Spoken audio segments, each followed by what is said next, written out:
You've gained the ability to freely travel between your convenience store in the modern world and an apocalyptic one.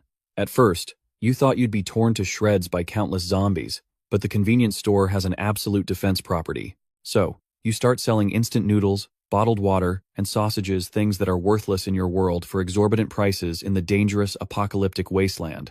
You are about to build a business empire of your own. Right now, you're holding your still warm phone, listening to the cold final words from your girlfriend. Let's break up. Turns out, in the 3 years since graduation, not only did you work 3 different jobs, but you couldn't even manage to save a single penny. Your girlfriend couldn't stand your poverty any longer and left you for some rich kid right after hanging up the phone. You slump into your chair, defeated. Over the past few years, to pay for your parents' medical treatments, you took on a debt of $350,000. But they still passed away in the end.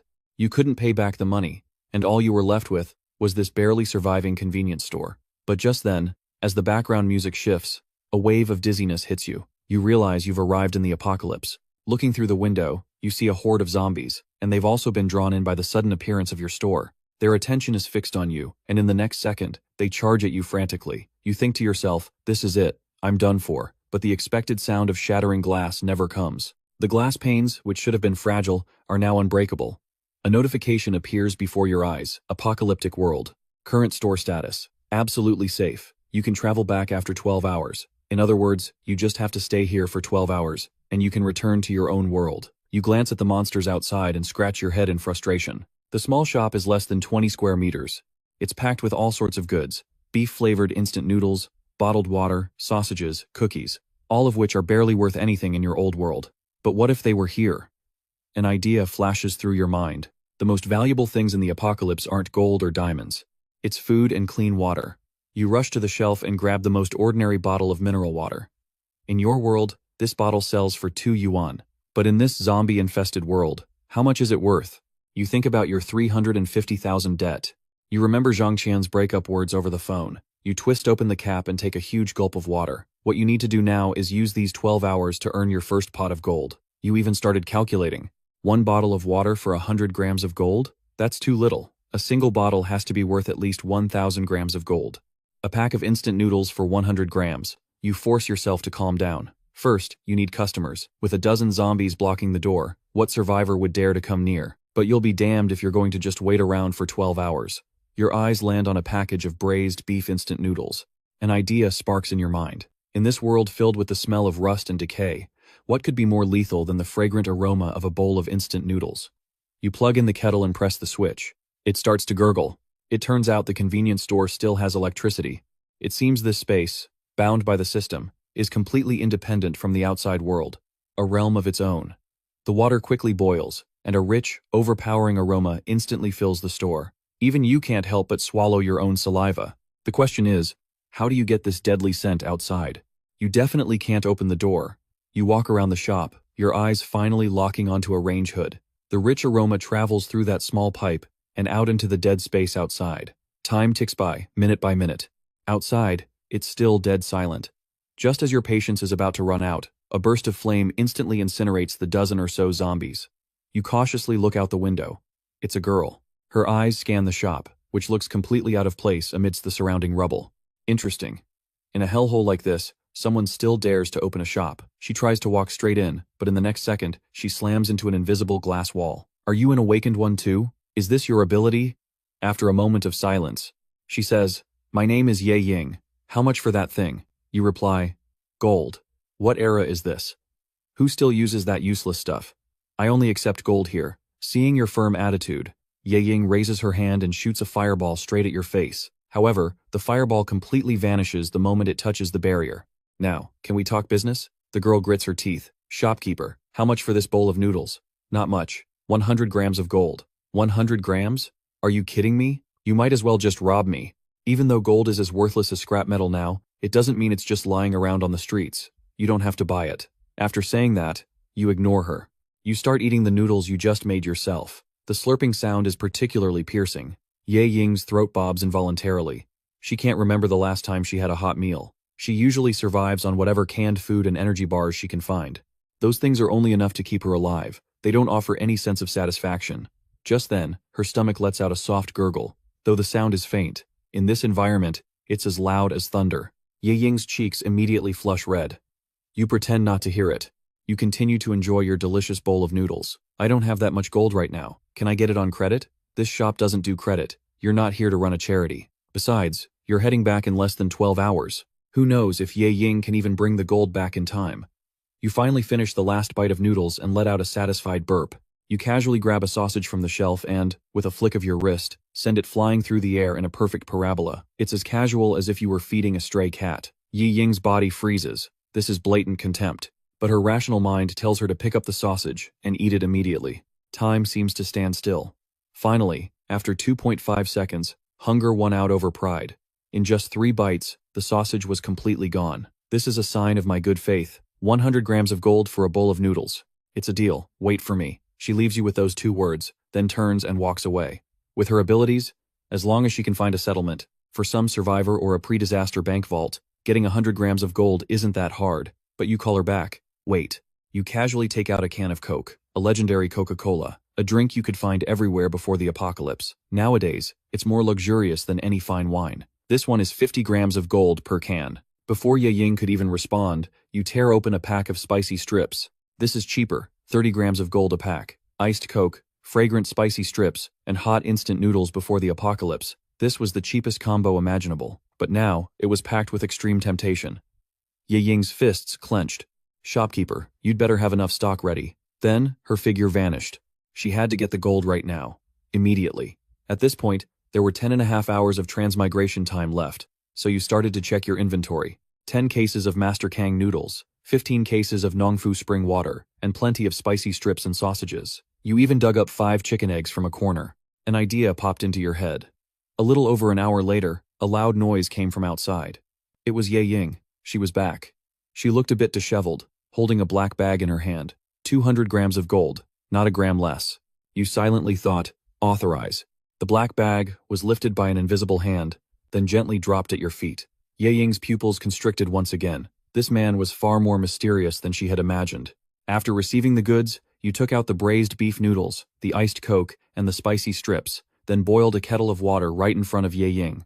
Finally, you carried the steaming bowl of noodles to the door. Just as Ye Ying thought you were about to hand it over, you suddenly stopped, pulled a chicken egg from your pocket, and looked at her. Hey beautiful, want to add an egg? How much? 50 grams of gold for one. An egg for 50 grams of gold. Why don't you just rob people? You can choose not to take it. My shop's eggs are only sold to those with fate. With that, you made a move to put the egg back in your pocket. Wait, Ye Ying was a powerful fire type awakened, always the one others submitted to. But today, she kept getting the short end of the stick. The words "I don't need it anymore" were stuck in her throat, unable to come out. She reached into a small leather pouch at her waist and searched, and a crystal the size of a pigeon's egg lay quietly in her palm. I don't have any more gold on me right now.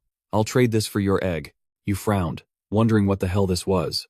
Just as you were about to refuse, a screen of light appeared. High energy item detected. Low-level zombie core. Strongly recommend completing this transaction. I was wrong, so wrong. It turned out you had misunderstood how the convenience store operated. You were always calculating how to pay off that 350,000 debt. In reality, the store's purpose was these cores. In an instant, you understood everything, but your expression still showed a hint of disdain. What is this ugly rock? It's disgusting. This is a core from a zombie's brain, an essential item for an awakened to cultivate. Gold isn't even worthy of being compared to it. So, these cores are the cultivation resources of this world. I'm just a convenience store owner. What good is this to me? Ye Ying was trembling with anger. Not only was this man unreasonable, but he was also gloating after getting a good deal. Seeing her about to explode expression, you let out a sigh. All right. Seeing as you're so sincere, I'll make an exception just this once. After saying that, you silently thought, collect! The core instantly vanished from Ye Ying's palm. Without even a second glance, you casually stuffed the core into your pocket, then handed over the Supreme Edition bowl of noodles, with the added egg, along with the Coke and spicy strips, to Ye Ying. She took the fork and devoured it, not even sparing the green onions at the bottom of the bowl. Then, she opened the Coke and chugged it down in one go, and finally tore open the spicy strips, eating them one by one. The whole time, you just watched quietly. I'll be back. Ye Ying left with those words and turned to melt into the darkness of the street corner. After Ye Ying left, you took out the core. A low-level zombie core can break the genetic locks of the human body. After use, there is a chance of becoming an awakened. Absorb it. but failure will result in on-the-spot disintegration into basic particles. The success rate is less than 1%. Your hand trembled, and you almost threw the core away. What the hell is this less than 1% success rate thing? This wasn't a lucky encounter, it was a one-way ticket to hell. However, the convenience store displayed a notification.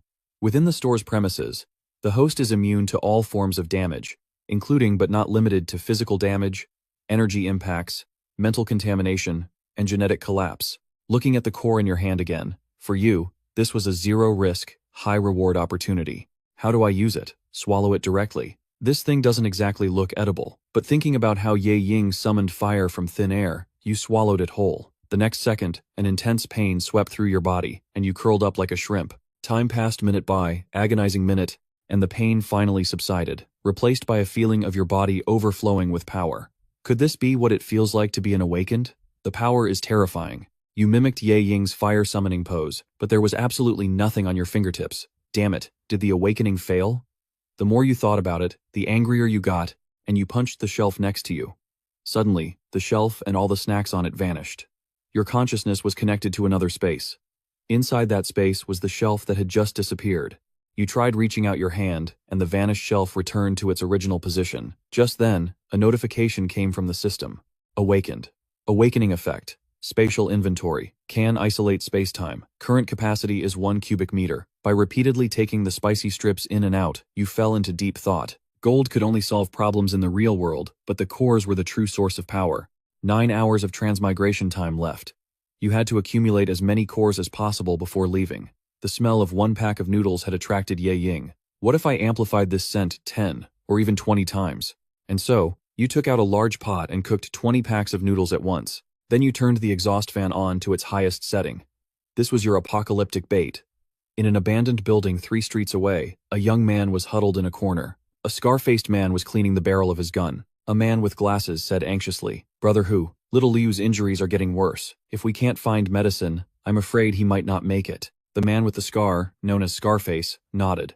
Food in this part of the city had been picked clean long ago, and medicine was an even more distant hope. But just then, a strong aroma hit Scarface's nose. Someone outside was cooking noodles. "Shut up," his reason screamed at him. This was definitely a trap.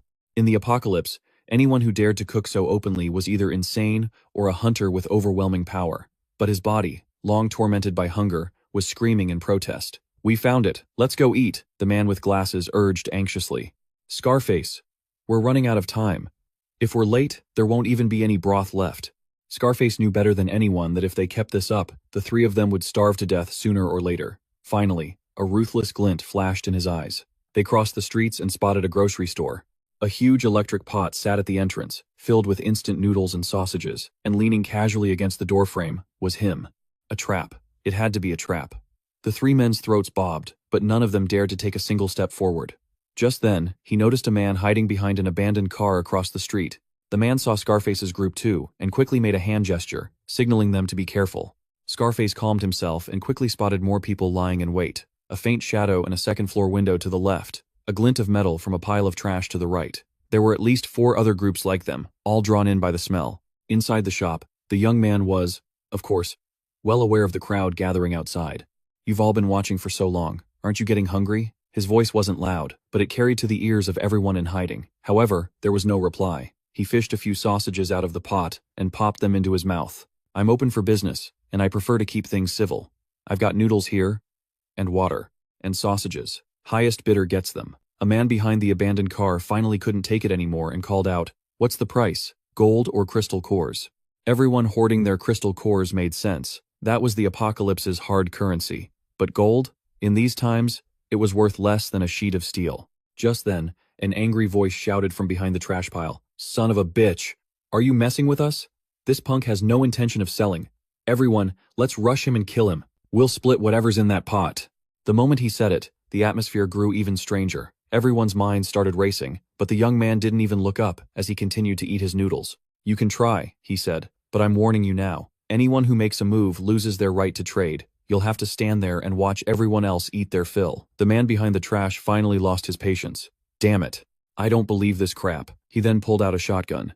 2 more men charged out from behind him, one with a machete and the other with a steel pipe. Everyone else was waiting for someone to make the first move, to test the waters. Without a moment's hesitation, the man pulled the trigger. However, when the bullet got about 2.5 meters from the grocery store, it slammed into an invisible wall. Through it all, the young man didn't even flinch. He just casually fished out another sausage and popped it into his mouth. The entire square fell into a strange, heavy silence. His two accomplices with the machete and steel pipe were stunned.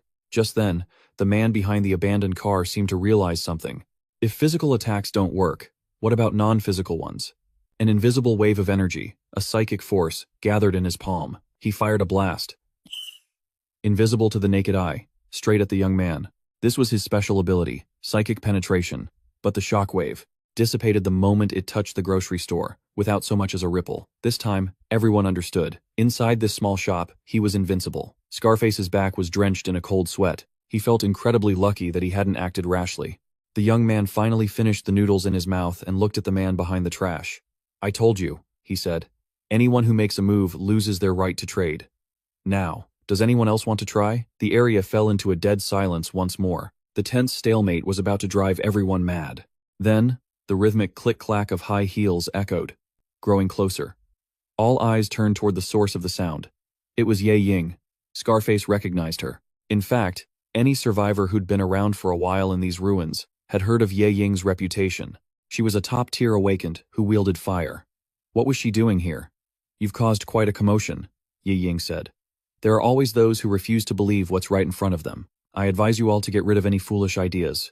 Never mind those pieces of scrap metal you're holding. Even I can't put a single scratch on this shop." The entire square fell silent once again. Scarface took a deep breath and slowly stepped out from his hiding spot. He held his hands out, showing he meant no harm. The others hiding in the corners revealed themselves one by one. Ye Ying paid them no mind. She took a few items out of her bag, 3 solid gold bars, each one gleaming. "I want biscuits, canned goods, and water, anything that's easy to carry and store. For top hunters who are always on the move, ready-to-eat processed foods are the more logical choice. I like doing business with smart people." The young man quickly brought out compressed biscuits, canned meat, and bottled water. The trade was completed smoothly, right out in the open. Ye Ying took the food, turned, and vanished into the shadows. All eyes fell upon the young man once more. This time, there was no suspicion or murderous intent in their gazes, only pure, raw hunger. "Now it's your turn. You all heard the rules, right? Gold or crystal cores in exchange for food. Of course, except for them. The man who had attacked earlier couldn't take it anymore and came crawling and scrambling before the young man. "Shopkeeper, I was wrong. I was so wrong. Please, sir, just give me a bite to eat. Even a sip of broth will do." His 2 accomplices behind him also dropped to their knees, begging. The other survivors felt no sympathy, only relief that they hadn't been so reckless. "I already told you," the shopkeeper said. "Anyone who makes a move is disqualified." With that, he ignored the man and scanned the crowd. "Anyone else want to trade?" Scarface took out a crystal core and held it out to him. With a mere thought, the crystal core flew into his pocket. He said nothing more, simply turning to grab 3 large bowls and filling them with noodles and sausages. Scarface held the bowl, feeling a warmth he hadn't felt in a long time. The 3 of them immediately dug in, devouring the food like starving animals. Now that someone had broken the ice, the others could no longer hold back. "Shopkeeper, I'll trade. I'll trade too. I have a crystal core." The man who had launched the psychic attack earlier also came forward. Quietly, he took out 2 crystal cores, not daring to look you in the face. You accepted them emotionlessly and handed him a bowl. Once the floodgates were open, they couldn't be closed. Some took out gold jewelry, others produced crystal cores of various sizes. Soon enough, more than a dozen crystal cores were piled up on your stall. The large pot of noodles was also running low, but just then, the 3 men from before decided to turn into complete thugs. "If I can't eat, then none of you can either." He immediately rushed towards a frail survivor, sending noodles and soup splashing everywhere. The other survivors who were eating all stopped, staring with cold, furious eyes at the madman who was breaking the rules. You also paused, scooping noodles to watch the show.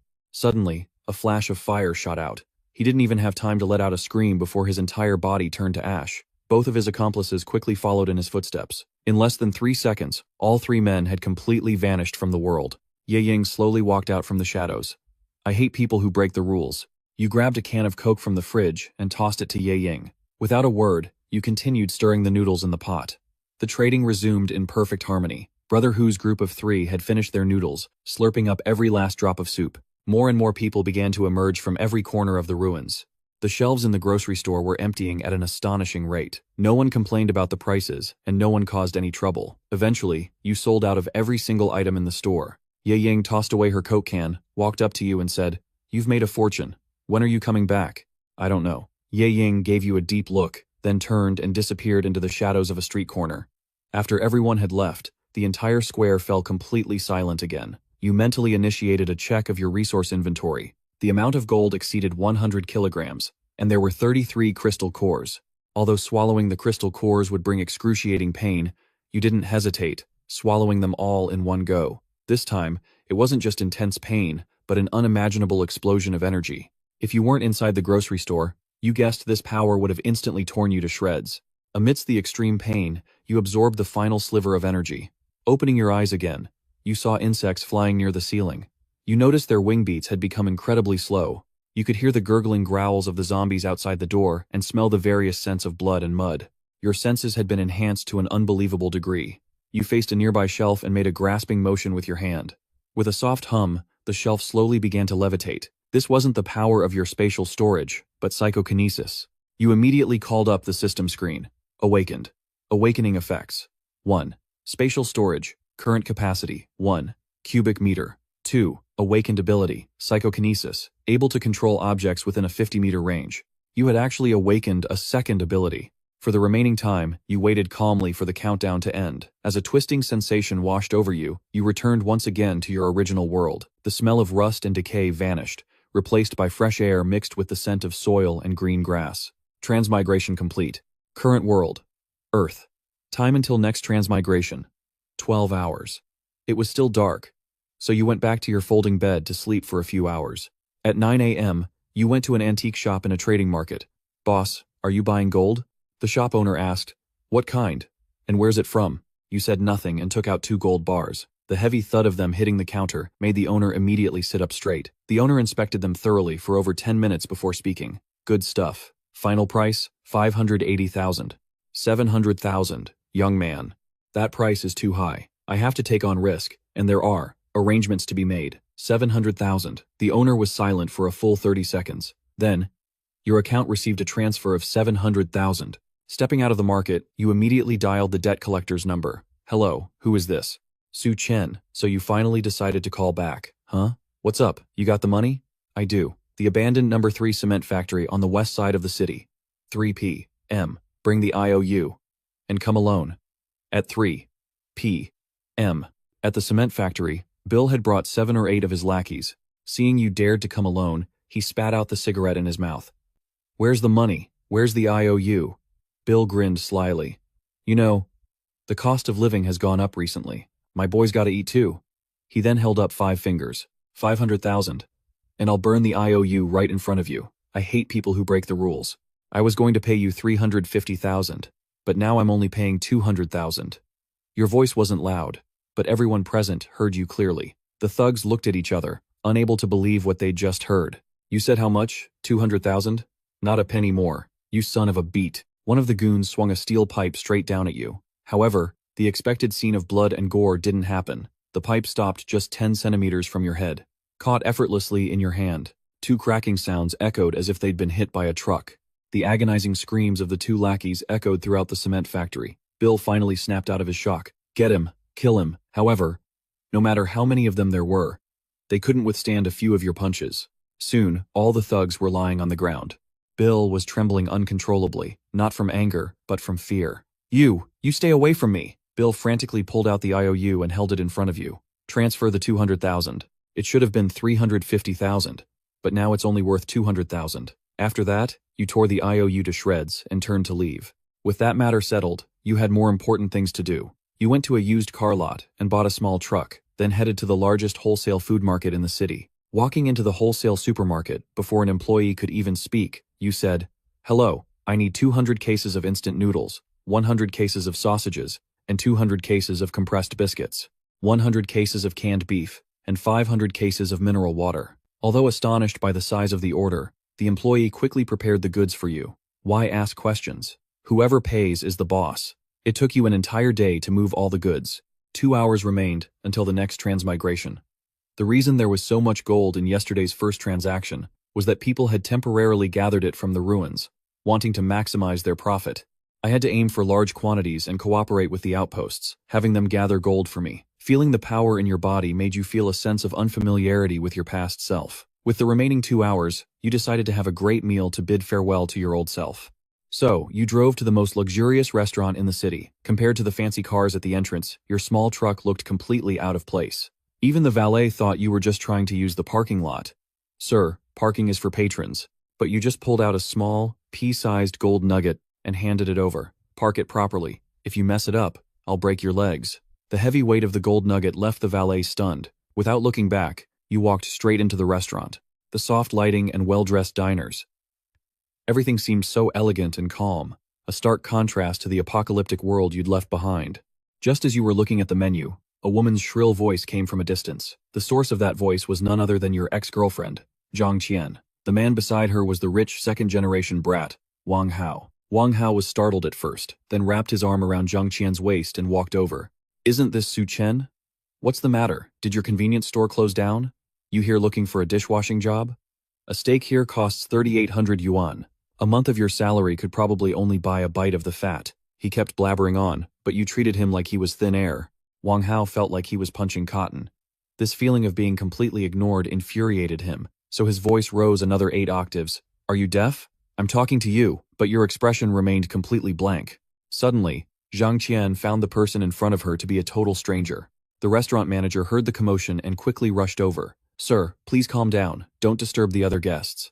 Seeing the manager arrive, Wang Hao became even more arrogant. Manager Chu, you came just in time. Is your restaurant letting in any kind of riffraff these days? Why is this kind of person sitting here? It really lowers the class of your establishment. Manager Chu, of course, knew who Wang Hao was, the son of some real estate developer in the city. But he noticed how incredibly calm you were, so he spoke without a hint of arrogance or humility. Mr. Wang, our restaurant treats all guests equally. Then, Manager Chu immediately bowed to you at a 90-degree angle. Mr. Su, I am so sorry. Our service has been inadequate, and it has ruined your dining experience. He immediately had a server lead you to a premium private room. From beginning to end, you didn't even spare Wang Hao a single glance. Wang Hao wanted to say something else, but Manager Chu cut him off. Mr. Wang, please stop causing a scene immediately, or I'll have to ask security to escort you and this lady out. In the private room, exquisite dishes were brought out. Before, you wouldn't have even had the right to eat here, but tasting it now, it was just all right. After the meal, you returned to the convenience store. At this point, there were only 150 seconds left until the next traversal. When the time was up, the city's noise quickly vanished, replaced by the deathly silence of the apocalypse. The 12-hour travel time had also become 11 hours. You guessed that as the number of traversals increased, you'd eventually be able to move freely between the apocalypse and the modern world. You could feel many eyes from the surroundings focused on this place. The survivors, from last time, had spread the news of the mysterious convenience store far and wide. Now, the ones coming weren't starving stragglers, but scouts from various organizations. About 10 minutes later, a man walked towards the convenience store with a wooden rifle slung over his back. He stopped in front of the store. My name is Yanzi. I represent the Rock Outpost, and I want to talk to you. About what? Our outpost needs a large amount of supplies, food, water, medicine, weapons, ammunition. We need it all. I don't sell weapons here. Yanzi showed no disappointment, as if he had already expected that. He took a gold bar out of his bag and placed it on the table. This is a deposit. We want to establish a long-term cooperative relationship with you and hope for a preferential price. The price I offer is the same for everyone. A few slight movements stirred in the darkness behind him. Yanzi raised a hand to reassure them. We are very sincere. You said nothing and just glanced toward the canned meat. On the shelf, you casually made a grabbing motion with your hand, and a can of meat slowly levitated to the counter.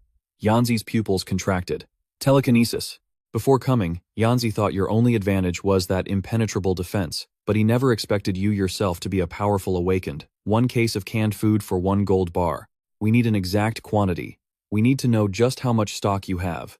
This was also one of his objectives for this trip. You gave a faint smile and snapped your fingers. A mountain of bottled mineral water suddenly appeared on the ground. The sight made Yanzi's brain freeze for a full 2.5 seconds. Is this enough? If it's not enough, you snapped your fingers again. Another mountain, this time of compressed biscuits, appeared. Yanzi swallowed hard. The man before him not only possessed telekinesis, but also a spatial ability. How is the price calculated? I already told you. 1 gold bar for 1 case of canned food.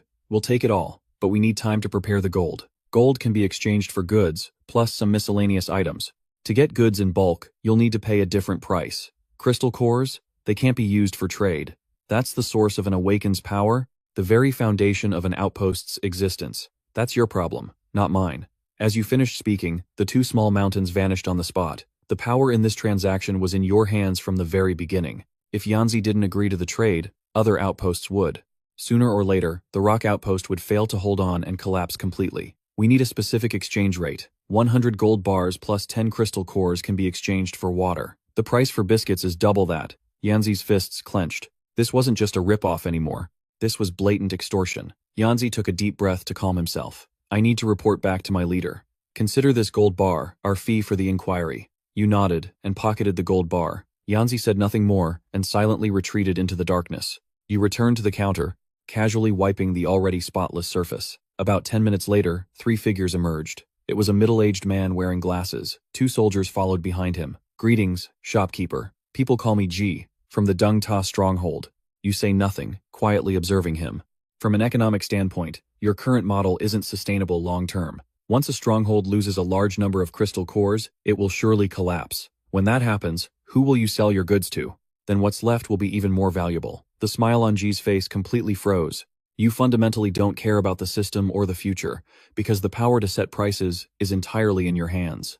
Just then, Ye Ying stepped out from the shadows. A single crystal core landed on your counter. Without any nonsense, you took out a self-heating meal box, a can of beef, and 2 bottles of mineral water.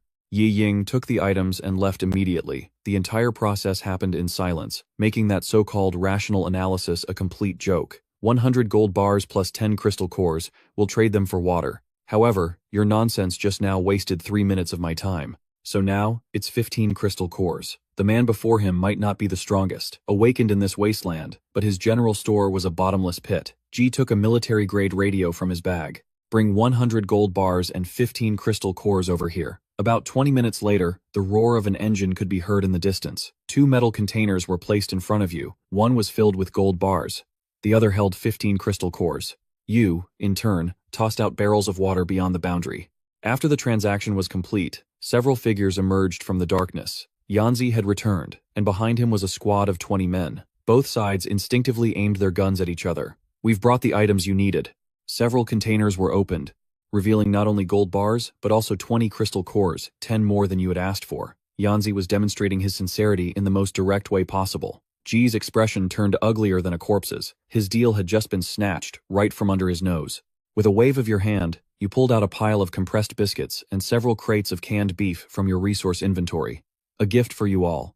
Yanzi's breathing quickened for a moment. He understood he had made the right bet. He immediately gave you a deep bow, then looked towards G. We from Panshi came to trade, not to cause trouble.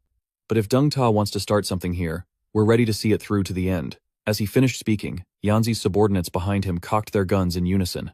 The man from Dung Ta grit his teeth and spat out a few words. We're leaving. You watched all of this unfold silently. On one side was Dung Ta, founded on technology and knowledge. On the other was Panshi, surviving through force and discipline. After Dung Ta left, Yanzi bowed to you once more and then quickly withdrew. From these 2 transactions, you gained another 100 kilograms of gold. The quiet didn't last long, as 3 convoys now approached from different directions. The roars of zombies echoed from all directions. The 3 factions almost simultaneously gave the order to prepare for battle. On one side, heavy machine guns and assault rifles fired, while on the other, the awakened unleashed fireballs and ice cones.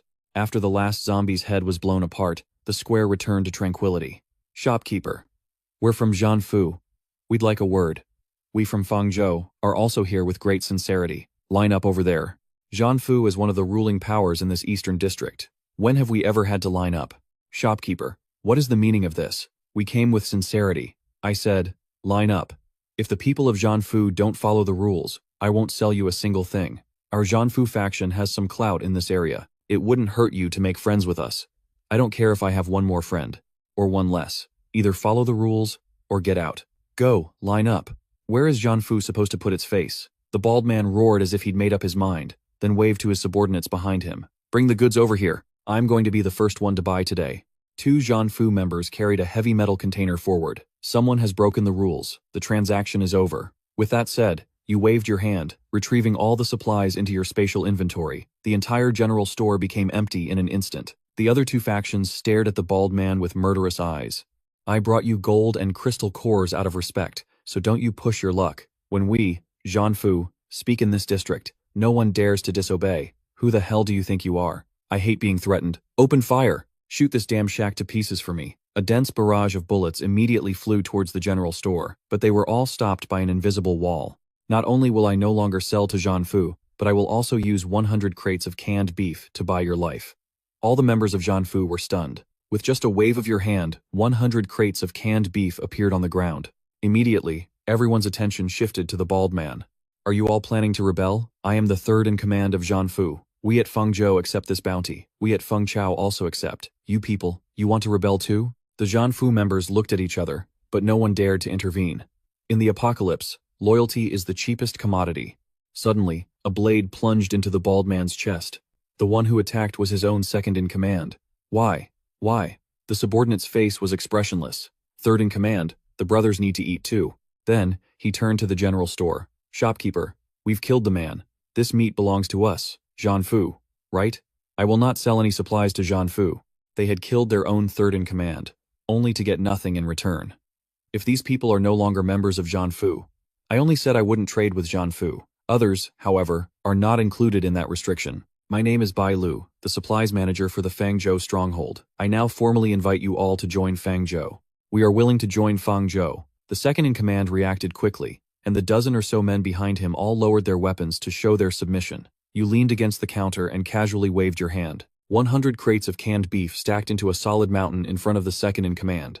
On the other side, the second in command knew what to do. He walked up to Bai Lu and said, Manager Bai Lu, in thanks for Fangzhou's protection, we would like to offer these canned goods to you. Consider it a welcoming gift. The people from Fengchao watched with envy, but they didn't dare to have any other ideas. This time, no one dared to object again. Bai Lu stood at the counter, while the man from the hive known as Bloody Hand quietly lined up behind her. What do you want? Compressed biscuits, water, and instant noodles. As she finished speaking, 2 crates opened up, revealing 50 gold bars and 20 essence cores inside. The transaction was complete, but she didn't leave right away. Shopkeeper, do you take pre-orders? I do. What do you need? Antibiotics, cold medicine, as much as you can get. Make a list and bring a deposit. I'll have the items for you next time. Then, it was Bloody Hand from the hive's turn. Just like Bai Lu, besides pre-ordering medicine, he also wanted cigarettes and alcohol. After his transaction ended, a few other individuals started to trade. Some took out gold jewelry, while others offered up small essence cores. But then, someone brought out something new to trade with you. It was a car battery.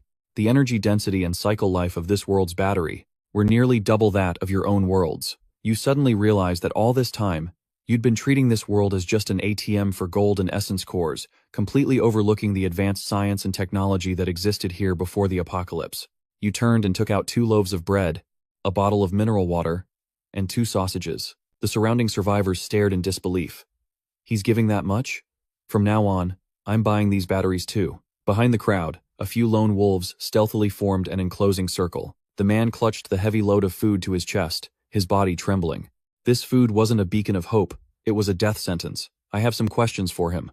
Anyone makes a move, and I won't hesitate to spend a few more crates of canned goods to have their head. This statement made the lone wolves freeze in their tracks. After all, the third master of the Battle Axe gang was still lying right over there. What's your name? Zhou Yuan. Where did you get this battery? The Skyframe Tech Park. I used to be an electrical engineer at the Skyframe Technology Company. This Thor Model 7 was our company's flagship product right when the disaster struck. We had just finished manufacturing a new batch.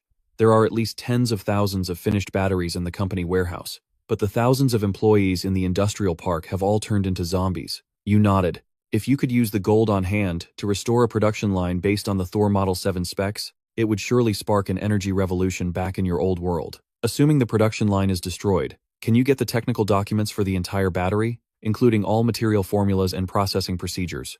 The complete documents are on the company's main server. As long as I can get to the server, I can retrieve the data. Your view of him completely changed. This wasn't some down-on-his-luck engineer. He was a walking treasure key. This task would definitely require the power of the major strongholds. Thinking this, you looked at Zhou Yuan. From now on, you work for me. Your job is to help me evaluate all the tech products I acquire. In return, I'll provide you with food and water. An uncontrollable surge of joy welled up inside Zhou Yuan. This was what it felt like to hit the jackpot. However, some quick-witted survivors caught on. If Zhou Yuan could change his fate with a single battery, why couldn't they? In an instant, among the survivors, a tech-scavenging frenzy ignited. A piece of a military drone's circuit board, a sealed biological sample, even half of a charred academic journal. You refused nothing, handing everything over to Zhou Yuan for appraisal. The scavenging craze lasted until morning. Just then, two brilliant headlights tore through the darkness, followed by the roar of a powerful engine. Bai Lu and Bloody Hand got out of their vehicles almost simultaneously. Several chests of gold and essence cores lay on the ground. This is the deposit from the Ark and the Hive. Deposit received. I'll have your goods ready for the next trade. Bai Lu and Bloody Hand bowed at the same time, their attitudes extremely humble. Though the transaction was over, neither of them showed any intention of leaving, their eyes glued to Zhou Yuan and the pile of junk on the ground. Your gaze was calm and unwavering. In the northern district lies the Skyframe Tech Park. Inside are tens of thousands of finished Thor Model 7 batteries, but there are also over 5,000 zombies. That number is enough to swallow all of you whole. Shopkeeper, what are you getting at? I'm offering you a chance to strike it rich. I'll provide the capital, and you'll provide the manpower to clear out the tech park and bring back the servers and machine components intact. The minds of Bai Lu and Bloody Hand were racing. The risk was hell level, but the reward was heaven sent. More importantly, it was a chance to forge a deep connection with this mysterious shopkeeper. The Hive accepts. Our Hive strike teams have the strongest individual combat capabilities in the entire wasteland. We guarantee mission completion. Bloody Hand, don't oversell it. The Ark has the top technical team in the wasteland. Only we can handle the disassembly and transport flawlessly. Bedrock accepts the Skyframe Tech Park mission. We have the most awakened, and can guarantee the server's safe return. Hilarious. 5,000 zombies. How many can Bedrocks? Awakened kill before they're exhausted? You'd just be throwing your lives away. Yanzi, this isn't something that can be solved with brute force alone. Without our technical staff, you wouldn't even get through the front gate of the tech park. Skyframe's chief electrical engineer, Wang Chongming, is at our lighthouse stronghold. No one knows that place better than him. As soon as these words were spoken, the expressions on Bai Lu, Bloody Hand, and Yanzi's faces all changed. To think the lighthouse held such a trump card. Enough. I don't care if it's the Ark, Bedrock, or anyone else. I only care about results. If anything happens to that server, if I don't get what I want, then none of you will ever trade so much as a crumb of bread from me again. Your words were so direct and merciless that the faces of the four factions' representatives immediately turned grim. We agreed to cooperate. With the first faction's agreement, the other three quickly followed suit. The four top powers in the wasteland had formed an unprecedented alliance. A joint army of nearly 100 awakened and hundreds of elite soldiers was born. Zhou Yuan will go with you.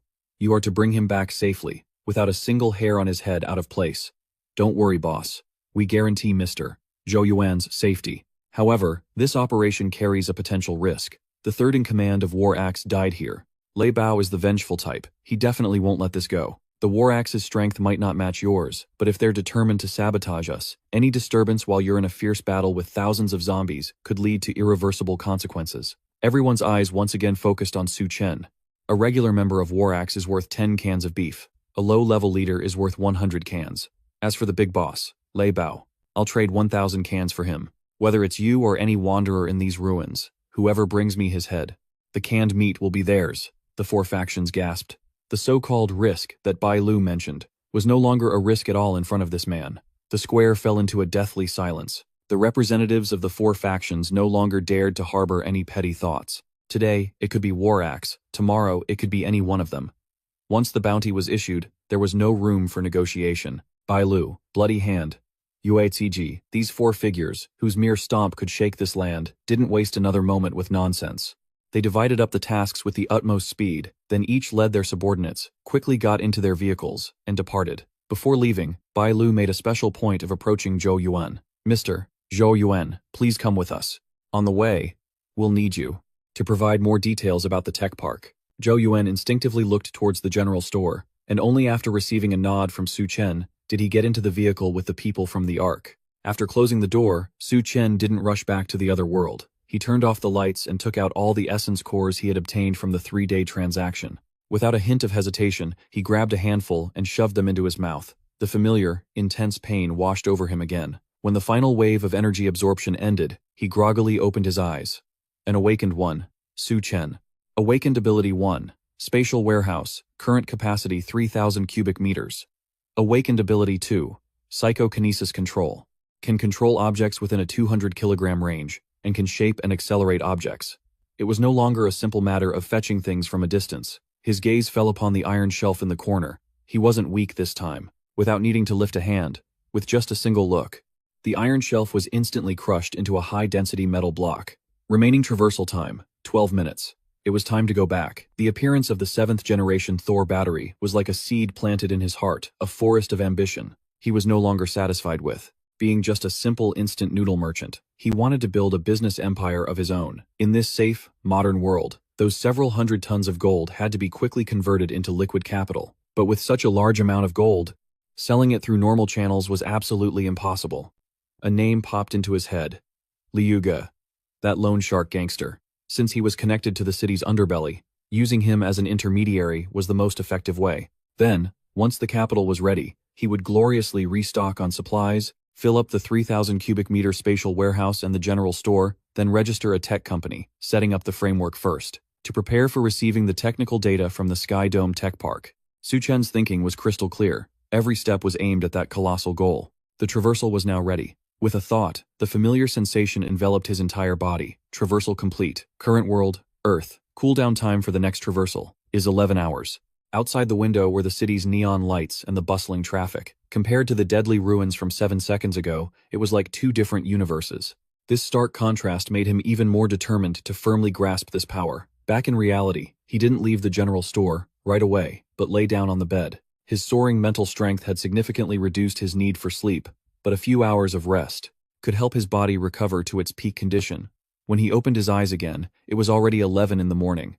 After a quick bite for lunch, he called Brother Bill. "Hello, who is this?" "Brother Bill, it's Brother Guo. Are you busy?" "It's you, Brother Guo. What are your orders, sir?" "I have a shipment I want to sell." "Brother Guo, forgive me for asking, but is this stuff clean?" "There's a little risk, but not much." "Same cement factory as last time. You come alone." "Got it. Got it. I'll definitely be there on time." Soon, it was 3 in the afternoon. It was the same cement factory, but this time, the one sitting on the sofa was Su Chen. Brother Bill arrived on time, not daring to breathe too loudly in his presence. "Brother Guo, the goods you want to sell are?" He casually pulled a gold bar from the sack. Brother Bill's pupils constricted slightly. A 500-gram gold bar. Though valuable, any big jewelry store could handle it. Just as he was thinking that, he pulled open the sack, and a bag full of gold bars left Brother Bill stunned on the spot. It wasn't one bar but a whole pile, a total of 20 bars, each weighing 500 grams. Brother Bill's body trembled uncontrollably. 2,500-gram bars. That was 10 kilograms. Did he rob a treasury? Or did he hijack an entire armored truck? Thinking back to how he said on the phone that the risk wasn't much. "You call this not much risk? Just touching this stuff is like express shipping yourself to the executioner's block. A case this huge. He wouldn't dare to dream of it." "Brother Guo, are you trying to get me killed? Can you handle it?" Brother Bill fell silent. He desperately wanted to say he couldn't, that he wasn't worthy. He didn't dare to look him in the eye. He had already labeled him as an extremely ruthless person. "You can't even handle this little bit of gold? With guts like these? You call yourself a loan shark? You can't even do this one little thing?" "Brother Guo, a case this big. I really don't dare to touch it." "Relax. This gold is very clean. It's not tied to any case. I'm just too lazy to sell them one by one myself. You get me?" "Brother Guo, can I make a call to ask my contacts in the underworld?" He waved his hand dismissively. As if granted amnesty, Brother Bill didn't dare to step away, making the call right there, and even putting it on speakerphone. "Hello? Brother Bill? What's up? Hey, have there been any gold-related cases on our turf lately?" The person on the other end seemed a bit confused but answered honestly. "What cases? There are cameras everywhere these days. Who would dare touch that stuff? Sounds like you've struck it rich, kid. Looking to buy some gold?" After getting his answer, Bill hung up the phone as if he'd just taken a tranquilizer. The way he looked at him had completely changed. "Mr. Guo, there's no way I can handle all this merchandise by myself, but I know someone who can." The man waved his hand dismissively. Trembling, Bill dialed another number. "What is it?" "Su-Wan, it's me, Bill. I have a big-shot client here who wants to sell a large batch of gold." "Yes, ma'am. It's not a small amount." "Yes, 10 kilograms. And there's more after this." This time, the other end of the line was silent for much longer. Half an hour, same old place. "I'll inspect the goods myself." Half an hour later, they arrived at a private club. Su Wan, a woman in a cheongsam, made a welcoming gesture towards him. He didn't stand on ceremony and strode over to a seat. Then, he tossed the sack onto the table. The woman called Su Wan didn't stop preparing the tea until she had pushed a cup in front of him. Only then did she speak leisurely. "What do your friends call you?" "Mr. Guo. Can I see the merchandise?" He nodded. After she opened the bag, 20 gold bars lay there quietly. Su Wan's technique was extremely professional. She examined them and muttered to herself, 999 pure gold. The weight is also standard, large bars. Finally, she looked up at him. "Mr. Guo, a shipment this large. What's its origin?" He picked up his teacup and took a sip. "Mr. Guo, it's not that I don't trust you, but this business has its own rules. 10 kilograms is not a small sum. I have to ask clearly." She said this while observing his expression, but he remained silent, merely glancing at Bill. Bill immediately understood and quickly excused himself. Then, he took out a gold bar from the bag. In front of Su Wan, he squeezed it lightly, and the gold bar bent in his hand as if it were a piece of modeling clay. A person with this kind of power would have no need to get their hands on a batch of dirty gold. She took a deep breath. She gave her price. 700 a gram. 10 kilograms is 7 million yuan. He neither agreed nor refused. "What's the maximum amount of product you can take?" A flicker of emotion crossed Su Wan's face. He was testing the capacity of her entire distribution channel. "Mr. Guo, if all the goods are this clean, I can help you move 50 kilograms a month. In other words, 35 million yuan per month." Too slow. He held up one finger. 1 ton. The composure on Su Wan's face finally cracked. "Mr. Guo, are you joking with me? A ton of gold at current market prices, that's a cash flow of nearly 1 billion yuan. My operation can't handle that. No single private channel can move a ton of gold within a month. This isn't just about money anymore. It's a challenge to the entire modern financial monitoring system. Besides, a cash flow of several hundred million will definitely attract unwanted attention and trouble from above." He had, of course, considered this problem and said, "What if I don't need it all converted to cash?" "You mean an asset swap? I need an industrial park or a battery manufacturer." This unexpected answer left Su Wan completely stunned. She never imagined he was selling gold not for a life of luxury, but to start a legitimate business. A terrifying being who could crush a gold bar with his bare hands, who could produce a ton of gold a month, actually wanted to be an entrepreneur. This was no longer a simple transaction. This was a massive-scale capital operation. So large it was unimaginable. "Mr. Guo, this matter is completely beyond my authority. I need to report to my superiors." He remained silent. She made a call to her boss. "Boss, it's me, Su Wan. I've got a huge deal. The goods are gold, very clean. The quantity." At this point, she glanced at him. "I only have 10 kilograms for now, but the other party can supply 1 ton per month. He currently has over 300 kilograms of stock on hand." After the call ended, Su Wan had gone from being the one in charge of the deal to a mere messenger. "Mr. Guo, my boss wants to meet you in person. Tomorrow at 7 p.m., same place." He nodded and pointed at the gold. "Sell this first as a show of good faith. We can pay 800 a gram for this batch." In less than 5 minutes, his account received 8 million yuan. After the transaction was complete, Su Wan personally saw him out. She watched until he drove his small truck away. After he left, Bill sidled up to Su Wan with a grin. "So, what about that big shot? From now on, anything related to Mr. Guo, you are not to ask a single thing. You do whatever he tells you to do. If a problem arises, no one can protect you." Bill shuddered and nodded his head frantically before leaving. Instead of going back to the grocery store, he went to a wholesale center. The salesperson from last time saw him coming and immediately greeted him. "Boss Guo, you're back? What can I get for you this time?" "Everything on this list. 10 times the quantity of everything." The employee glanced at the list, his hands trembling slightly. "I'll make sure it's all arranged perfectly." After paying the 2 million for the goods, he made several trips to and from the industrial park until his storage space was more than half full. He had more important things to do. A simple box of antibiotics in that collapsed world was worth far more than gold. He drove to the city's pharmaceutical wholesale street. He didn't choose the big, flashy stores, but went into a small shop in an alley. Inside the shop, a middle-aged man glanced at him and said, "Prescription, or a purchase order from a hospital? You don't have one? Then I can't sell to you." However, he simply took out his phone and opened his bank account balance. A long string of zeros hit the man's eyes. Amoxicillin, hemostatic drugs, gauze, antiseptic, saline solution. "I'll take as much as you've got." The man's breathing stopped completely. "What are you buying so much for? You just need to tell me if you're selling or not." Finally, the man lowered his voice and took a breath. "The warehouse is in the back. Follow me." Half an hour later, his truck was packed with all sorts of medicine, costing him millions of yuan. Next stop was the hardware district. Diesel generators. I'll take 20 of this model. The solar charging panels and their accompanying storage batteries. I'll take them all. Wrenches. Pliers. Electric welding machines. Yes, don't unbox them. Just bring the whole case.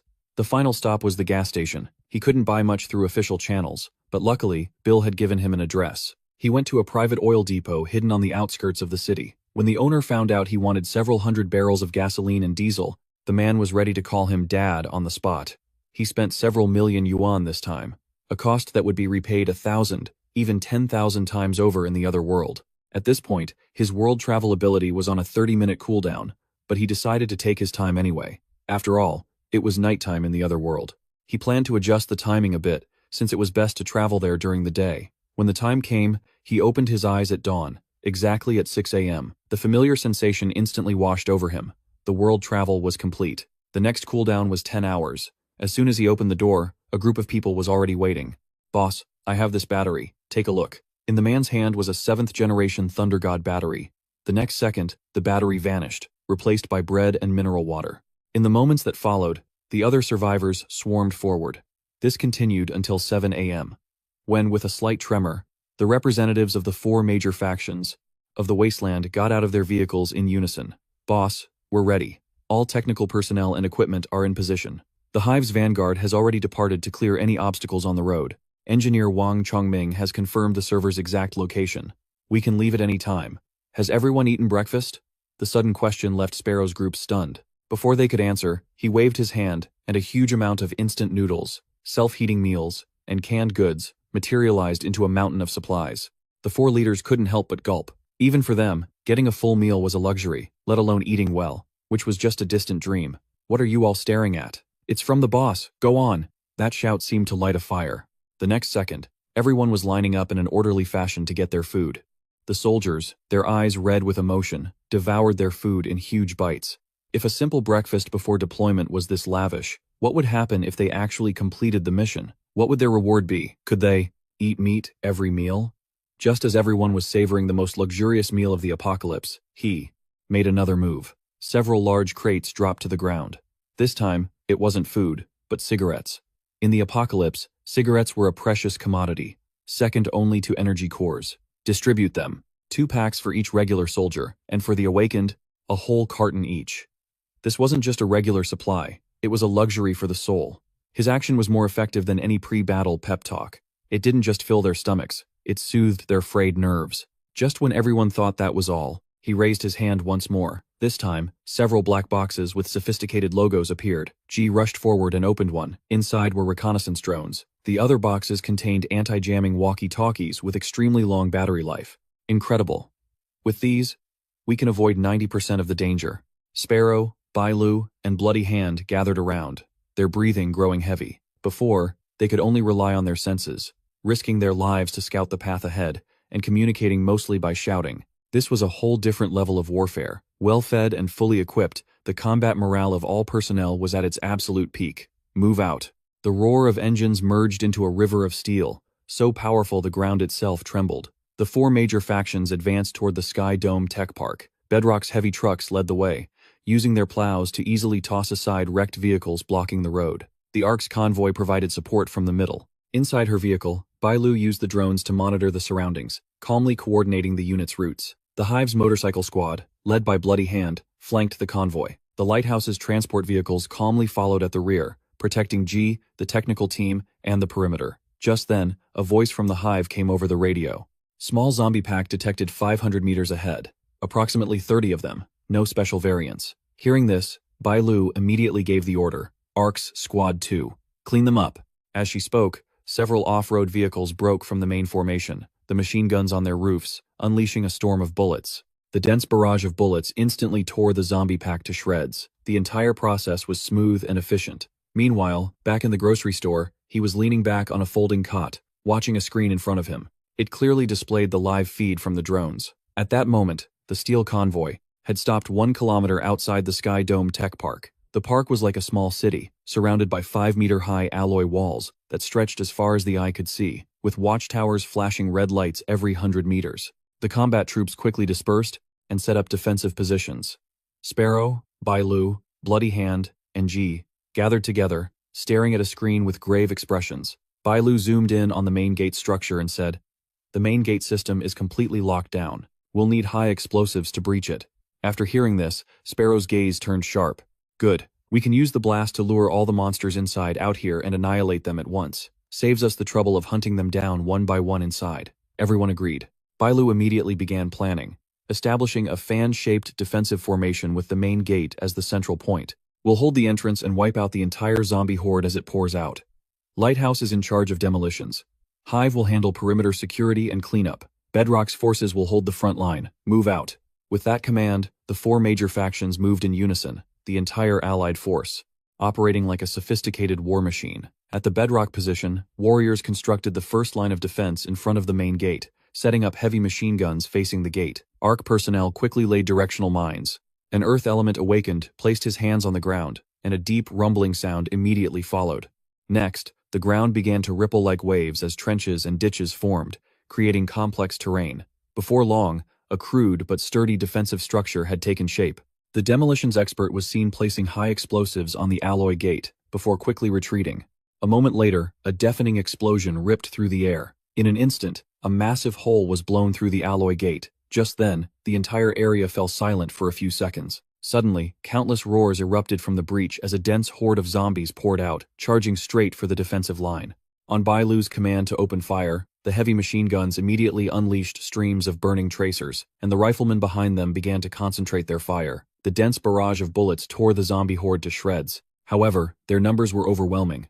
For every zombie that fell, 10 more surged forward to take its place. In the blink of an eye, they reached the trench in front of the position. In just a dozen short seconds, the trench was completely filled with bodies. More and more zombies trampled over the corpses of their own kind, charging forward. Just then, the directional mines were triggered. A huge explosion instantly cleared out a large area, but it was immediately filled again by a new black wave. Yanzi roared, "Hold the line." Then, he personally grabbed a light machine gun and unleashed a frantic spray of bullets into the horde. The Panshi warriors behind him also fired from the defensive line. On the screen, flesh and blood splattered everywhere. But everything was under control. He watched all of this unfold emotionlessly, operating a drone to get a bird's-eye view of the entire tech park. He could see the zombie horde inside was gradually thinning out. Just then, the figure of Ye Ying appeared on a street corner, followed by a group of the awakened. Everyone stared at the fully stocked shelves in the shop, their eyes filled with greed and desire. Yi Ying, however, was perfectly calm. She looked directly at him and got straight to the point. "I heard you're taking over the Tiancheng Tech Park. My group and I can lend a hand." His gaze swept over her group, and then the corner of his mouth curved into a perfect smirk. "Lend a hand? Bailu and Yanzi are more than enough." Hearing this, Ye Ying's expression turned a bit strange. She took a deep breath. "Anything they can do, we can do, and maybe even better." He was immediately intrigued. So, he pointed at the monitor in front of him and said, "See that breach? The zombies pouring out of it will be your down payment. Each of you can go to Bailu and collect 1 can of beef first. After that, show me if you're even qualified to sit at the negotiating table." Hearing this, the group of awakened became both ashamed and angry. "He wants us to risk our lives for 1 can of beef. Does he take us for beggars?" The sound of hushed, angry whispers filled the air, but Ye Ying acted as if she didn't hear a thing. She stared him down, then snapped at her group. "All of you, shut up. Anyone who wants to leave can get lost right now. Those who are staying, follow me to get your cans and get to work." After speaking, she strode toward the tech park, leaving the group of awakened to look at each other. A moment later, a scar-faced man gritted his teeth and followed her. Seeing this, the rest hesitantly followed suit. Inside the grocery store, he took it all in, a cold smirk playing on his lips. What he wanted wasn't a group of mercenaries, who only cared about money, but a force completely loyal to him. Before long, Ye Ying appeared with a dozen or so awakened. Seeing them, Bailu raised an eyebrow slightly. Ye Ying didn't mince words. "Orders from Boss Su. From now on, that breach is ours." Hearing this, Bailu didn't ask any further questions. She simply handed each of them a can of beef. Yi Ying's group took them expressionlessly, then advanced toward the zombie horde without hesitation. Bailu watched this scene with a complicated look in her eyes. She didn't understand why he would send this ragtag group to the front lines. Nevertheless, she suppressed her doubts and gave an order. "Everyone, conserve your ammunition. Redirect covering fire to the flanks." In an instant, the gunfire lessened, creating a fatal gap in the defensive line. Countless zombies frantically rushed toward the opening. The scar-faced man let out a beastly roar as he transformed into a giant over 2 meters tall and charged into the horde. A dozen zombies were instantly sent flying. Seeing this, the others also sprang into action, and in an instant, all sorts of awakened abilities blossomed across the battlefield. But a problem quickly became apparent. The awakened fought independently, with no coordination whatsoever. Their attacks were ferocious and potent, but their defense was full of holes. Occasionally, zombies would slip through their lines, forcing the soldiers to quickly shoot them down to plug the gaps. Yi Ying stood at the back of the group the entire time, observing coldly. It wasn't until the formation started to show signs of breaking that she finally made her move. She was seen slowly raising her right hand. A golden lotus swayed in her palm, emitting a terrifying aura of destruction. "Fall back," she commanded. Hearing this, the awakened frantically retreated. The next second, Ye Ying stepped forward. At the same time, she gently pushed the fire lotus from her hand. The fire lotus left her palm and floated gently into the center of the zombie horde, transforming into a firestorm the moment it touched the ground. It completely engulfed an area dozens of meters wide, incinerating hundreds of zombies into ash in the intense heat. A moment later, the flames died down, leaving everyone standing there, stunned. At that moment, he smiled at the screen. "This Ye Ying is pretty interesting. She's strong enough, and has a clear head. A world of difference compared to the others." As he was thinking, he noticed that the zombies, pouring from the breach, had become sparse, and the ones inside were almost cleared out. Bai Lu and the others also noticed this, and morale on the battlefield instantly soared. The zombie horde was completely stopped in its tracks. Bai Lu's voice echoed across the battlefield. "All units, advance, maintain a perimeter formation and move in to secure the central plaza." The roar of engines sounded once again as the steel torrent quickly entered the tech park. Inside the industrial park, paved roads spread out in all directions, lined with buildings that had a distinct high-tech feel. Before long, G successfully connected to the area's local network. He projected a three-dimensional map into the air. Bai Lu quickly divided the map into 4 separate operational zones for maximum efficiency. Pan Shi is responsible for clearing the industrial area, and check if the production lines are still intact with Zhou Yuan. Feng Chao will be responsible for sweeping the outer perimeter and the rooftops of all buildings. Fang Zhou is in charge of the administration building and the data center to the west.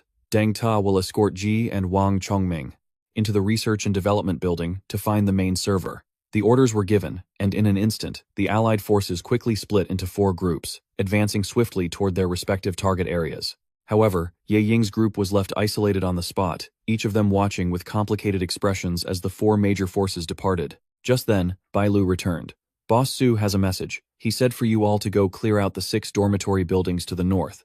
Is there a problem?" Yi Ying nodded slightly after hearing this, then strode toward the dormitory area.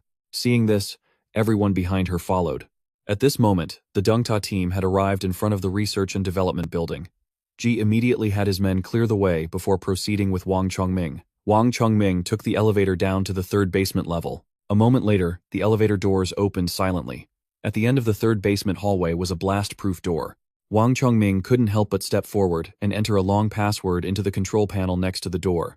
With a distinct click, the heavy mechanical lock began to turn. Then, the blast-proof door slowly opened, and a gust of cold air immediately rushed out. Inside the room were countless black servers lined up in neat rows. Countless indicator lights flickered in the darkness. Seeing this, the group quickly entered the room to search for the server. Soon, Wang Chongming said excitedly, "Found it." Hearing this, Ji rushed over, while several technicians immediately fanned out, connecting storage devices to the server ports to begin copying the data. On the computer screen, a blue progress bar slowly filled up. Ji picked up his walkie-talkie and called, "Boss Su, Deng Ta has reached the target location. We estimate the data copy will take 40 minutes.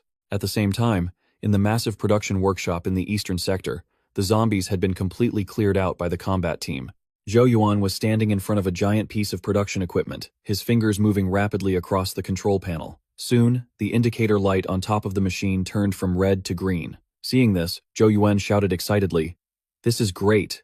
The main structure of the production line is still intact. We just need to replace a few perishable components. Then we can connect a power source and restart it." After hearing this, Yanzi asked doubtfully, "Where are the batteries Boss Su wants?" Hearing that, Zhou Yuan pointed toward a closed warehouse door deep inside the workshop. A Panchi warrior then stepped forward. He used a crowbar to pry the door open. Inside the warehouse were countless shelves stretching into the darkness. Everyone stood there, stunned, because neatly stacked on the shelves were brand new cardboard boxes, each printed with the clear logo of a 7th-generation thunder god. At that moment, a warrior stepped forward and sliced open a box with a knife. The next second, a new battery rolled out, and the Panchi warriors erupted in excitement. Zhou Yuan excitedly ran back and forth between the shelves, quickly scanning inventory codes with a tablet. There are at least 30,000 batteries in this warehouse, and they're in excellent condition, with a failure rate of no more than 5%. Yanzi was overjoyed when he heard this. Take them all back. Boss Su's reward will probably be as big as a mountain. Just then, Zhou Yuan's shout was heard again. There isn't just one production line here, there are 2 complete ones. As soon as he finished, Yanzi's booming laughter echoed through the workshop. He grabbed his walkie-talkie to report, Boss Su, we've found 30,000 intact batteries in the warehouse. There are also 2 complete production lines. Back at the general store, he was still leaning against his folding bed as the walkie-talkie continuously reported their victories. Feng Chao has secured all high ground, no large-scale enemy activity detected. The northern dormitory area has been cleared. However, his expression didn't change at all. He just used his telekinesis to grab a can of Coke from the shelf and drank it leisurely. Soon, the data copy was complete. All the batteries were also packed up. Then, the 4 teams gathered again in front of the main gate. At this point, Yanzi began to feel anxious. He didn't know if he would agree to a victory celebration or if he'd even get angry about it. The thought sent a chill down Yanzi's spine. Not long after, the large force returned to the general store. A strange silence fell over the area. All eyes were fixed on the closed rolling door. A moment later, the door slowly rolled up, and he stepped out, looking calmly at Yanzi. Yanzi, you said you wanted to throw a victory party, didn't you? Hearing this, Yanzi's heart tightened, and beads of sweat formed on his forehead. I was being presumptuous. Boss Su, please calm down. However, he suddenly cut him off. It's not a bad idea. Then, he raised his hand and waved it gently in the blink of an eye. A mountain of meat appeared in the middle of the square. Pork, beef, chicken, duck, nothing was missing. Next, countless fresh vegetables materialized out of thin air, and there were even several hundred crates of chilled beer. In an instant, the sound of people swallowing filled the square. Then his voice rang out again. What are you all standing there for? Tonight, you can eat all the meat you want. As he finished speaking, a brief silence fell over the crowd, followed by cheers that shook the heavens. The soldiers couldn't hold back any longer. They all rushed toward the mountain of meat. A moment later, the Panchi warriors were setting up grills and lighting charcoal, while the people from Fengzhou started washing vegetables. The Feng Chao soldiers stood guard around the perimeter for the feast. A dozen or so minutes later, the fragrant aroma of grilled meat wafted across the entire square. Everyone ate grilled meat and drank beer, and it was as if everything had returned to how it was before the apocalypse. Ye Ying, however, stood on the edge of the crowd, looking at him as he calmly observed it all. At that moment, she suddenly understood that what he had given them wasn't an insult or a handout, but a choice. They could continue to be lone wolves, fighting for scraps, or they could submit to the Lion King and enjoy the life he offered. As he leaned against the doorframe drinking his Coke, a red-faced Yanzi suddenly ran up. He bowed respectfully. Boss Su, from now on, Panchi will be your most loyal friend. My life, Yanzi's life, also belongs to you. He said nothing, just crushed the empty Coke can in his hand, then tossed it into a trash can 10 meters away, and said casually, from now on, if you listen to me, you'll have meat at every meal. This sentence was like a shot of adrenaline for everyone present, and his presence completely dominated the square. The party continued. Bai Lu, Bloody Hand, and Ji sat together around a simple table. They understood clearly that from this day forward, the rules of this wasteland had changed. A long while later, the embers began to die down, and the mountain of meat had been completely devoured. At that moment, the rolling door silently went up. He stepped out again, and everyone's eyes immediately focused on him. He just waved his hand over the square. Instantly, a mountain of supplies appeared, containing not only compressed biscuits and boxed rice, but also countless neatly stacked cans of beef and cartons of cigarettes.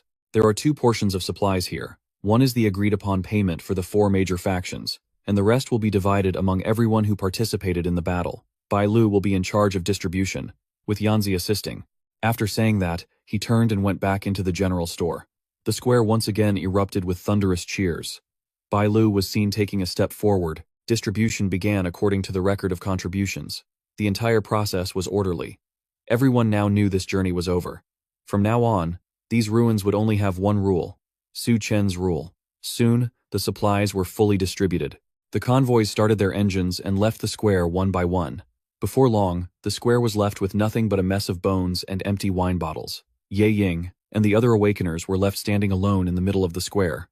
At this moment, they understood in their hearts that he was now their sole authority.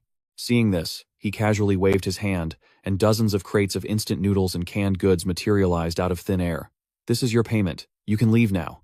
As he finished speaking, the scar-faced man suddenly roared. Do you think you can just use us and toss us aside like a dirty rag? You think you can get rid of us with a single meal? The crowd behind him immediately erupted in an uproar, but Ye Ying didn't move. She took 2 steps forward, raised her head, and looked him straight in the eye. We want to stay and work for you, sir. The tech park is deserted now. It won't be long before scavengers take notice. Without anyone to guard it, all that equipment and those supplies will be cleared out within a day. The 4 major factions have retreated to rest and won't be back anytime soon. We are the only ones who can go to the industrial park right now. Hearing this, the awakeners behind Ye Ying fell silent. A slight curve formed at the corner of his mouth as he said nonchalantly, If that's the case, you will no longer be free, awakeners. Instead, you'll become my first direct action team. Its name will be The Blade, with Ye Ying as the captain. His voice carried a finality that allowed no room for debate. Ye Ying nodded slightly. Seeing this, he raised his hand again. The next second, a brand new diesel generator dropped to the ground, with several barrels of diesel fuel placed beside it. Next came a small reconnaissance drone with its control panel, and finally, a dozen brand new military-grade walkie-talkies. This is your equipment. Now, take your payment and your equipment, and head to the tech park immediately. Turn the dormitory area into a temporary base of operations. Report to me if so much as a single mouse gets in. Everyone's eyes lit up as they saw the equipment. Even Ye Ying couldn't hide a flicker of excitement. She suddenly turned to her comrades and shouted, Everyone, take inventory of the supplies. Prepare to move out. In response, they roared in unison, Yes, Captain. Then, everyone began to load the supplies, driving off towards the tech park. Su Chen retracted his gaze. He slowly pulled down the rolling shutter, and the inside of the general store returned to silence. He stared intently at the complete and complex industrial blueprint on his computer screen. The 7th generation Thunder God battery production line, and the basic industrial process documents.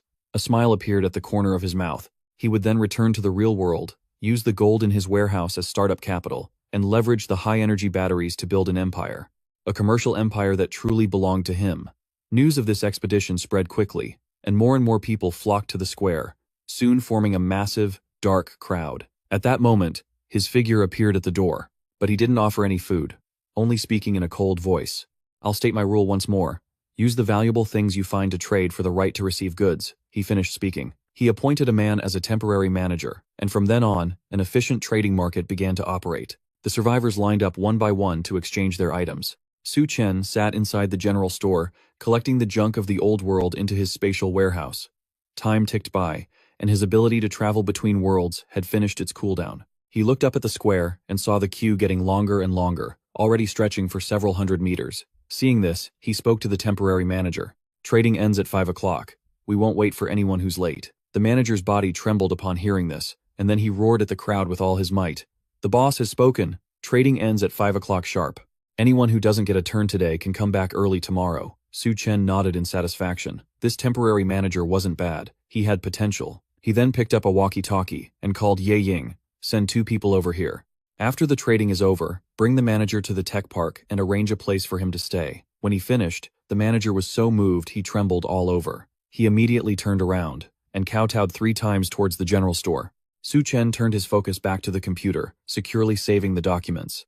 The trading ended, and the 2 members Ye Ying had sent arrived. The survivors left one after another. No one dared to cause trouble. Soon, the square was quiet again. Su Chen then simply focused his thoughts. The air around him began to twist, and a faint vortex appeared before his eyes. In an instant, he was back in the real world. He now had 2 hours before his meeting with the boss behind Su Wan. He immediately went to the most high-end shopping mall and walked straight into a top-tier men's fashion store. Half an hour later, he walked out in a custom-tailored, dark gray suit. He was no longer a humble general store owner, but a true CEO. 7 p.m. A white box truck pulled up in front of the club. He stepped out of the driver's seat. Su Wan was personally waiting at the main gate to welcome him, but he paid her no mind and walked to the back of the truck. He pulled 2 metal cases from the cargo bed. The corners of the cases were slightly deformed, unable to bear the weight. Seeing this, Su Wan's pupils contracted. 300 kilograms of gold, split into 2 cases, each weighing 150 kilograms. Yet he carried one in each hand, as if they were weightless. She took a deep breath. She tried to suppress the shock in her heart, then bowed slightly and gestured. The boss is waiting for you, sir. She then led him through the door. He could feel several cold presences lurking in the shadows, like a pack of venomous snakes lying in wait. Soon, Su Wan led him to a study deep inside the main building. Inside, the study was a mahogany desk and shelves packed with books. An old man was sitting behind the desk. He was holding an ancient, thread-bound book, completely engrossed. Seeing this, Su Wan bowed deeply. Elder Tong, he's here. Hearing her, Elder Tong closed the book and then looked up at him. Su Chen calmly met his gaze, then slammed the 2 cases down on the mahogany desk. The tabletop let out a loud thud. 300 kilograms of gold. Go ahead and inspect it. At this, Elder Tang's eyebrows shot up. He didn't touch the 2 chests, but slowly picked up the phone on the desk. Soon after, there was a knock on the door, and a middle-aged man wearing gold-rimmed glasses walked into the study, holding a sophisticated testing instrument. The man then opened the lids of the chests. Inside, gold bars were neatly arranged. The man then began taking out each bar to weigh and inspect it. The inspection finished quickly, and the middle-aged man spoke up. Elder Tang, 600 gold bars, totaling 300 kilograms. The purity is up to standard. Hearing this, Elder Tang gave a dismissive wave of his hand. Seeing this, the middle-aged man and Su Wan both left the room. Elder Tang laced his fingers together, looked at him, and said, I can offer you 246 million yuan for this batch of gold. I heard from Su Wan that you're looking for a battery company. After speaking, Elder Tang pushed a tablet in front of him. On the screen was information for several companies. He didn't even bother to look, and said directly, I want Yuan Hung. Immediately, Elder Tang's pupils constricted. Yuan Hung Technologies, aside from its dilapidated factory and production lines, had no other value. It was even located in the suburbs. It was clear that all he needed was a legal shell company. Elder Tang said nothing more, and directly called the legal department to prepare the entire share transfer agreement. For Yuan Hung Technologies, the finance department was to immediately form a project team to process this batch of gold through the cleanest possible channels. After the call, the departments operated at high speed. In less than an hour, the contract documents were delivered. He picked up a pen and signed his name. Elder Tong was stunned by this. He hadn't expected him to sign the contract without even carefully reading the terms. However, he looked at Elder Tang with a calm gaze and said, I am the boss of this company now. I want a complete list of all Yuan Hung Technologies employees, along with their positions, salaries, and all records of commendations and disciplinary actions. Also, immediately freeze all company accounts and seal all physical assets. Without my order, nothing is to be removed from the company. Finally, notify everyone that there will be a General Assembly meeting at 9 a.m. tomorrow at the suburban factory. Anyone who is late or absent will be considered to have voluntarily resigned. I will arrange for my people to carry out your instructions. The acquisition price for Yuan Hung Technologies is 180 million yuan. What do you plan to do with the remaining gold? At this, he said, I need 5 million in cash. As for the rest, I'll have to trouble Elder Tang to hold on to it for me for the time being. I'll transfer it to the company account after I've handled the internal affairs. Elder Tang looked at him and smiled cryptically. He found him to be even more unfathomably shrewd. A moment later, Su Wan pushed a small cart into the study. On the cart were 2 black cases. Mr. Guo, here is the 5 million in cash you requested. He nodded, then stood up, gave a nod to Elder Tang, and left the study with the cases in hand. A moment later, upon reaching the gate, he tossed the 2 cases onto the passenger seat, then started the truck and gradually drove away. Back in the study, Su Wan spoke to Elder Tong. Are we really going to pursue a deep cooperation with Mr. Guo? His background is too mysterious, and his methods are ruthless and overbearing. The documents show his background is ordinary, with nothing noteworthy. Yet in just a few days, he has suddenly displayed unimaginable power. After listening, Elder Tang slowly turned around. He said calmly, destroy all the documents we found. Leave no trace. Furthermore, from now on, I forbid our people from investigating Mr. Guo in any way. Anyone who violates this will be dealt with according to the family's rules. Also, any request Mr. Guo has must be met, at all costs. Hearing this, Su Wan's expression turned serious. I understand.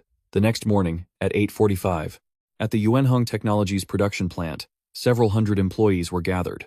Everyone was buzzing with discussion, their faces filled with anxiety and speculation. Just then, the roar of an engine grew closer from a distance. Instantly, everyone's eyes turned in unison toward the factory entrance. He walked straight into the middle of the crowd, holding a folder. Under his sweeping gaze, the chatter died down. Then he opened the folder in his hand and called out the name of Yuan Hung Technologies director. You have 10 minutes to pack your personal belongings. Get out. As he finished speaking, the entire factory seemed to freeze. The director's face immediately flushed red. This is insane. Who the hell do you think you are to tell me to get out? Just then, the chief engineer stepped forward to plead their case. Although we haven't achieved commercialization yet, we've made breakthrough progress in materials and design. Just give us a little more time and funding. Unexpectedly, he cut him off abruptly. Your project has dragged on for 3 years, draining the company's entire research and development budget.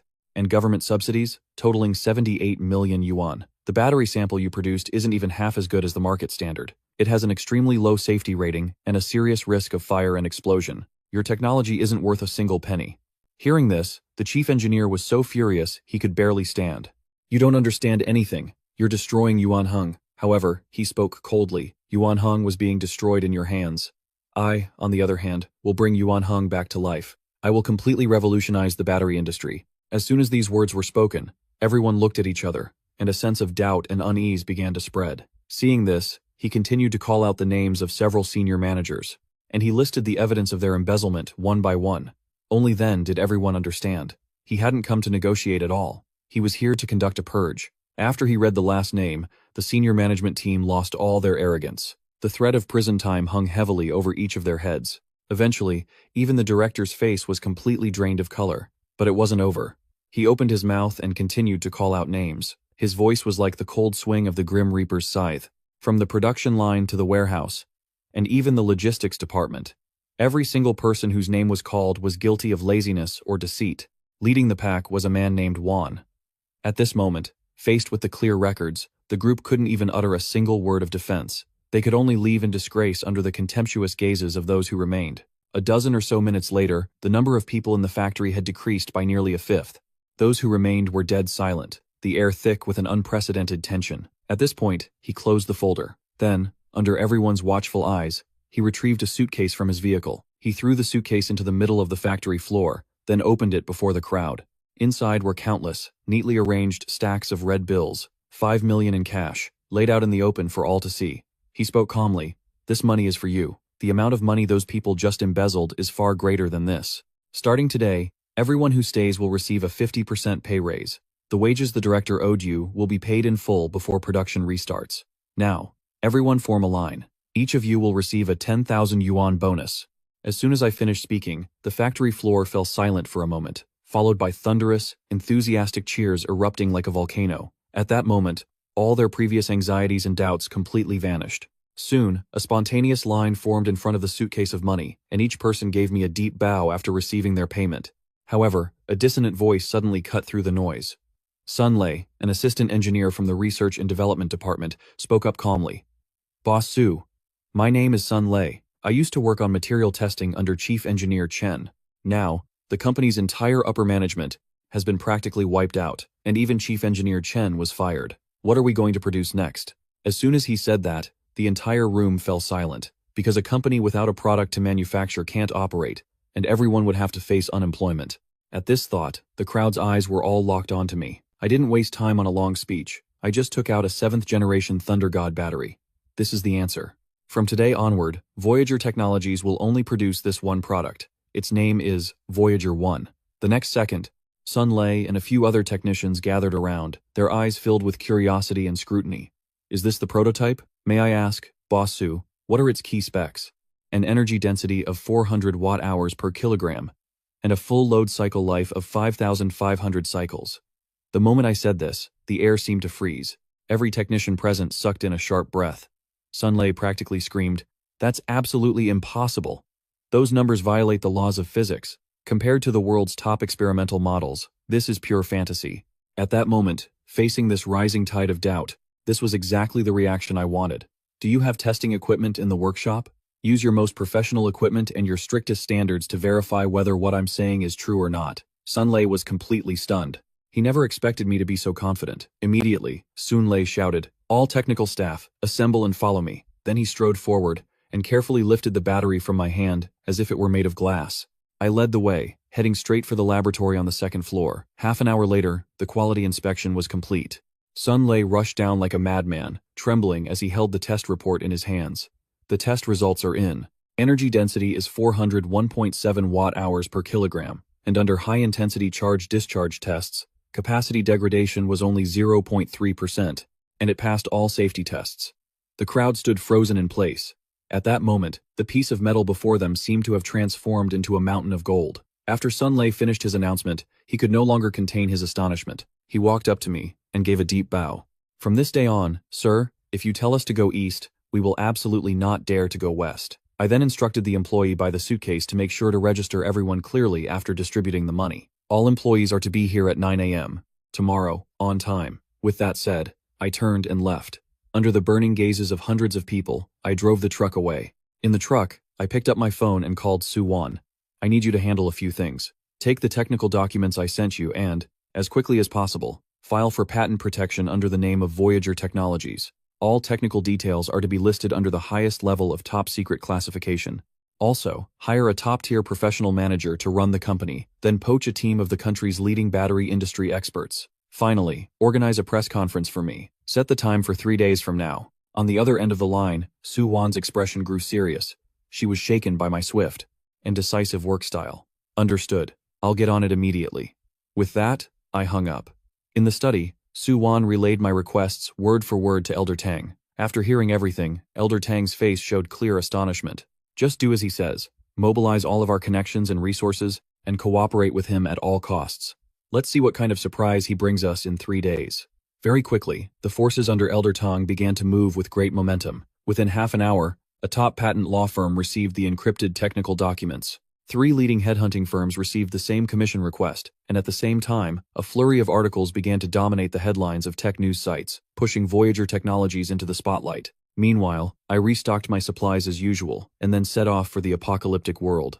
I had already contacted factions like the Rock and Ark, telling them to bring essence cores and gold for a trade, and also sent people to the Sky Dome Technology Park to transport the batteries and dismantle the entire production line. After that, I called Ye Ying over. I first gave her some new supplies and then told her to go meet with the people from the 4 major factions. I understood very well that Ye Ying's people alone couldn't secure the entire Sky Dome Technology Park. So, I instructed Ye Ying to start recruiting the Awakened. The plan was to increase the number of Awakened to 100. My transmigration cooldown, just as I'd predicted, was now 9 hours, moving ever closer to unlimited travel, and I stayed there for well over 10 hours, bringing a great deal of supplies to the survivors living amongst the ruins. The trades were completed, and I received a total of over 200 kilograms of gold and 30 essence cores. I stored the gold in my spatial storage and absorbed the essence cores directly. A moment later, my abilities were strengthened once again. My spatial storage capacity increased to 4,000 cubic meters, and my telekinesis was enhanced, allowing me to control objects weighing up to 300 kilograms and to further compress and accelerate metal. After taking care of everything, I returned to the modern world and got a good night's sleep, not heading to Voyager Technologies until the following day. By now, the factory was bustling with unprecedented energy, with uncontainable smiles on all the employees' faces. Every so often, gasps of astonishment would come from the laboratory, all of them praising the battery's incredible performance. As for me, I was sitting in the office. I was in my office, having just hung up with Suwon. She was bringing the talent I needed. An hour later, there was a knock on my office door, and a woman with short hair walked in. The newcomer was Jiang Yi, with Suwon following behind her. Before I could even speak, she asked, "Time is precious. Let's not beat around the bush. The headhunting firm said you're about to release a game-changing product, based solely on this company that's on the verge of bankruptcy, based on the fact that I can get my hands on things that others can't. A single prototype that's enough to shut down every battery factory in the world." Hearing this, Jiang Yi scoffed and said, "I've been in this business for 10 years, and I've met far too many young people like you with dreams of changing the world. Without exception, they all became the laughingstock of the industry. I only came here to confirm one thing. Are you any different from them?" As soon as she said that, I suddenly laughed, then stood up and walked toward the door. "Follow me." Jiang Yi was stunned for a moment. Then she quickly followed, with Suwon hurrying to keep up. Soon, they arrived at the testing lab on the 2nd floor. I told Sunlei to bring out the test report. Jiang Yi took the report and glanced over it, her eyes filled with disdain. "Let me tell you, fudging data is a technical skill in itself, and the data in this report is full of holes." Hearing this, Sunlei's face turned red as he hurriedly defended himself. Every single piece of data was measured by us personally, but Jiang Yi just glanced around at the equipment in the lab, and a scornful smirk appeared on her face. "Using these 20-year-old antiques?" Throughout all this, my expression remained unchanged. "How do you want to test it?" "Very simple," Jiang Yi said as she took a USB drive from her pocket. "This is a set of the highest standard battery testing protocols I developed a while back. The standards are more than 5 times stricter than the national ones. Your battery needs to be run through it again, and all tests during the process will be handled by my people, and it has to be verified by an internationally recognized third-party testing agency." "All right. Suwon, help me get in touch with them. I want to borrow the lab at the Zhongke Testing Center right now." As soon as I said that, Jiang Yi froze on the spot. She never expected me to agree so decisively, and to immediately request a top-tier lab, no less. Su Wan quickly took out her phone to make the call. In less than 10 minutes, Su Wan hurried to my side. "Boss Su, it's all arranged. The lab will be open for us for the next 24 hours. Hearing that, I picked up the Voyager 1 battery from the table and led the group out. Before long, they arrived at the Zhongke testing center. Jiang Yi led her team directly into the core laboratory. She plugged the USB into the computer, then placed the Voyager 1 battery into the testing apparatus. A moment later, on Jiang Yi's command, the test officially began. One item after another. You could say it was a series of grueling, extreme trials. In an instant, the only sound in the lab was the whirring of machinery. There wasn't another sound. Everyone held their breath, waiting for the test to be completed. Time ticked by, minute by minute. Jiang Yi and her team grew more and more shocked. The Voyager 1 performed flawlessly under every single test. When the final test was completed, a steel nail piercing through the battery, the data on the screen remained as stable as ever. The entire lab fell into a dead silence. Jiang Yi stared at the test report, which could only be described as perfect, and after a long moment, uttered 3 words, "A new era." Then, Jiang Yi slowly turned to look at me. "I'm in, but I still have one question. Can a product like this really be mass-produced? And what about the cost?" This was her final shred of professional rationality. As a professional manager, I didn't answer. I just took another USB from my pocket and handed it to her. "This contains the entire production process for the Voyager 1, as well as the plans for retrofitting the production line.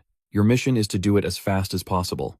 Retrofit the production line so it's capable of mass production. As for the cost, it's only 10% higher than current figures." The moment I said that, Jiang Yi's mind went blank. She took the USB with trembling hands, knowing that what it held was not just electronic data. It was a secret sufficient to overturn the industrial landscape of the entire world. In that moment, Jiang Yi's gaze instantly became fervent. "I understand. From now on, Sun Lei is the new chief technical officer. Everyone, follow me back to the company immediately. Within 2 days, I want every one of you to have these blueprints memorized." But just then, Jiang Yi seemed to think of something. She looked at me, her brow slightly raised. "Boss Su, the materials needed to retrofit the production line will take a month to arrive. What are we going to show the media at the press conference the day after tomorrow? I'll handle the core components. Just send me a list of the corresponding parts. I'll bring the supplies by tomorrow at the latest. What you need to do is get the production line running before the press conference and produce the first finished product." After saying that, I walked straight out of the lab. Hearing this, the others quickly sprang into action. Half an hour later, in the office of Voyager Technology, Sun Lei handed me a list of materials. I took the list, glanced over it, and stuffed it into my pocket. "Wait for my news." I left them with only that sentence and departed. Shortly after, I returned to the general store and immediately initiated a jump back to the apocalyptic world. I took out the walkie-talkie and started calling for people. In less than 20 minutes, 3 off-road vehicles pulled up in front of the store. Bai Lu got out of the car with Zhou Yuan and Wang Chongming. "Boss Su, I've brought the men." I nodded to Bai Lu and handed her the list. "Head to the tech district and bring these things back. Don't miss a single item on this list, even if you have to dismantle an entire production line for me." Hearing that, Zhou Yuan and Wang Chongming's hearts tightened, but neither dared to object. "We guarantee we'll complete the mission." A moment later, the convoy set off, speeding toward the tech district. I then switched the walkie-talkie to the public channel. "This is Su Chen. It's time to trade. Bring your gold and crystal cores to exchange for supplies." As soon as I finished speaking, responses from various factions came in one after another. Panxi Stronghold, copy. Fengchao, copy. Dengta, copy. Fangzhou, copy. At that moment, I switched back to the encrypted channel. "Ye Ying, how's the recruitment of new members going? We've already screened 30 people. Following your instructions, we're now conducting the second round of loyalty tests." "Very good. I don't feed useless mouths or traitors. As long as they're willing to work, they can have as many supplies as they want." "Understood. Within 3 days, the full roster for the Blade will be in your hands." Hearing this, I put down the walkie-talkie and began to wait. Less than an hour later, the roar of engines echoed from all 4 directions of the ruins. The vehicles of the 4 major factions pulled up in front of the general store. Yanzi led the way, setting down 2 heavy metal chests. "Boss Su, this is the entire stockpile from our Panchi faction for this period." Close behind him was Bloody Hand, followed by the Fangzhou and Deng Ta factions. Soon, the containers were opened, and the gold bars and crystal cores were clearly inventoried. I casually collected them into my spatial storage, while the 4 major factions obediently lined up to receive the various supplies they had pre-ordered. Crate after crate of supplies was carried away by the 4 factions: cigarettes, alcohol, sugar, rice, meat, and all sorts of medicine. They even got walkie-talkies and drones. With my supply provision, the quality of life for the 4 major factions and the awakened ones gradually improved. The transaction went incredible. I acquired a total of nearly 300 kilograms of gold and 42 crystal cores. Soon, the square returned to silence. I immediately absorbed all the crystal cores. As a cool stream of energy flowed into my body, I could clearly feel my spiritual field being constantly refined. My control over the speed and intensity of my psychic power was increasing exponentially. At that moment, my psychic power limit easily broke through to 400 kilograms. The space inside my spatial storage also expanded to 5,000 cubic meters. Just then, the sound of an engine came from outside, and Bai Lu and Zhou Yuan pulled up with their team in front of the general store. The back of their vehicle was loaded with all sorts of sophisticated components. Bai Lu walked to the door and said, "Boss Su, not a single one of the core components and materials on the list is missing." I stood up. Very good. At that moment, the factory complex of Yuan Hung Technology was brightly lit. Inside, the workshop was bustling with activity, with the constant sound of metal being cut. Jiang Yi stood on a second-floor platform, looking down at the fervent scene below. Her eyes were bloodshot, but she still gave clear and decisive instructions. The entire technical team was operating on overdrive under her high-intensity pressure, like tightly wound springs. Just then, the deep roar of an engine sounded. I drove the truck to a stop at the workshop entrance. Instantly, countless eyes focused on me. I stepped out of the driver's seat and walked to the back of the truck. I pulled open the heavy cargo door. The next second, the truck bed, filled to the brim with components, was revealed. Seeing this, Sun Lei immediately scrambled over. The surrounding technicians also rushed forward, moving the components at top speed. Meanwhile, Jiang Yi walked up to me without saying a word. She just gave me a deep look, then abruptly turned and shouted to the technical team, "Lei, take your people and start installing the core drive shaft. Team 2, begin pre-calibrating the high-resolution path sensor array. Team 3, place all alloy components into the dissolution chambers in the correct order. Before dawn, I want to see this production line moving." The next second, a tidal wave of responses echoed back, so powerful that the entire workshop hummed with the vibration. Immediately, the staff threw themselves into their work. The production line, which had been just a bare frame moments ago, was now being filled with sophisticated components at a visible pace. Time flew by amidst the roar of machinery. As the first sliver of dawn appeared in the east, Sun Lei personally tightened the last high-strength screw. With that, the entire production line was complete. Jiang Yi walked over to the main control panel of the production line. She pressed the start button. Immediately, the low hum of electric current spread through the workshop. The entire production line was like an awakened steel beast. Hundreds of indicator lights lit up one by one, capturing everyone's attention.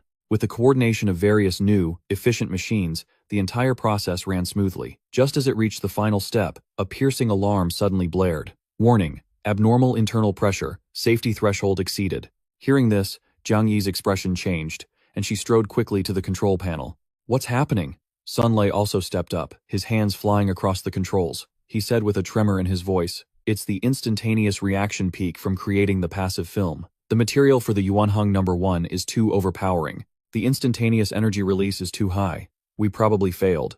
Hearing that, everyone's hearts sank, thinking failure was inevitable. But unexpectedly, at that moment, the pressure curve rapidly dropped, stabilizing within the safe zone. The piercing alarm also abruptly stopped.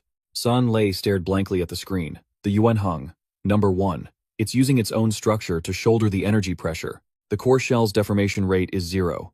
Instantly, he snapped his head around to look toward the production line. "It's a success." As soon as he spoke, at the end of the production line, a Yuanheng No. 1 battery slowly emerged. The next second, a tidal wave of cheers erupted. "We did it. We actually made it," a few of the old technicians who had been up all night shouted in excitement. Even Jiang Yi couldn't help but tremble. She walked over, lifted the battery in her palm, then raised it high for everyone to see. "We did it." As for me, I was leaning against the car door in the distance. A faint smile appeared on my face. A moment later, the noise subsided, and Jiang Yi's gaze turned sharp again. "The press conference is in less than 27 hours. I will draw up a complete procedure for the press conference and a draft for the speech. Everyone is dismissed to get some rest immediately. At 4 p.m., everyone assemble for the final pep talk before the conference." After speaking, Jiang Yi handed the battery to me. I took it and gave it directly to Su Wan. I instructed her to keep it safe. Soon, the entire factory fell quiet again, and Jiang Yi began to explain the layout for the press conference. "I suggest we divide the press conference into 3 parts. First, we'll present the data using the report from the Zhongke Inspection Center. Second, we'll conduct a live test with the product. At the third partner's site, Just as they were announcing their future production plans and preliminary partnership intentions, Su Wan's phone suddenly rang. She took one look at it, her face immediately filling with shock. "Director Jiang, Boss Su, everyone, you need to see this." After speaking, Su Wan handed her phone over. On the screen was a financial news alert. The CEO of Skywalk Energy, Zhou Zhen, was giving an interview with the air of an industry leader. He was attacking Voyager technology, claiming its production line was obsolete and that it wasn't even qualified to manufacture the most basic batteries. He went on to call for a boycott of this market-disrupting behavior, and at the end of the article was a photo of a dilapidated, rusted-out production line. Seeing this, the atmosphere in the workshop instantly dropped to a freezing point, but Jiang Yi suddenly laughed. She stood up and walked over to the production line. "Boss Su, I propose we change the plan for the press conference. Tomorrow, we won't be doing any kind of product introduction at all. We're going to set up cameras all over this workshop and live stream the entire production of a brand new Voyager 1 battery for the whole world to see. And then, right in front of everyone, we'll immediately conduct the ultimate stress test. We'll take it apart so the entire world can see for themselves that the Voyager 1 is not just an empty shell. Can the media and streaming platforms be arranged? They can." Jiang Yi's voice was incredibly firm. Hearing this, I nodded. I then took my phone out of my pocket and had an invitation sent to Skywalk Energy's headquarters, letting them know that the front row center seat at the press conference was reserved just for him. Not long after, in the chairman's office at Skywalk Energy, Zhou Zhen had just finished a meeting with investment firms. He had successfully turned Voyager technology into a synonym for a capitalist scam. That in-depth interview was plastered all over the headlines of major financial media. As far as he was concerned, the war was already over. However, just then, his chief assistant walked into the office. "Chairman Zhou, they've invited you to their product launch tomorrow." Hearing this, Zhou Zhen took the invitation and opened it. Reading my defiant words, a fire of rage ignited deep within Zhou Zhen. "Very well, a clown who doesn't know his place. Tell them I accept this invitation. I want to see with my own eyes how they're going to crash and burn." The assistant nodded and quickly left the office. That afternoon, public opinion on the internet completely shifted. First, Skywalk Energy's official account announced with great fanfare that Chairman Zhou Zhen had accepted an invitation to Voyager Technologies' press conference in order to expose the industry's biggest scam and protect market order. Immediately after, Voyager Technologies' official account released a poster with just a few bold lines of text. "We're just doing one public demonstration, from components to battery, from production to disassembly. Tomorrow at 10 a.m. Global live stream. We'll be waiting." This poster was a bombshell that detonated public opinion, quickly turning the press conference into a national spectacle. Meanwhile, at the Voyager Technology factory, I was leading a few technicians through the final checks on the production line when Jiang Yi walked up to me. "Boss Su, I'm afraid the way you look now won't be enough to command the stage tomorrow." Hearing that, I looked down at my clothes. "You're right." Shortly after, Jiang Yi and I went to the city's most luxurious shopping mall. Soon, my truck pulled up in front of the mall, and Jiang Yi and I walked into a high-end suit shop. The moment she entered, Jiang Yi spoke up. "We need a suit that can be worn tomorrow. The fabric needs to make a statement, but it can't be too flashy." Hearing this, the old tailor's eyes scanned over me, taking only a few seconds to size me up. He turned and pulled out a few fabric swatches. "These are high-quality Italian wools." Jiang Yi took one and felt it. "This is the one." Next came the tedious process of measurements and fittings. Just then, a sarcastic voice rang out. "Well, if it isn't the great Boss Su, is the money you make from that little grocery store even enough to buy a button in here?" The words had barely faded when Wang Hao and Zhang Qian walked in through the door. Seeing me, Zhang Qian's face twisted with contempt. "Oh, Wang Hao, don't say that. The clothes here aren't cheap, you know. For all we know, Boss Su here might not have even paid off his 350,000 yuan debt yet." The me of today had long since put the past behind me. So I said nothing from start to finish, just calmly continued with my measurements. However, my dismissiveness made Zhang Qian feel both awkward and angry. At that moment, Jiang Yi immediately understood our history. She stepped forward, her gaze landing on Wang Hao, the chairman of Hengda Construction, a subsidiary of Skywalk Energy. "That's your father, isn't it?" "That's right. You've got a sharp eye." Wang Hao assumed Jiang Yi was trying to flatter him, but he never expected Jiang Yi's tone to remain so calm. "Your company's capital chain has ruptured on that real estate project in the south side of the city. To fill the gap, your father embezzled 300 million from a dedicated bank loan. By current estimates, Hengda's working capital is no more than 20 million. But the repayment deadline is the 15th of next month, isn't it?" The moment she finished speaking, Wang Hao's face was a mask of horror. He was frozen to the spot. He couldn't understand how Jiang Yi knew these internal secrets. In that instant, The very foundation of Wang Hao's arrogance was torn to shreds. But Jiang Yi couldn't even be bothered to look at him again. She turned to the old tailor and said, "Based on these measurements, pair this with 2 high-end dress shirts and 3 ties, and have the entire set with the suit sent to this address before 9 a.m. tomorrow." With that, she took a business card from her purse and placed it on the counter. On the card, the words Voyager Technology burned into Wang Hao's eyes. In an instant, all the recent news reports clicked into place in his mind. The next second, Wang Hao let out an almost maniacal laugh. "The president of a scam company. What right do you have to investigate my family's business?" Zhang Qian also remembered the news trending online and sneered along with him. "I thought you'd latched onto some rich sugar mama. Turns out you just found yourself a female con artist. You two really are a match made in heaven." At this, Jiang Yi just looked at them calmly. Wang Hao stormed up to her, practically trying to shove his finger in her face. "Get on your knees and apologize to me right now. Otherwise, with just one phone call, I can have that pathetic company of yours shut down for good." Hearing this, I took a step sideways, moving to stand in front of Jiang Yi. Faced with my ice-cold gaze, Wang Hao suddenly grew a little flustered. But I didn't make a move. I just spoke calmly. 10 a.m. tomorrow at the Visionary Technology Factory. I welcome you to bring your media friends along. After saying that, I didn't spare him another glance, simply tilting my head to gesture for Jiang Yi to leave. Then, we both departed. At that moment, a wave of humiliation washed over Wang Hao. My words echoed in his ears, a display of power from the strong to the weak, not an explanation, but a mere act of charity. A vicious glint flashed in Wang Hao's eyes. "Fine, I want everyone to see what kind of a joke you really are." At 9 the next morning, the once desolate Eastern Industrial Zone had become the focal point of the entire city, and even the whole country. The gates of the Visionary Technology Factory were swarmed to the point of being impassable. Interview vans from major media outlets nearly blocked the road, and there were even numerous internet celebrities holding their phones, live streaming.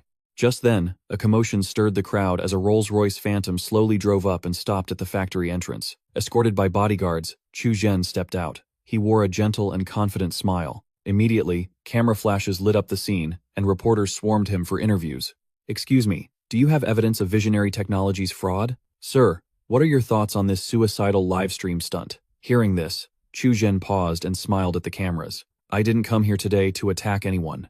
I'm simply here as a veteran who has dedicated half his life to the battery industry, to witness firsthand the rise of this so-called newcomer. As for the truth, I believe the facts will provide the best answer." After speaking, Chu Zhen walked into the hall. At that moment, a red Ferrari pulled up to the entrance. Wang Hao and Zhang Qian arrogantly stepped out, followed by his entourage of media friends. A moment later, Wang Hao led Zhang Qian into the hall, surrounded by the crowd. Inside the factory, the audience seating was simply divided into a few sections, all facing the production line. Next to the production line, a dozen high-definition cameras were set up, capable of capturing every detail of the manufacturing process. The entire hall was eerily silent. Everyone was stunned by the scene before them. Time ticked by, and at exactly 10 a.m., all the lights in the hall suddenly went out. The eyes of the world were focused on this spot. In the darkness, a spotlight shot down from the ceiling, illuminating the futuristic-looking production line. At the same time, the livestream cameras followed, broadcasting the image onto electronic screens, for everyone to see. The hall was now buzzing with discussion, while Chu Zhen, sitting in a dedicated seat in the front row, furrowed his brows. He immediately sensed that something was wrong. Looking at the production line, which was far beyond his comprehension, a sense of unease quietly grew within him. Just then, Jiang Yi walked out steadily. She walked straight to the front of the production line and stopped. "Esteemed guests, friends from the media, good morning everyone. I am Jiang Yi, the president of Visionary Technology. Today, we will demonstrate the manufacturing process of a Visionary 1 battery, starting from the most basic raw materials. Next, please welcome our chairman, Mr. Su Chen." As soon as she finished, my figure appeared before everyone. I was wearing a custom-tailored suit, my gaze as calm as still water. I then casually walked over to the production line's control panel and leaned against it lightly. "Welcome, everyone, to this press conference. As Jiang Yi said, today we are only doing one thing: on-site production." With that, I pressed a button on the control panel. In the next second, the entire dormant production line awakened, and hundreds of indicator lights lit up one by one. Robotic arms slowly rose, entering a state of readiness. At the same time, the electronic screens lit up, divided into several sections. The main image was a close-up of the first stage of the production line. Under the camera's lens, numerous basic raw materials were on display. Then, Jiang Yi began to introduce each material one by one, from silicon dioxide to graphite powder. Seeing this, Chu Zhen sneered. All smoke and mirrors. Are they trying to stall for time? Wang Hao, on the other hand, was laughing hysterically. Is this a lesson for middle schoolers? The livestream chat was also flooded with sarcastic comments. However, at that moment, the production line suddenly started. A robotic arm picked up a specific amount of raw material and placed it into a fully enclosed furnace. On the screen, the temperature data inside the device instantly skyrocketed. At the same time, Jiang Yi calmly explained, "Through our proprietary plasma technology, we can break down the materials into an atomic state, removing all impurities to obtain pure silicon and carbon elements. We then restructure the silicon atoms, forming a unique three-dimensional, multiporous silicon-carbon framework. This is the key to achieving ultra-high energy density." The smile on Chu Zhen's face froze completely. He had only vaguely heard of those technical terms in top technology journals, or perhaps only seen them in science fiction novels. At this moment, Chu Zhen suddenly sat up straight, staring at the rapidly changing data. Every single number on the screen perfectly matched the process. After a moment, Chu Zhen lowered his voice and ordered his chief technical officer, "Check for me where all of this is coming from." However, the chief technical officer was sweating bullets. "Chairman Chu, I've already checked. Globally, there are no more than 5 labs that can perform this technology, and the samples they produce are measured in milligrams." Hearing this, Chu Zhen's heart slowly sank. Just then, the production process moved to the next stage. At the same time, Jiang Yi continued her explanation. One after another, new terms and concepts were introduced. Suddenly, Chu Zhen's head snapped up, a ruthless glint in his eyes. "I've found the flaw in this scam. This has to be a pre-recorded video. As long as I make a request they can't fulfill, this whole charade will be exposed on the spot." Thinking this, Chu Zhen no longer hesitated. He abruptly stood up from his seat, interrupting Jiang Yi's explanation. "Director Jiang, please wait a moment. The technologies you are demonstrating are truly astonishing, but how can I be sure that this isn't just an elaborately produced video?" The moment he said this, the crowd instantly erupted. People began to voice their doubts. Just then, the cold smirk on Zhou Zhen's face widened. "I demand you stop playing this video immediately. Let any member of the media here, chosen at random, use our camera to film the production line in real time and broadcast the feed onto the big screen. If you can do that, I will apologize to you on behalf of the entire world." After he spoke, the entire factory fell deathly silent. All eyes were on me and Jiang Yi. Hearing this, Wang Hao trembled with excitement. "They'd never dare. I told you they were a bunch of frauds." Time ticked by, minute by minute. Finally, I slowly stood up and strode towards the front of the stage. My answer was like a clap of thunder, exploding in everyone's minds. Even the smile on Zhou Zhen's face froze instantly, but he still tried to suppress the shock in his heart. "Boss Su has guts. If that's the case, then let's begin." With that, Zhou Zhen sent out his company's lead cameraman. Jiang Yi, on the other hand, tilted her head and signaled to our staff. Quickly, a staff member came on stage with a data cable. Then, Jiang Yi spoke up. "This is a backup port. It can connect directly to the main screen. Chairman Zhou, if you please." Hearing this, Zhou Zhen gritted his teeth. He personally walked over to the cameraman to connect the data cable. Then he ordered the cameraman to point the lens at the ultrasonic fusion device. Zhou Zhen shouted, "I want you to repeat this process right now. I want to film the entire process inside this device." This demand was much stricter than before. However, my reaction once again exceeded everyone's expectations. "No problem. But I'm afraid it won't be very clear from the audience. Why don't I invite you and your cameraman to come on stage personally? You can verify every step of the operation from the closest possible distance." My words sent a shockwave through the entire hall. Zhou Zhen's mind suddenly went blank. Go on stage? That would mean he'd become the challenger, verifying all of this under the world's watchful eyes. If all of this was real, he would become the biggest laughingstock of the century. But not going up would be the same as admitting he was scared. Thinking of this, Zhou Zhen took a deep breath. Then, he strode onto the stage, with his cameraman right behind him. Seeing this, I wasted no more words and simply turned to walk to the control panel. I pressed the button. The next second, the production line started up, beginning the material fusion process. The cameraman quickly pressed his camera against the device, and the large screen began to show the real-time feed. The feed from the camera showed 2 streams of red powder being fed in. Immediately, they began to spin at high speed, like a nebula. They were stretched by an invisible force, torn apart into 2 dense mists, and then, guided by a strange force field, they merged together flawlessly. The entire process had a surreal beauty, like something out of a sci-fi movie. At the same time, the real-time data showed every parameter at perfect levels. Soon, the process was complete. At that moment, Zhou Zhen was trembling all over, his face etched with terror. This can't be real. This must be an illusion. Just then, I spoke nonchalantly. Chairman Zhou, did you see that clearly? Do you need us to do it again? So you can offer your face up to be slapped one more time? Hearing this, Zhou Zhen's vision went dark. He nearly fainted on the spot. Down in the audience, the senior management team of Tianqing Energy was in total chaos. They knew that from this day forward, Tianqing Energy would be completely finished. On the big screen, the camera feed switched, and the battery production process was still ongoing. Many devices, with futuristic designs operated one after another. Every single step continued to shock the world. Just then, a financial reporter held up his phone and shouted, "Tianqing Energy's stock plummeted just 3 minutes after the market opened. All related stocks are crashing as well." As soon as he said that, no one cared about the production line anymore. Everyone quickly took out their phones to check the stock market. Wang Hao just sat there, stunned, his phone ringing off the hook. When he finally answered, his father's furious voice came through. "What the hell did you do? The stock has crashed, the company is ruined. Why did you have to provoke Boss Su?" Before he could even finish, the phone in Wang Hao's hand dropped limply to his side. Amid the chaos, Jiang Yi's voice rang out again. From a single grain of sand to a complete Voyager 1 battery, the entire process took 15 minutes and 23 seconds. Today's live broadcast ends here. After speaking, she gave a slight bow to the audience, then turned and walked towards me. Seeing this, I stood up straight, not even glancing at anyone in the audience. Under everyone's watchful eyes, I walked backstage with Jiang Yi. The metal door closed, leaving the crowd with their emotions swirling inside the factory. The moment the backstage door closed, it was as if it separated two different worlds. Outside the door was a tidal wave of chaos and frenzy. Inside, it was so quiet you could hear a pin drop. Jiang Yi let out a sigh of relief. "It's over. It's not over. This is just the beginning." Hearing this, Jiang Yi shook her head with a wry smile. Before she could speak, the next second, her phone started vibrating wildly.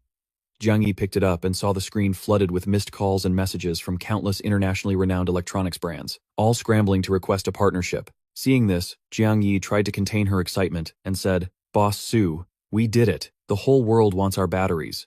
We should expand production immediately and conquer every sector that needs energy." However, my expression remained as calm as still water. A single production line, in one day, how many batteries can it produce? Compared to the billion-dollar order demands from those giants, our output is like a single grain of sand. Once we fail to meet the market's expectations, that same force will eventually tear us apart. Jiang Yi's expression turned serious. Then what should we do?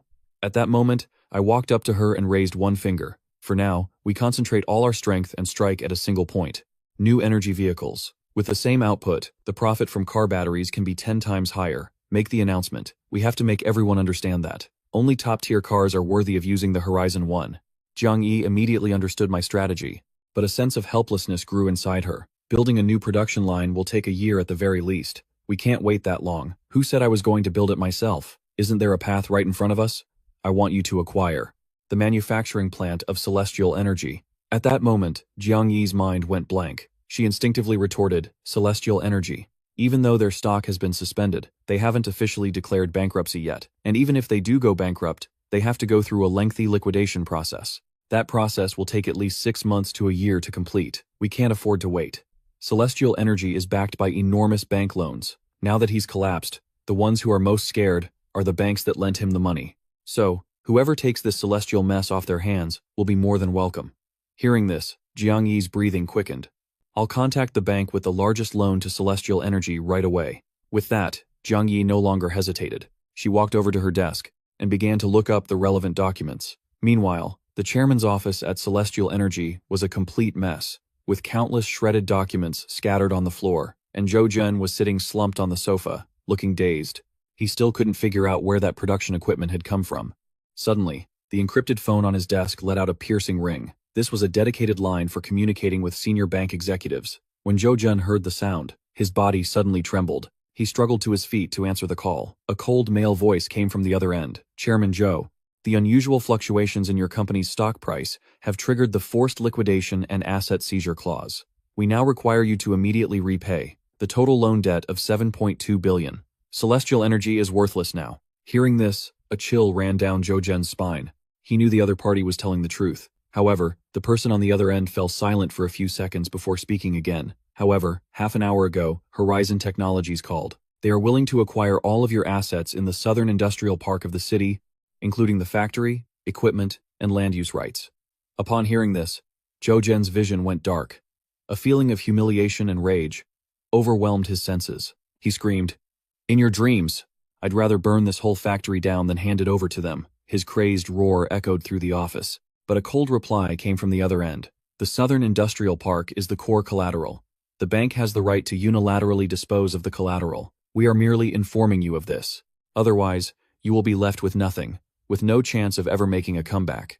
As soon as he finished speaking, the line went dead, leaving Zhou Zhen standing there in a daze. Meanwhile, in the Horizon Technologies office, Jiang Yi had just ended her call with the bank. She looked at me and said, "The bank has agreed to our acquisition offer. They will immediately put pressure on Zhou Zhen."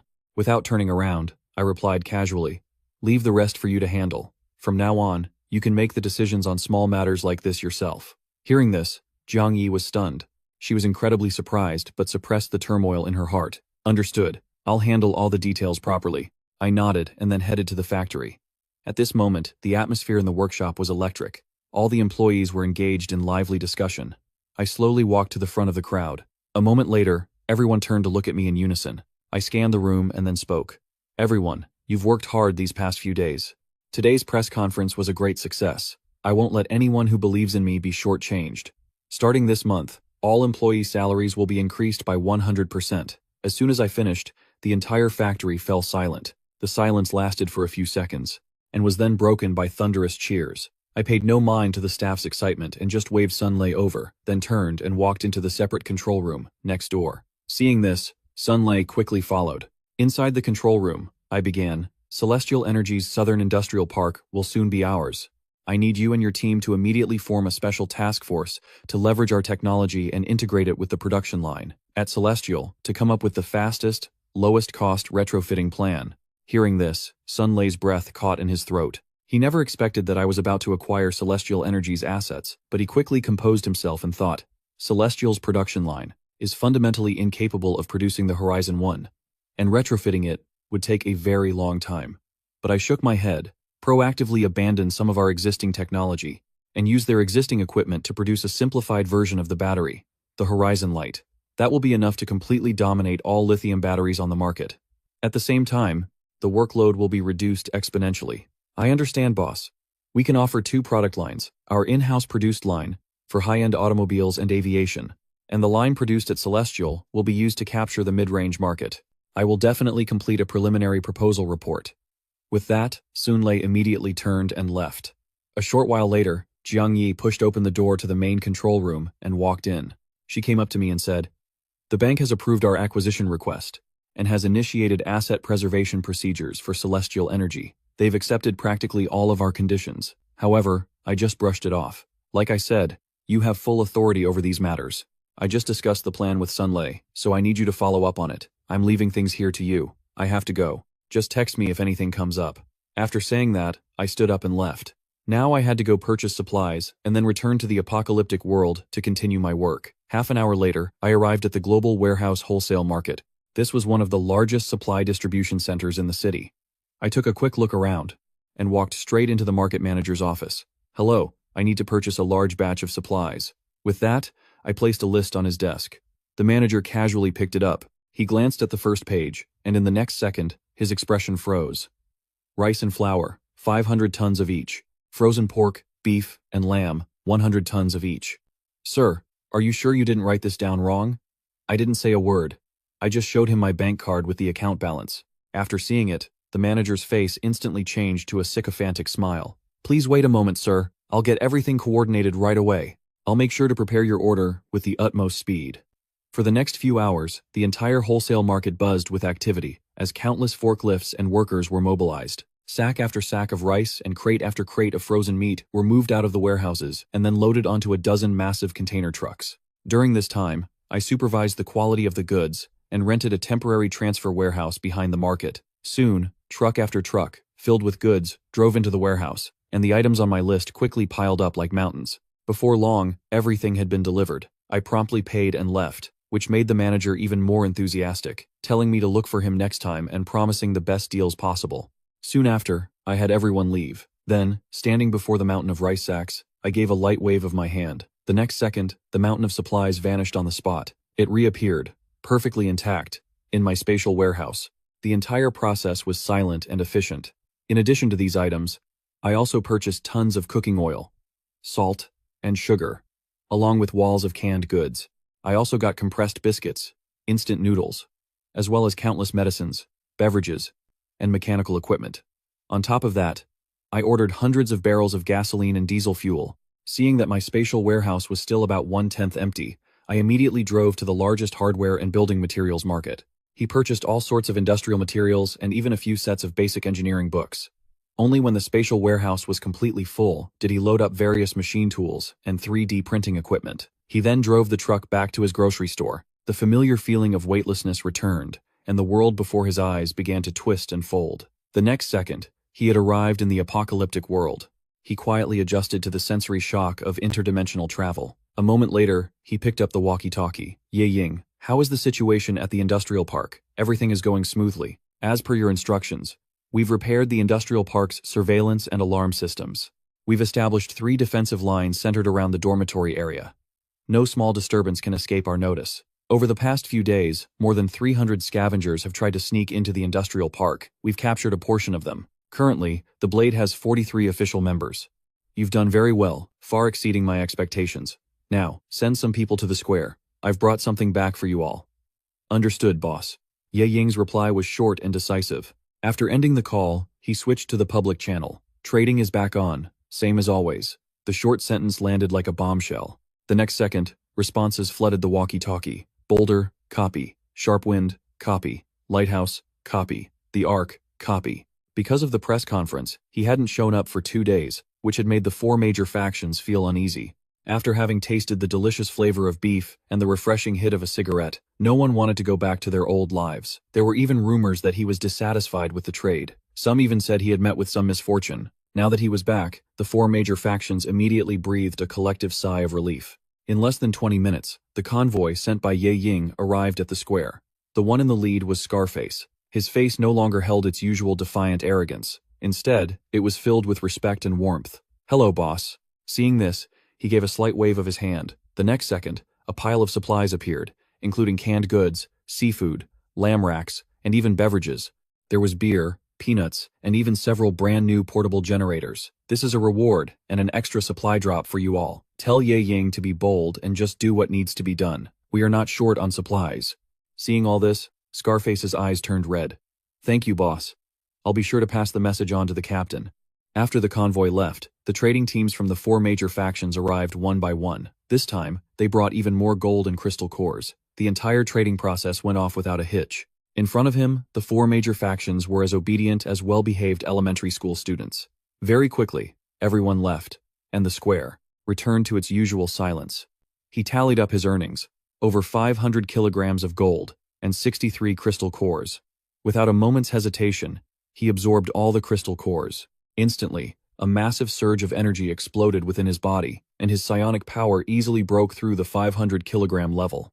At the same time, his spatial warehouse expanded to 6,000 cubic meters and unlocked a new ability: spatial teleportation. He could now expend mental energy to teleport anywhere within a 20-meter radius. Before his mental energy was depleted, he could use the instant teleportation at least 30 times. Next, he began to experiment, concentrating his psionic power into a coin and flicking it. In the blink of an eye, the coin's speed reached supersonic levels. Feeling the surging power coursing through his body, he let out a laugh. This was the most fundamental rule of the apocalyptic world. After that, he contacted the Ark through the walkie-talkie, telling Zhou Yuan and Wang Chongming to meet him at the square. "I'll arrange it immediately." Bailu's reply was unhesitant. Soon, the Ark's convoy arrived at the square. A few fully armed soldiers escorted Zhou Yuan and Wang Chongming. The 2 of them walked briskly forward. A moment later, he arrived at the grocery store. "I need more components. Where else can I find them?" Hearing this, Wang Chongming took a deep breath. There are 3 production bases, but the situations there are not very optimistic. The first is the heavy industrial zone in the north of the city, which is one of the most densely populated zombie areas. The second is the logistics transfer port in the western suburbs. The population density there was extremely high, and it has now become a city of the dead. The third one is very far away. With the current traffic conditions, it would be very difficult to get there. Besides the 7th-generation Thunder God battery, does SkyCorp have any other technology? At this, Wang Chongming and Zhou Yuan exchanged a look. Then, Wang Chongming spoke up. "The 8th-generation Thunder God. Its energy density is 3 times that of the 7th generation, and it has an instantaneous overload output capability. It was specially developed for some unique equipment, but its core materials are very rare, and the manufacturing process is extremely complex. This led to excessively high costs, so the company only maintained a single production line at the Western Logistics port base. He fell silent upon hearing this, and the atmosphere grew a bit heavy. Just then, Zhou Yuan suddenly spoke with emotion. Skyski Company wasn't just a battery supplier before the disaster. The company spent a fortune to launch the Explorer 1 project, with the goal of clearing mines and mining. It's about 6 meters tall, fully electric, and can be equipped with up to 6 8th-generation Thunder God batteries when fully charged. It can operate at high intensity continuously for 72 hours. Hearing this, he fell into deep thought. Even if this thing wasn't designed for combat, with a few modifications, it could become a true weapon of war. At this thought, he immediately asked for more details about the Explorer's core research base. It's located in Haizhou City, 200 kilometers away. The base has 3 complete Explorers, as well as 10 sets of components for assembly and a production line. But the journey was long and incredibly dangerous, and his heart couldn't help but beat faster. The impact of the Explorer was 100 times more powerful than the 7th-generation Thunder God batteries. He had to get his hands on the Explorers. He quickly calmed himself. "You two can go now." Then, he turned and walked into the general store, slowly pulling down the rolling gate, shutting everything off from the outside world. A moment later, the sound of an armored vehicle's engine echoed across the square, then gradually faded into the distance. Inside the general store, he sat on a chair and began to think. Going there alone was too risky, and the Blade team was too small.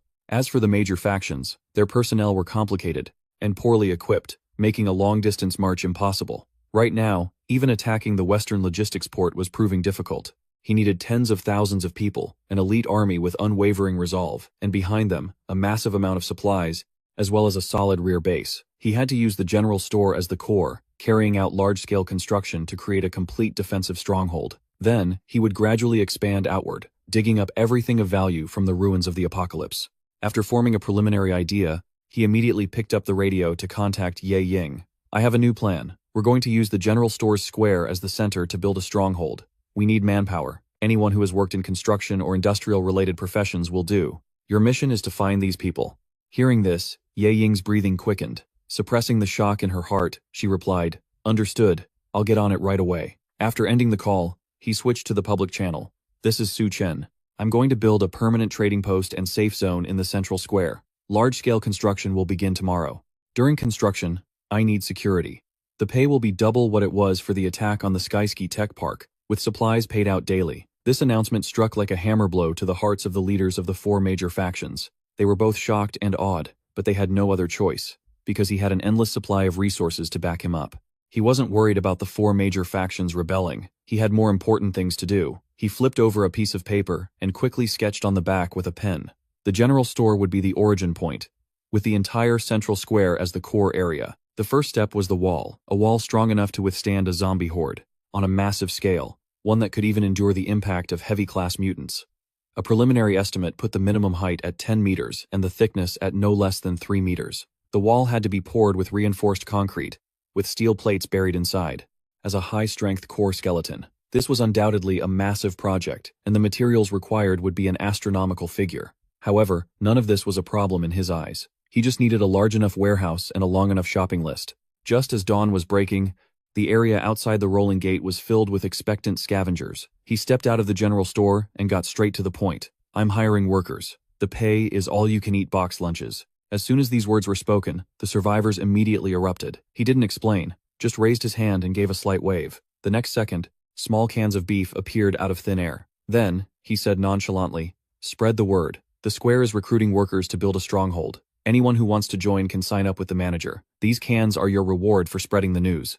1 can per person. In 8 hours, construction will officially begin." Just then, a man from the crowd rushed out, grabbed a can, and turned to run towards the ruins, shouting, "I have to tell my family this good news." Seeing this, the rest of the people reacted instantly. They frantically rushed into every corner of the city, quickly spreading the news. Once all the scavengers had left the square, he contacted Ye Ying on the radio. "Gather all your people. In 8 hours, assemble at the square to receive the first batch of construction workers and supplies." Then, he switched to the public channel. "In 8 hours, the Central Square project will begin on time. I need the defense forces in position before construction starts. After 8 hours, I will pay out the first day's wages." With that, he turned off the radio, not even waiting for a response. He pulled down the rolling gate and teleported. The familiar feeling of weightlessness passed, and he returned to the real world. Countless supplies were waiting for him to purchase, so he immediately thought of Elder Tang. He then took out his phone and called Su Wan. "I have a shipment of 800 kilograms here. I need to report to them immediately." Su Wan's voice was trembling with astonishment. Very quickly, Elder Tang answered the phone.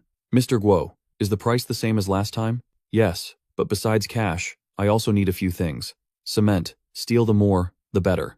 Also, excavators, bulldozers, and other types of construction equipment, as long as they're usable." After he finished speaking, Elder Tang fell into a long silence. After a moment, he finally spoke. "The amount of things you need is not small. It will take some time to gather everything at once." His voice carried a hint of pressure. "For others, this would be a problem, but I believe it's not a problem for Elder Tang. I want to see results within 6 hours." With that, he hung up. At that moment, in the study, Elder Tang was deep in thought with his eyes closed. Seeing this, Su Wan grew worried. "This has gone beyond the scope of our business. It's impossible to gather enough through normal channels in such a short time. Besides, these things will attract too much unwanted attention." However, Tang Lao slowly opened his eyes. When Mr. Guo unveiled the Wayfarer #1, it had already drawn attention. The higher-ups have had their eyes on him for a while. "Our little activities are nothing compared to what he's doing. He needs to gather everything he needs within 6 hours. The price can go up, but the goods must be available immediately. I'll get on it right away." She knew that Elder Tang had made his decision. This was a huge gamble, and the stakes were the rise or fall of the Tang family for the next several decades. Meanwhile, he headed to the global wholesale warehouse market. When the manager saw him, a sycophantic smile immediately bloomed on his face. "Boss Su, sir." He said nothing and simply handed over a list. The manager took the list with both hands, and in the next second, his eyes nearly popped out of their sockets. The amount of food was more than 3 times the previous order, and on top of that, there were tents, helmets, and other construction equipment, 5,000 sets of each. The manager's hands trembled as he held the list, but Su's voice remained completely steady. "Just prepare the goods. Money isn't an issue." "Yes, sir. Yes, sir.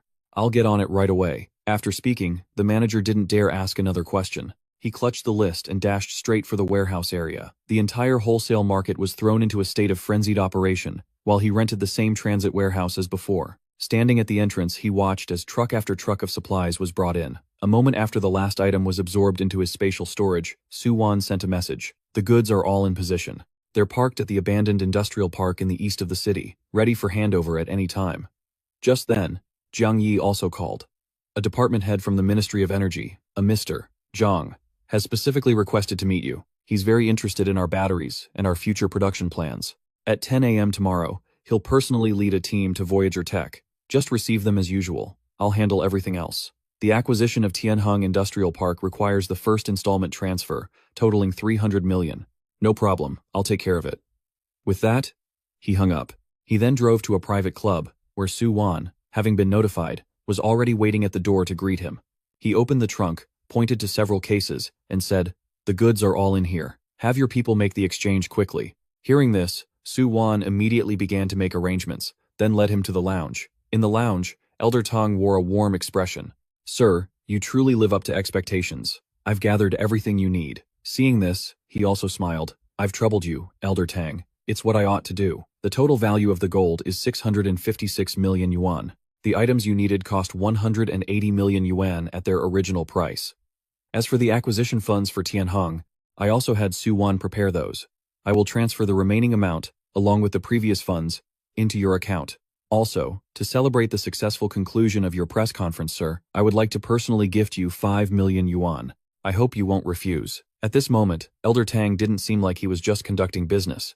Elder Tang then chuckled. "From the moment you introduced the Voyager 1, I knew you were destined for great things. I may be old, but the Tang family must carry on. Therefore, I've decided to bet on you. Whatever you need, as long as it's within my power, I will do it without a second thought."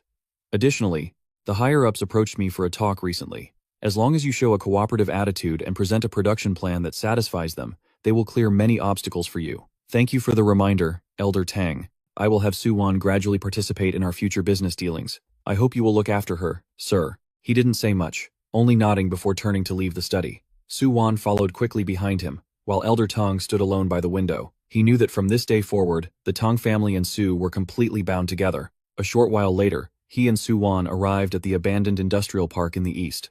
Before them were dozens of excavators and bulldozers.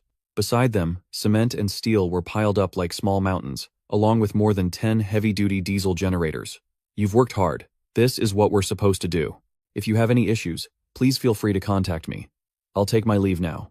After she spoke, he nodded, and Su-wan quietly departed. He didn't delay any further, raising his hand to absorb the steel beasts one by one into his spatial storage, followed by the mountain-like piles of cement and steel. Afterward, he drove the truck back to the general store, pulled down the rolling shutter, and quickly traversed worlds. In an instant, he was back in the apocalyptic world. A dense crowd of people was gathered in the square. Ye Ying and the members of the Blade Unit formed a human barrier, separating the agitated survivors from the center of the square. At the same time, in the distance, the troops of the 4 major factions had also set up their positions. Makeshift machine gun nests formed a defensive perimeter. He casually walked out of the general store and glanced around. Clear the central area. At his word, the members of the Blade Unit immediately took action, quickly clearing a path to the middle. They then cleared out the largest open space in the center of the square. Next, he stood in front of the general store and gave a wave of his hand. Instantly, hundreds of bags of cement dropped and stacked neatly on the ground, followed by gleaming steel bars, mountainous piles of sand and gravel, and cases of tools. However, this was only the beginning. As everyone watched in stunned silence, piece after piece of heavy machinery thundered to the ground, and continuous gasps of amazement echoed through the square. He paid them no mind and simply said to Ye Ying, "Find the engineers and skilled workers, have them inspect the equipment, tell the electricians to start up the generators, set up the lighting equipment. I want this place as bright as day. The rest will be divided into groups to clear the foundations and prepare to lay the rebar." Upon hearing this, Ye Ying acted without a hint of hesitation. She picked up a megaphone, her voice echoing across the square. "Everyone with construction experience, step forward. Construction workers to the left, anyone who can operate heavy machinery to the right, and anyone who knows how to install a local power grid in the middle. Move it." At her command, the crowd quickly began to move, separating across the square. Soon, 3 long lines had formed. The rest of you will be grouped by physical strength, responsible for transporting materials and clearing the site. Everyone must follow orders and work hard. Anyone who slacks off or harbors ill intentions will face the consequences. After speaking, Ye Ying raised her hand and snapped her fingers. In the next second, a flame erupted, melting a nearby steel pipe into molten iron. Seeing this, every survivor's heart clenched, and they quickly got to work. A few electricians began checking the fuel lines and connecting power cables. A moment later, the diesel generators let out a deep roar. Then, the engines of the bulldozers and excavators started up one after another in an instant. Once again, the symphony of industrial civilization echoed across the wasteland. Bulldozers began to clear away the wrecked vehicles and debris. Survivors, wearing hard hats and gloves, used the most primitive tools to pry up the concrete ground and haul away the rubble. Thousands of people worked simultaneously in the courtyard, while at the edge of the construction site, several huge military pots had been set up. The aroma of meat stew wafted across the entire square. This became the most powerful motivation for everyone. At this moment, in the Ark's command room, the leader, the captain, and Bailu stood side by side, listening to an electronic report. The captain spoke with a grave expression. "He isn't building a city, he's establishing a new order. The people inside the city create out of hope, while the soldiers outside fight to protect that hope." Soon, night fell, but the central square was as bright as day. Steel shot out sparks under cutting torches. Bulldozers pushed waste into deep trenches, and workers shouted slogans, laying foundation steel into the ditches. Everything seemed to have returned to the pre-apocalypse era. Just then, the awakened of the Blade Squad shouted, "Everyone, focus. The sooner we finish, the sooner we eat." Meanwhile, on the circular defensive perimeter outside the site, a commander was picking off zombies with a rifle. He roared, "Hold the line. Don't let a single zombie through, or I'll have your hides." As he finished speaking, Ye Ying appeared behind the defensive line. "Boss Su requests that you send representatives to settle today's payment." Hearing this, the 4 commanders' faces lit up with joy, and they followed Ye Ying toward the center of the square. He was standing in front of the general store. After seeing the 4 of them arrive, he casually waved his hand, and several small mountains of supplies materialized out of thin air. There were over 200 crates of canned beef, as well as compressed biscuits and purified water. Next came medical supplies, and even hard liquor and hundreds of cartons of cigarettes. The 4 commanders stood there, stunned. "This is the first day's payment, to be divided equally among your 4 factions. How you transport and distribute it is up to you." With that said, he turned and went back into the general store. The 4 representatives stood frozen on the spot for a long time before finally snapping out of it. They immediately got on their radios. "Get people over here to move supplies. Canned food, cigarettes, liquor. We've got everything."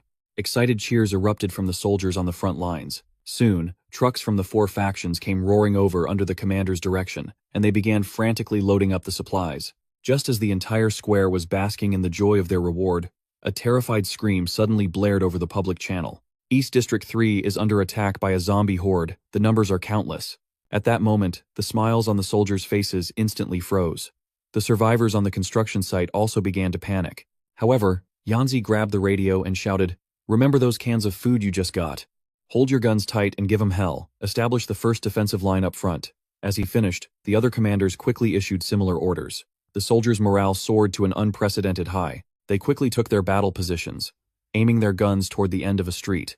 Inside the construction site, however, chaos began to spread. The survivors dropped their tools, instinctively wanting to flee. Just then, Ye Ying's voice rang out. "Anyone who runs will be killed. Right now, Boss Su is watching from behind us. This construction site is the safest place to be. If you want to live, get back to work." Her words calmed the crowd slightly, but fear was still spreading. At this moment, the vibrations from the ground grew more and more distinct. A tide of zombies flooded out from the end of the street. The next second, on the defensive perimeter, dozens of machine guns simultaneously opened fire. The dense hail of bullets tore the zombie horde to shreds as the sound of explosions echoed through the night sky. The soldiers held the horde back at a distance of 200 meters. But the sheer number of zombies was overwhelming, and the battle slowly turned into a stalemate. Just then, a dull thud came from behind the horde. A giant mutated zombie emerged, its entire body covered in a hardened, horn-like carapace, completely ignoring the streams of bullets and charging toward the rock stronghold's defensive line. Suddenly, a streak of light shot from Ye Ying's hand, instantly piercing the mutated zombie's head. Carried by its own momentum, it crashed into the defensive fortifications, scattering the sandbags. But that monster would never get up again. At that moment, the other awakened also made their move. In an instant, all sorts of abilities exploded within the zombie horde. However, the street was simply too wide, making it impossible to quickly concentrate fire and wipe out the horde. Over the comms channel, screams and cries for help mingled together. The battle grew increasingly brutal, and even though the soldiers fought bravely, breaches inevitably appeared in the defensive line. Dozens of zombies broke through the hail of fire and pounced on the line, forcing the soldiers into close combat. As more and more zombies swarmed in, the entire defensive line was hanging by a thread. Seeing this, the survivors in the construction site cowered in a corner, shaking uncontrollably. Even Ye Ying's expression turned grave. Just then, he stepped out of the general store. A second later, his figure vanished, reappearing several dozen meters away. After a few successive blinks, he had reached a high vantage point, calmly looking down at the swarming zombie horde. At this moment, everyone's eyes were fixed on him. In front of him, a wooden crate materialized and immediately shattered, releasing dozens of steel balls that floated in mid-air. Then, he gently flicked his hand toward the horde. A metal torrent of dozens of steel balls shot forward, the sound of them tearing through the air even drowning out the dense gunfire. In the blink of an eye, the zombies at the front of the line were pierced and torn to shreds. Then, a second wave of steel balls flew out, followed by a third, and a fourth. Wherever the metal stream went, it wiped everything clean. He was like a human Gatling gun, single-handedly clearing out the horde within a 50-meter radius in front of the defensive line. At that moment, an eerie silence fell over the entire square, leaving only the dull hum of the generators. The air was thick with the overpowering stench of blood. A moment later, he slowly descended from on high. All eyes were fixed on him, as if witnessing a deity's descent. As for him, he just spoke nonchalantly. "Continue. Continue with your work." Ye Ying was the first to snap out of it, her voice echoing across the entire grounds through a loudspeaker. "Get a move on, back to work. Boss Su doesn't feed the lazy around here." The next second, the crowd started to move, and the survivors quickly got back to their tasks. A deep sense of security settled into everyone's hearts at the bedrock stronghold. Yanzi watched the scene unfold, feeling a sense of wordless helplessness. After a long silence, he picked up his radio. "Relay my orders. From now on, everyone from Bedrock will unconditionally follow Mr. Su's arrangements." Meanwhile, at the lighthouse stronghold, the bookish scholar had already guessed that he possessed 2 types of abilities. He sent back his analysis report, but only received a single reply: ignore everything else and meet all of Mr. Guo's needs. At that moment, he was sitting on a chair inside the general store. He replayed his earlier actions in his mind. He knew that proactively leaving the general store was risky, but there was a reason he chose to intervene personally. If he had let a breach appear in the defensive line, there would have been casualties, and he could have used that opportunity to intimidate everyone. But most importantly, it was a message to the 4 major factions, letting them know he couldn't be confined to just his general store. The enthusiastic atmosphere at the construction site showed that his debut was a massive success. In the apocalypse, strength is the only rule. With that in mind, he sent a message to Ye Ying. Go clean up the battlefield and bring the crystal cores here. Upon hearing this, Ye Ying quickly assembled the Blade team and gave the order to collect the cores. The Blade team members moved swiftly. Seeing this, the 4 commanders also told their soldiers to help. As a result, the battlefield was cleared in less than half an hour. Ye Ying carried more than 10 buckets of energy cores to the general store's entrance. However, he just casually waved his hand at the pile of cores, and in an instant, half of them vanished. The other half was left in the buckets. He looked at Yanzi and the other 3 commanders. You 4 factions can split what's left. The 4 of them collectively held their breath. Mr. Guo, you were the one who primarily handled this battle. It's not right for us to take this much. Hearing this, he clapped his hands. Anyone who participates deserves a share. In that case, thank you, Mr. Guo. The other 3 also hurried to express their thanks, and then the 4 of them divided the cores. He looked towards the survivors, then raised his hand and shouted, "Time to eat." The next second, a roar of cheers erupted as the survivors dropped their tools. They rushed madly towards the field kitchens. Seeing this, members of the Blade team immediately stepped forward to maintain order. Get in line. Anyone who dares to cut in line won't be eating today. Once these words were spoken, the survivors became much more obedient and voluntarily formed long lines. Soon, the food was distributed. Countless people, after receiving their meal boxes, plopped right down on the ground and devoured their food. Some even burst into tears just from getting a piece of meat. The fragrant aroma of meat spread throughout the plaza. The soldiers also sat gathered around tables, each with 8 savory dishes, 1 soup, along with cigarettes and drinks. The soldiers took big bites of food while chatting loudly and without restraint. The earlier losses and exhaustion completely vanished.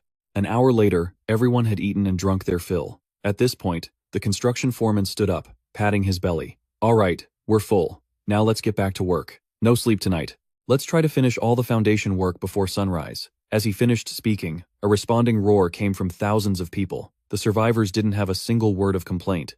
They picked up their tools, their spirits high, and returned to their workstations.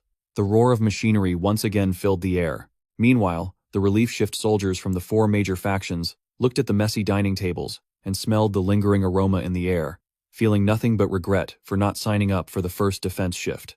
However, Ye Ying and her subordinates arrived with several chests filled to the brim with brand new cigarettes. Boss Su sent these for the brothers on the night shift. 1 pack per person to stay sharp. When you're done, come get more. The words had barely left her mouth when a stir went through the defense line. We get cigarettes as soon as we arrive? Boss Su is so generous. After receiving the new cigarettes, the soldiers' regret and complaints instantly vanished, replaced by a wave of excitement. Countless plumes of smoke slowly rose into the air, and blissful expressions appeared on everyone's faces. Time passed until 3 in the morning, but the hustle and bustle at the construction site didn't die down at all. In fact, it grew even more intense. Giant concrete mixers roared to life. A moment later, a stream of gray concrete flowed out through a pipeline, pouring into the deep foundation pit. The foreman stood nearby, watching all of this with deep emotion. Just then, a member of the Blade team approached the foreman. Boss Su is looking for you. The foreman was startled for a moment, but quickly ran towards the general store. At that moment, he was sitting on a chair in front of the store. The foreman stopped at the entrance, full of reverence. Mr. Guo, you were looking for me? He nodded, not wasting any words, and handed over a blueprint. The foundation pour isn't bad, but the walls need some modifications.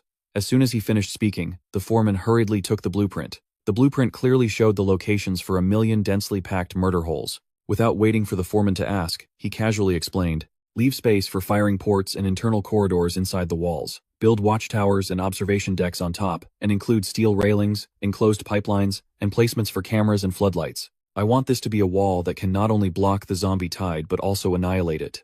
As for manpower and materials, you don't need to worry. Hearing this, the foreman's breathing grew heavy. He could tell with a single glance that these were standard military-grade defensive fortifications. At that moment, the foreman looked up, his eyes filled with a new sense of purpose. I will definitely complete this mission. After saying that, he took the blueprint and ran back to the construction site. Next, the foreman gathered all the key technicians.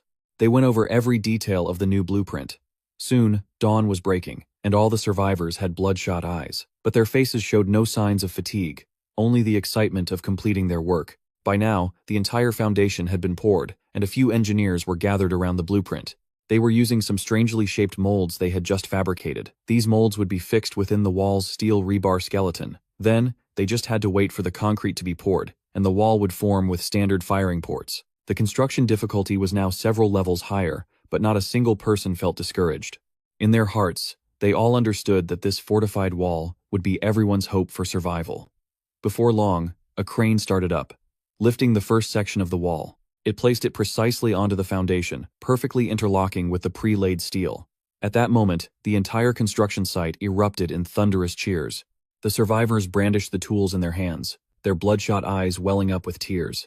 They looked emotionally at the fruits of their labor. Meanwhile, soldiers passing by during a shift change also stared in amazement. They saw the monumental changes at the construction site, and everyone praised the sturdiness of the new wall. Just then, the aroma of food began to spread, and Ye Ying's voice rang out, "Everyone, come get some breakfast." On several tables, a full spread of food was laid out. There was piping hot white congee and freshly steamed meat buns. Seeing this, the workers put down their tools and formed an orderly line. They ate at a leisurely pace, as if they had returned to the peaceful lives they once knew. Just then, he stepped out of the general store and called Ye Ying over to the doorway. "I need to leave for about 12 hours. While I'm gone, you're in charge of everything here. Don't let the construction progress stop. You'll also need to coordinate with the 4 major factions on defense. As for recruitment, don't worry about taking on too many people, as long as you can confirm they're not a problem. Let them in and put them to work." After listening, Ye Ying replied solemnly, "Understood, boss." With that said, he glanced at the bustling scene before him, then turned and went back into the general store. He then teleported back to the real world. Half an hour later, he arrived at the Yuanheng Technology Office Building, where Jiang Yi was already waiting for him. Chairman, Director Zhang, and the others are in the reception room upstairs. He nodded, and together with Jiang Yi, they entered the building. Soon after, he reached the reception room and saw a middle-aged man sitting there. It was Director Zhang from the Ministry of Energy. A secretary stood behind him. Upon seeing him, Director Zhang stood up. "You must be the young prodigy himself." He also extended his hand, smiling as he greeted Director Zhang. Shortly after, both parties sat down, and the meeting began as scheduled. Jiang Yi presented the company's development plan. Director Zhang listened intently, while his secretary furiously scribbled notes in a notebook. About 10 minutes later, Jiang Yi's presentation concluded. Director Zhang was the first to speak. "I've already reviewed this technical report. It's revolutionary, to say the least. But I need to know, is the origin of this technology reliable? Are future upgrades guaranteed? And how quickly can you restore production capacity?" Jiang Yi grew worried, but he remained completely unfazed. "The origin of the technology is a trade secret. My apologies, but I cannot disclose it. We guarantee that this technology is entirely under my personal control, and there are absolutely no patent disputes. Future upgrades have already been planned out to the 5th generation, and we can restore full production capacity within 1 month. The only thing that could slow our progress would be certain administrative approval processes." At this, a knowing smirk appeared on Director Zhang's face. "You don't need to worry about the approval process. However, I have a proposal. I hope that the state can be the primary capital contributor in establishing a new joint venture. We would develop and produce the Yuanheng battery line together. In return, the state will provide you with comprehensive policy support." As soon as he finished speaking, the color drained from Jiang Yi's face. She understood what this meant. The state wanted to take over Yuanheng technology, and he would have to hand over his core secrets. The next second, he laughed. "That's not a bad proposal, but you seem to have misunderstood something. I'm not here today to ask for the state's help. I'm here to give the state an opportunity to take the lead in the energy revolution. As for our partnership, I can establish a new sales company to specifically handle the military-industrial sector and national strategic projects. But as for the shares in Yuanheng Technology itself, I will retain 90%. That is my bottom line." Instantly, the atmosphere in the room dropped to a freezing point. Director Zhang's expression darkened noticeably. "If the state doesn't give its approval, do you really think your batteries will ever make it out of this building?" Hearing this, he simply leaned back in his chair, looking relaxed. "Tell me, what do you think is more important, some approval process, or allowing the nation to completely break free from its reliance on foreign energy? The energy density of the 5th generation technology is 3 times that of the Yuanheng Mark I, and it has already entered the prototype testing phase. My technology can be based here in China, or it can be based in any other country." As soon as he said it, a chill ran down Director Zhang's spine. If this technology ended up in foreign hands, the responsibility would be more than he could bear. After a moment of thought, Director Zhang suddenly stood up. "Excuse me, I need to make a phone call." With that, Director Zhang took out his phone and stepped out of the room. 2 minutes later, he returned, took a deep breath, and spoke. "We agree to all of your conditions. Not only that, but the state will provide you with every form of unconditional support. The state will make it a top priority to provide you with anything you need, with no limits. The air in the room was thick with tension. Director Zhang's words were like a bombshell going off in Jiang Yi's mind. Complete agreement, unlimited support. The sudden reversal was so drastic that she couldn't comprehend it. Just moments ago, they were at a hostile standoff, looking like they were ready to devour Yuanhang Technology whole. Now, after a single phone call, it had turned into compromise and unconditional support. Who was on the other end of that call, and what did they say? Director Zhang looked at him, his expression no longer one of scrutiny and pressure, but was replaced by a complex emotion that even he didn't seem to understand. Mr. Su, I was short-sighted. He took the initiative to admit his mistake. His tone was incredibly humble. Your vision and your nerve are far greater than I imagined. My superiors have given clear instructions. Yuanhang Technology's project is now the nation's highest strategic priority. Our Ministry of Energy, as well as all other related departments, will be giving it the highest level of clearance and support. The two aides behind Director Zhang were completely stunned. They had followed the director for a long time and had never seen him use such a deferential, almost subservient, tone with anyone. Throughout all of this, his own expression hadn't changed at all. He settled back into his chair as if everything that had just happened was a trivial matter. It's good that Director Zhang has seen the light. This is a good thing for you, for the Department of Energy, and for this country. His voice was very calm, with none of a victor's boastfulness or a hint of smugness. He was simply stating a fact. This attitude, however, made Director Zhang even more convinced that he wasn't trying to extort the nation, but genuinely wanted to work without being disturbed. So, about our collaboration. As Director Zhang tentatively brought it up, he lifted his teacup. We'll establish a sales company. I'll take 90%, and you'll contribute your distribution channels and policies for your share. 10%. Any problem with that? Director Zhang immediately agreed, afraid he might change his mind. The entire approval process will be completed by the special task force within the day. You can begin renovating the industrial production park over there at any time.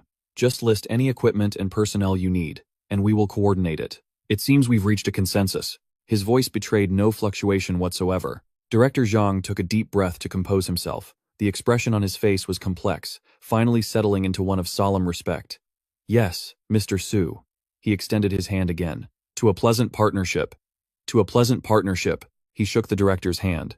After that, the atmosphere became a bit strange. A moment ago, it was a negotiation. Now, it was like he was taking instructions. Director Zhang proactively asked about all the potential difficulties far-reaching technology might face in taking over the Skywalk Industrial Park, from import licenses for renovation equipment to residency arrangements for technical workers, and even future land planning for expansion. He promised that the special task force would provide solutions to all problems within 24 hours. After seeing Director Zhang off, Jiang Yi closed the door to the reception room, feeling a bit dazed. Chairman Su, Jiang Yi was about to speak. For the subsequent contract, just follow the terms closely. Do as I said. We must have absolute control. Understood. Jiang Yi nodded instinctively. The daily operations of the company are still your responsibility. After saying this, he walked straight out. Where are you going? I have something to take care of. His figure vanished through the door, leaving Jiang Yi alone in the empty reception room, her mind still in a whirl. He walked out of the far-reaching technology building and got into that white box truck. He didn't start the engine right away, but took out his phone and dialed a number he had just saved. It was from a business card Director Zhang's assistant had given him, before leaving the reception room. There was only one phone number on it, described as a 24-hour hotline that could solve any problem. He put the phone to his ear, and the call connected almost instantly. Mr. Su, Director Zhang's voice came through, tinged with a deliberate enthusiasm and caution.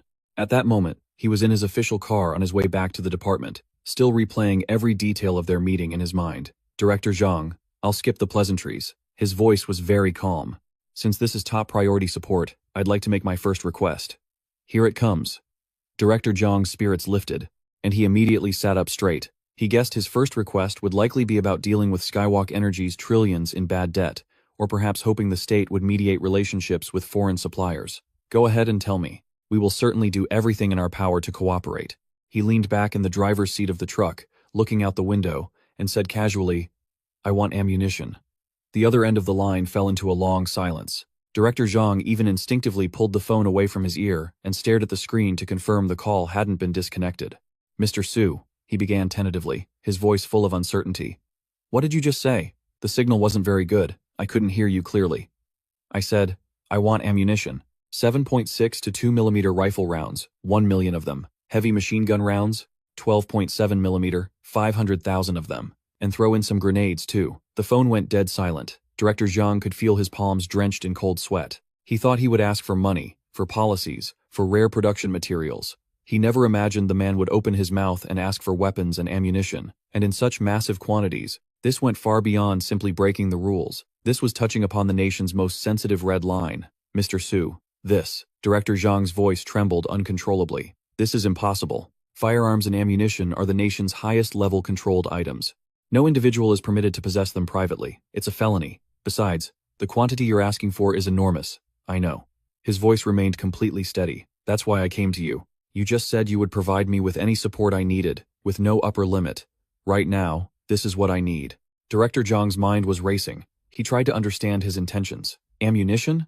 What the hell does someone in the new energy battery business need ammunition for? How could a request be this absurd? He even suspected this might be his way of testing the nation's sincerity, in a way he couldn't comprehend. Mr. Su, isn't this request a bit? Director Zhang struggled to find the right words. Inconvenient? His voice was devoid of any emotion. If finished products are too tightly controlled and inconvenient to provide, then supplying raw materials is also fine. I can process them myself. The silence on the other end of the line lasted for a full minute. He didn't rush him, just waited quietly. Finally, Director Zhang's voice came through again. I need to report this to my superiors. The call ended, but Director Zhang's hand remained frozen in the position of holding the phone to his ear, even as the screen went dark. The two young record keepers didn't even dare to breathe loudly. Was this something they were supposed to hear? 1 million rifle rounds, heavy machine gun rounds, 500,000 of them, and grenades too. This young man named Su wasn't joking, nor was he testing them. He genuinely wanted these things. Director Zhang felt a chill run down the back of his neck as a layer of cold sweat broke out. He had been in a high position for a long time, handling countless difficult matters, but none were more ridiculous or insane than the request from that phone call just now. You've got to be kidding me, right? He was with the Department of Energy, not the Department of Defense. Are all young people these days this wild? Stop the car. Director Zhang's voice was hoarse. The black sedan slowly pulled over to the side of the road, stopping at a deserted intersection. You two, get out of the car, Director Zhang said to the two young men in the back. The two looked as if they had just been granted a pardon. They immediately pushed open the car doors and got out, leaving only Director Zhang and the driver inside. The driver's lips trembled slightly. He wanted to get out, too. Director Zhang took out a black phone from the glove compartment, took a deep breath, and dialed a number not saved in his contacts. The phone rang 3 times before connecting. The other end of the line was completely silent, as if waiting for him to speak first. Director Zhang instinctively sat up straighter, his voice dropping to a near whisper filled with awe. Mr. Su has made his first request. The other end of the line remained silent. Director Zhang licked his chapped lips and struggled to relay the message. He needs a shipment of supplies. 7.62mm rifle rounds, 1 million rounds, 500,000 12.7mm heavy machine gun rounds, and some grenades. With every word he spoke, Director Zhang felt another layer of cold sweat form on his back. After he finished speaking, the car was once again plunged into a suffocating silence. Director Zhang could even hear his own heart hammering in his chest from the stress. He had no idea what the person on the other end was thinking, nor did he know whether he was about to face a thunderous rage or something else entirely. This request was no longer a simple breach of protocol. It was an outright criminal act and a serious felony at that. A full 30 seconds passed, and the other end finally spoke, the voice elderly, yet still full of vigor. I understand. I will have someone follow up on this matter. You are no longer needed for this. Director Zhang's mind went completely blank. They actually agreed? The higher-ups really agreed? He thought he must have misheard. Director Zhang instinctively argued back. Sir, this is against regulations. If anything goes wrong, there will be no turning back. You don't understand, the voice on the other end said calmly. With Vision Tech's technical specifications, a person like Su Chen would be welcomed in any country, as an honored guest. If he were to team up with the folks on Wall Street to short sell our market beforehand, he could make a massive profit and deal a devastating blow to our stock market. After all, before the press conference, we had absolutely no idea this product even existed. If he wanted to leave, nobody could have stopped him, but he didn't.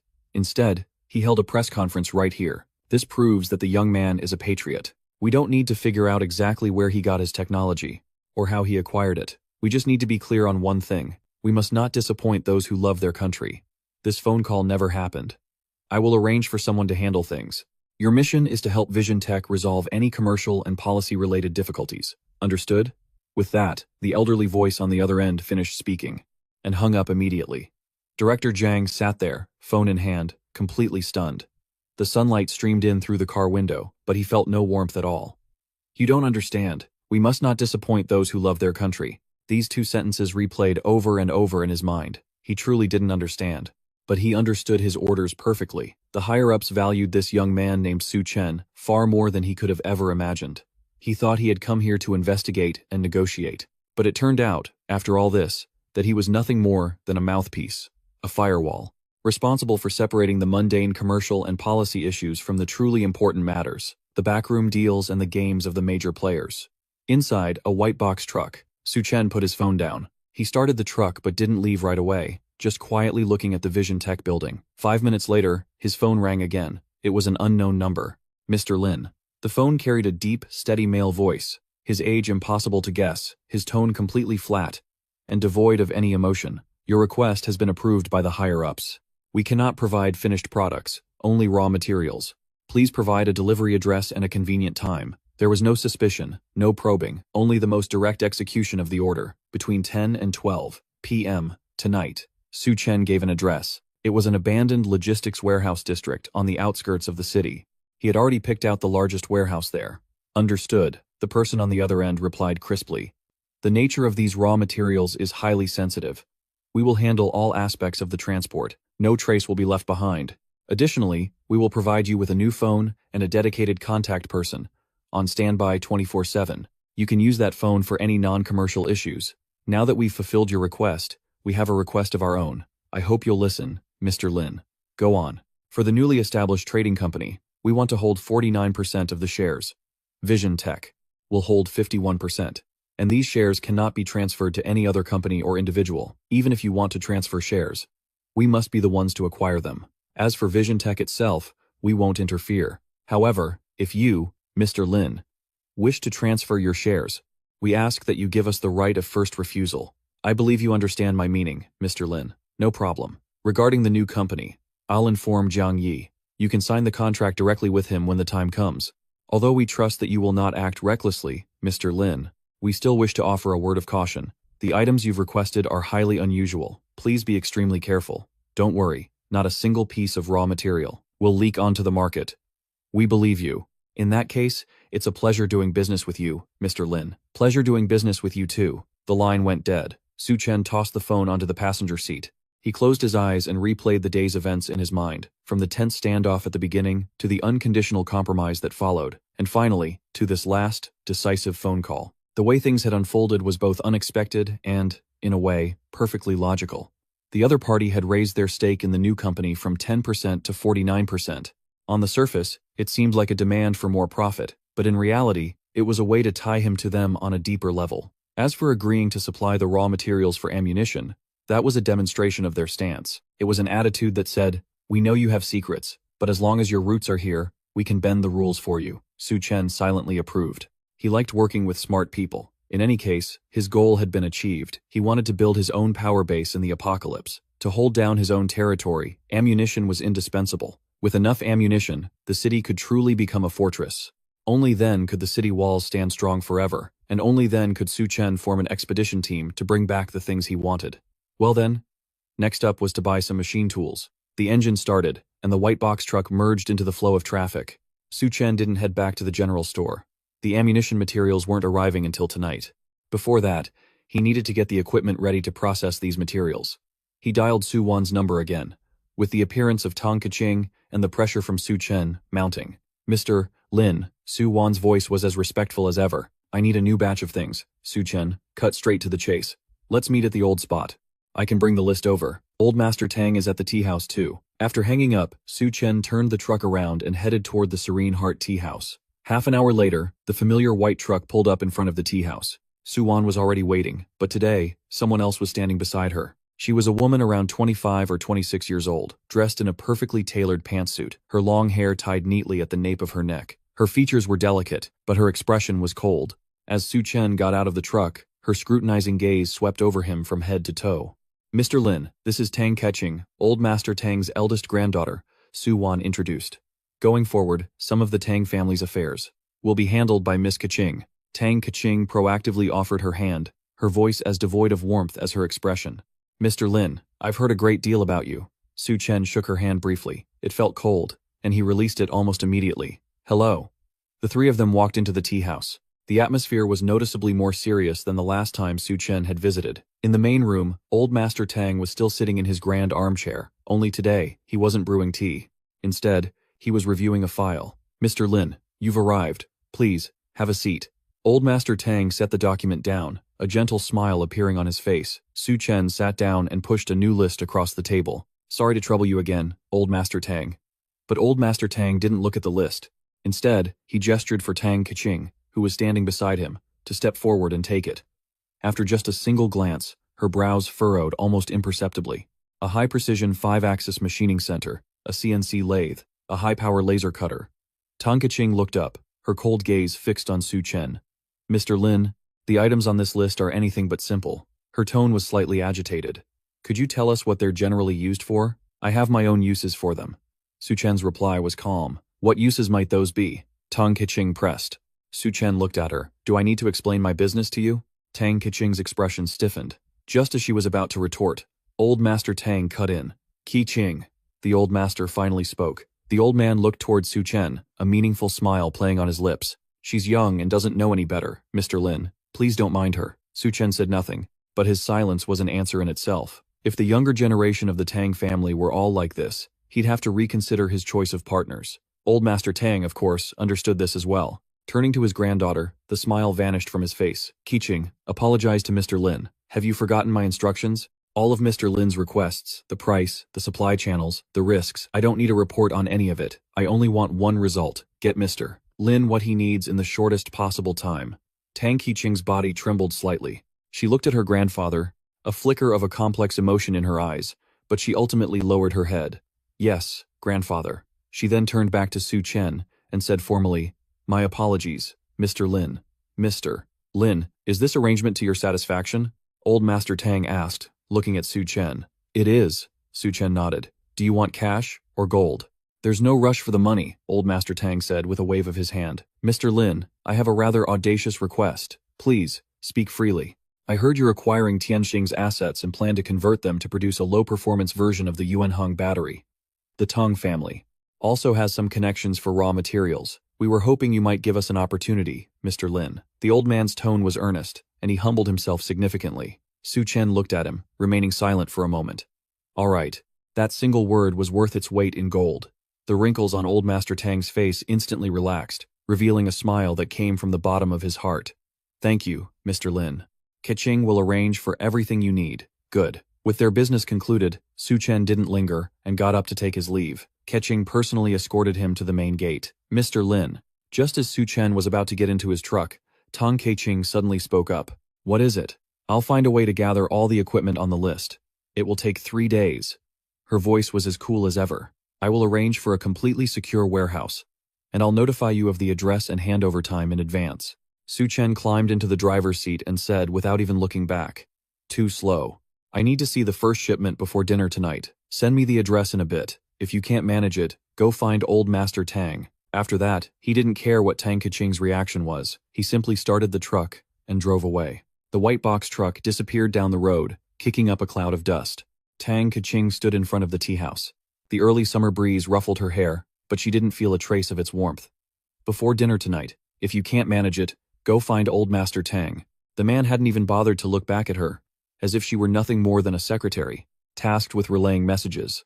A feeling of being looked down upon and completely disregarded made her clench her fists. She, Tang Keqing, had been a prodigy since childhood, a graduate of a prestigious university. After taking over the family business, she used her sharp tactics and precise judgment to manage its assets flawlessly, silencing all the uncles and elders who had been waiting for her to fail. She was used to being in control of everything, accustomed to using data and logic to analyze risk and profit. But today, she had met Su Chen, a man against whom her skills were utterly useless. Her opponent, completely refusing to treat her as an equal in conversation. Miss Tang Keqing? Su Wan's voice beside her was laced with concern. Tang Keqing didn't answer, turning and walking quickly back to the reception room. Inside, Old Master Tang was leisurely using tea tongs to rinse a teacup. His movements were so focused, it was as if the conversation that had just decided the family's fate never even happened. Tang Keqing strode in quickly, stopping in front of her grandfather's desk. Her voice was tight with anger. Do you have any idea what the items on that list mean?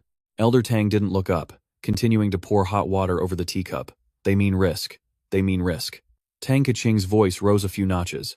The things he wants have absolutely nothing to do with battery production, especially the deep groove pinning machines and the specialized stamping presses. He might as well have weapons manufacturing written all over his face.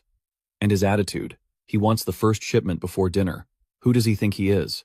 This isn't a partnership at all. She took a deep breath, trying to steady herself. Grandfather, you're betting the Tang family's entire future on him far too carelessly. I think you need to reconsider. Elder Tang finally set down the tea tongs and looked up. His gaze was calm, completely unfazed by his granddaughter's questioning. Qi-Ching, you have a habit of handling things by looking at the risk before the reward, and shouldn't I? Tang Qi-Ching retorted. For ordinary people, yes. Elder Tang picked up the rinsed teacup, holding it under his nose to inhale its fragrance. But not for Mr. Lin. He set the cup down and looked at his granddaughter. You see risk, while I see an opportunity that could help the Tang family prosper for another 50 years. Tianqing Energy was a trillion-dollar enterprise, and it collapsed just like that. Do you think an ordinary person could do that? More importantly, if you review the entire process, you'll see that Mr. Lin never even considered Tianqing an opponent. It was entirely Zhou Zhen's own fault for getting too close, and he was utterly crushed for it. Tang Keching's lips parted, but she said nothing. It was true. Tianqing Energy didn't die from business competition, but from suicide. Therefore, the things Mr. Lin wants are not for us to question. Elder Tang's voice grew heavy. If he wants them, we give them to him. If he wants them urgently, then we find a way to gather them. This isn't proper procedure. Procedure? Elder Tang cut her off. Rules are made to bind the weak. Mr. Lin, is he weak? Tang Qiqing's body went rigid. I understand. It took a long moment for her to force those words out through gritted teeth. No, you don't. Elder Tang shook his head. You're still not convinced in your heart. He stood up, walked over to Tang Keqing, and reached out to straighten her slightly messy collar. His eyes were full of affection. Qiqing, you are the junior I value most. You're very capable, but you are too proud, and too bound by the rules. Remember this. Against Mr. Lin, you have no bargaining chips, and neither does our Tang family. Your task is not to judge whether Mr. Lin's request is reasonable, nor is it to assess how great the risk of this venture is. You have only one task. Elder Tang looked her straight in the eye, emphasizing each word. Execute. Tang Kaching's fingertips trembled slightly. She lowered her eyes, hiding the defiance within them. Yes, grandfather. Seeing Tang Kaching's expression, Elder Tang knew she was certainly still holding a grudge. He let out a sigh, and said slowly, I received news that this morning, Director Zhang of the Ministry of Energy paid a visit to far-reaching technology. Tang Kaching's head snapped up, her eyes filled with disbelief. The Director of the Ministry of Energy? A figure of that level personally visited a newly established company? A director who manages the nation's energy lifeline, visiting in person. What do you think that was for? Elder Tang didn't wait for her to answer, continuing on his own. Far-reaching technology is enough to change the global energy landscape. The country can't just leave something like that in private hands. So, Director Zhang went there with only one purpose. Elder Tang held up one finger. Recruitment.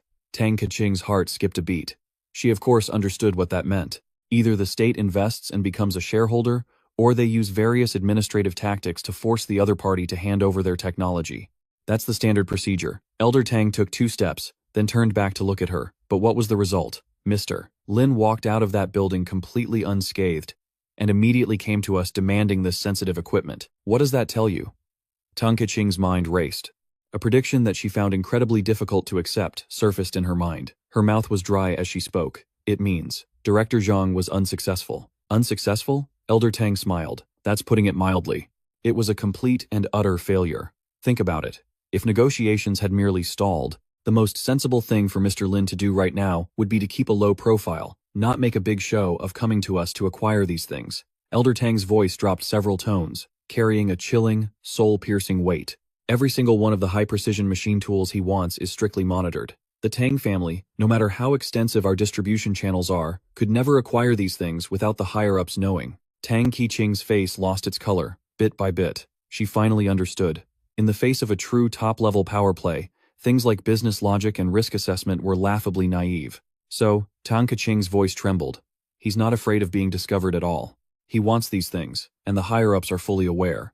It's more than just being aware. Elder Tang drove each word into her heart like a nail. If I'm not mistaken, Mr. Lin's actions have the tacit approval of the higher-ups. That sentence was like a bomb going off in Tang Kaching's mind. Tacit approval? Tacit approval for a private individual to acquire equipment that can be used to manufacture military-grade components? How could this be? All the previous dissatisfaction, suspicion, and indignation instantly turned into a chilling shock. She finally understood what a terrifying foundation lay hidden beneath Su Chen's seemingly arrogant composure. And she also finally understood why her grandfather had bet the entire future of the family on this one man. This wasn't a gamble. It was securing the most powerful backer imaginable, boarding a colossal ship just as it was about to set sail. If they succeeded, the Tang family's status would be unshakable for the next several decades, and they would reach a whole new level. Old Master Tang saw the changing expression on his granddaughter's face and knew she had understood. Now, do you still think Mr. Lin's urgent demand is him making things difficult for us? Tang Keqing was silent, gripping her phone tightly. Her knuckles turned white from the force. He's not making things difficult for us. He's giving us a chance. Old Master Tang's voice grew distant. A chance to show him the value of the Tang family. If we don't seize this opportunity, this is as far as the Tang family will ever go. Tang Keqing took a deep breath. When she looked up again, all emotion had vanished from her eyes, leaving only composure and determination. Without another word to her grandfather, she turned and strode quickly out of the room. Su Wan, who was waiting outside, saw Tang Keqing emerge and approached her worriedly. Miss Keqing, I'm fine. Tang Keqing waved her hand dismissively, stepped to the side, took out her phone, and dialed a number. The call connected. Tang Keqing's voice was devoid of any emotion, as flat as a taut steel wire. Li, it's me, Tang Keqing. The DMG 50 model machine tool at the Hongye Precision Factory in the East District. I want it. I don't care what method you use. I want to see it loaded onto a transport vehicle within 2 hours. The person on the other end of the line seemed stunned by this demand, and said something. Name any price. If he won't sell, just tell him that the Tang family will never do any business with him again. Tang Keqing gave the other party no room to negotiate, hanging up directly, and dialing the next number. Wang, it's Tang Keqing. That batch of high-power laser cutters you have, I'm taking all of them. Send people to your warehouse to load them up immediately. The money will be in your company's account within half an hour. Yes, right now. Call after call was made, each one brief and forceful. The Tang family's vast, intricate network within the city was now being mobilized by her without reservation. Su Wan stood beside her, looking at Tang Keqing's profile with growing concern in her heart. She had never seen Tang Keqing like this. Like a sharp sword drawn from its sheath, its edge exposed, leaving no path for retreat. Miss Keqing, this is causing too much of a stir. Su Wan couldn't help but warn her. Several pieces of equipment on the list are priority items monitored by customs. Mobilizing them all at once will easily attract attention. Tang Keqing put down her phone, rubbing her temples. I'm prepared. She looked at the bustling traffic outside the window. Contact the legal department. Tell them to be on standby. Also, prepare a contingency fund. If any company's goods are inspected and seized, we'll compensate them double. She had already planned for the worst-case scenario. A commotion this big was bound to break some rules and attract government intervention. The Tang family would likely pay a hefty price for this, but her grandfather's words still echoed in her ears. This was an opportunity to show Su Chen and those above him the value of the Tang family. This opportunity had to be seized. However, the way events unfolded was completely beyond her expectations. The first callback came from Li of Hongye Precision, his voice filled with an inexplicable excitement and bewilderment. Miss Tang, you truly have connections in high places. My DMG machine tool was just loaded onto the truck when the Traffic Command Center called me, asking if I wanted to apply for temporary traffic control. Tang Keqing stood stunned, phone in hand. Traffic control? For transporting a single machine tool? What did they say? Tang Keqing's voice was a little dry. They said it was to ensure the transport of emergency supplies for a key enterprise, and that they could open a green channel for our convoy. Miss Tang, your influence is just immense. Tang Keqing didn't reply and hung up directly. She stood by the window, watching the endless stream of cars below, her mind in turmoil. A coincidence? She didn't believe in coincidences. Very quickly, the second call came. It was Wang, the one in charge of the laser cutters. His tone was even more exaggerated than Li's. Miss Tang. Oh my God, someone from customs just called me. Tang Keqing's heart skipped a beat. It's here. The thing she had worried about most had finally happened. In that batch of cutters, a few were imported from abroad, and the paperwork was still being processed, not fully completed yet. They were prime targets for monitoring. Do they want to seize the goods? She asked, trying to keep her voice calm. Seize them? No, no, no. Wang's voice was so excited it was about to crack. They called to ask me why the application for expedited customs clearance for that shipment hadn't been submitted yet, and they even gave me an internal registration code, saying that if I just enter this code, The entire process will be completed within 15 minutes. They also said that next time there's an urgent mobilization of supplies like this, I should contact their special task force directly. They're on duty, 24 hours a day. Tang Keqing's breath caught in her throat. If traffic control could possibly be explained by some personal connection somewhere along the line, then a special customs task force proactively calling to rush through an expedited clearance was absolutely not something the Tang family's current power could accomplish. Behind this, a giant, unseen hand was clearing every obstacle for her. She suddenly remembered her grandfather's words. If I'm not mistaken, Mr. Lin's actions have already received tacit approval from those above. Before, she had only understood the literal meaning of that sentence. It wasn't until this very moment that she truly felt the terrifying weight behind those two words, tacit approval. This wasn't just tacit approval. This was the highest level of support, a complete green light, an absolute escort. That night, at the logistics warehouse, Su Wan looked at Tang Keqing's pale face. Miss Keqing, is something wrong? She asked worriedly. Tang Keqing slowly shook her head. She walked to the sofa and sat down, her body feeling a little weak. She thought she was dancing on a knife's edge, taking immense risks to complete Su Chen's task. But it turned out she wasn't walking a tightrope at all. She was on a wide, paved superhighway that had been prepared for her. She thought she was the main character, but she wasn't even a side character. At best, she was just an errand girl. This massive cognitive dissonance made her feel more powerless than any business failure ever had. For the next hour, her phone rang off the hook. All the suppliers she had strong-armed into compliance were now reporting, in an almost worshipful tone, the miracles they encountered during transport. One convoy, moving during the evening rush hour, was given a full police motorcycle escort for the entire journey. An inner-city checkpoint they passed had already raised its barrier in advance. Even the municipal department called to ask if the abandoned warehouse area that Su Chen had designated needed industrial power and fiber-optic internet hooked up overnight. Tang Keqing was numb. She just answered mechanically. Understood. Proceed as planned. She finally understood Su Chen's words. I need to see the first shipment before dinner wasn't arrogance. Nor was he trying to make things difficult for her.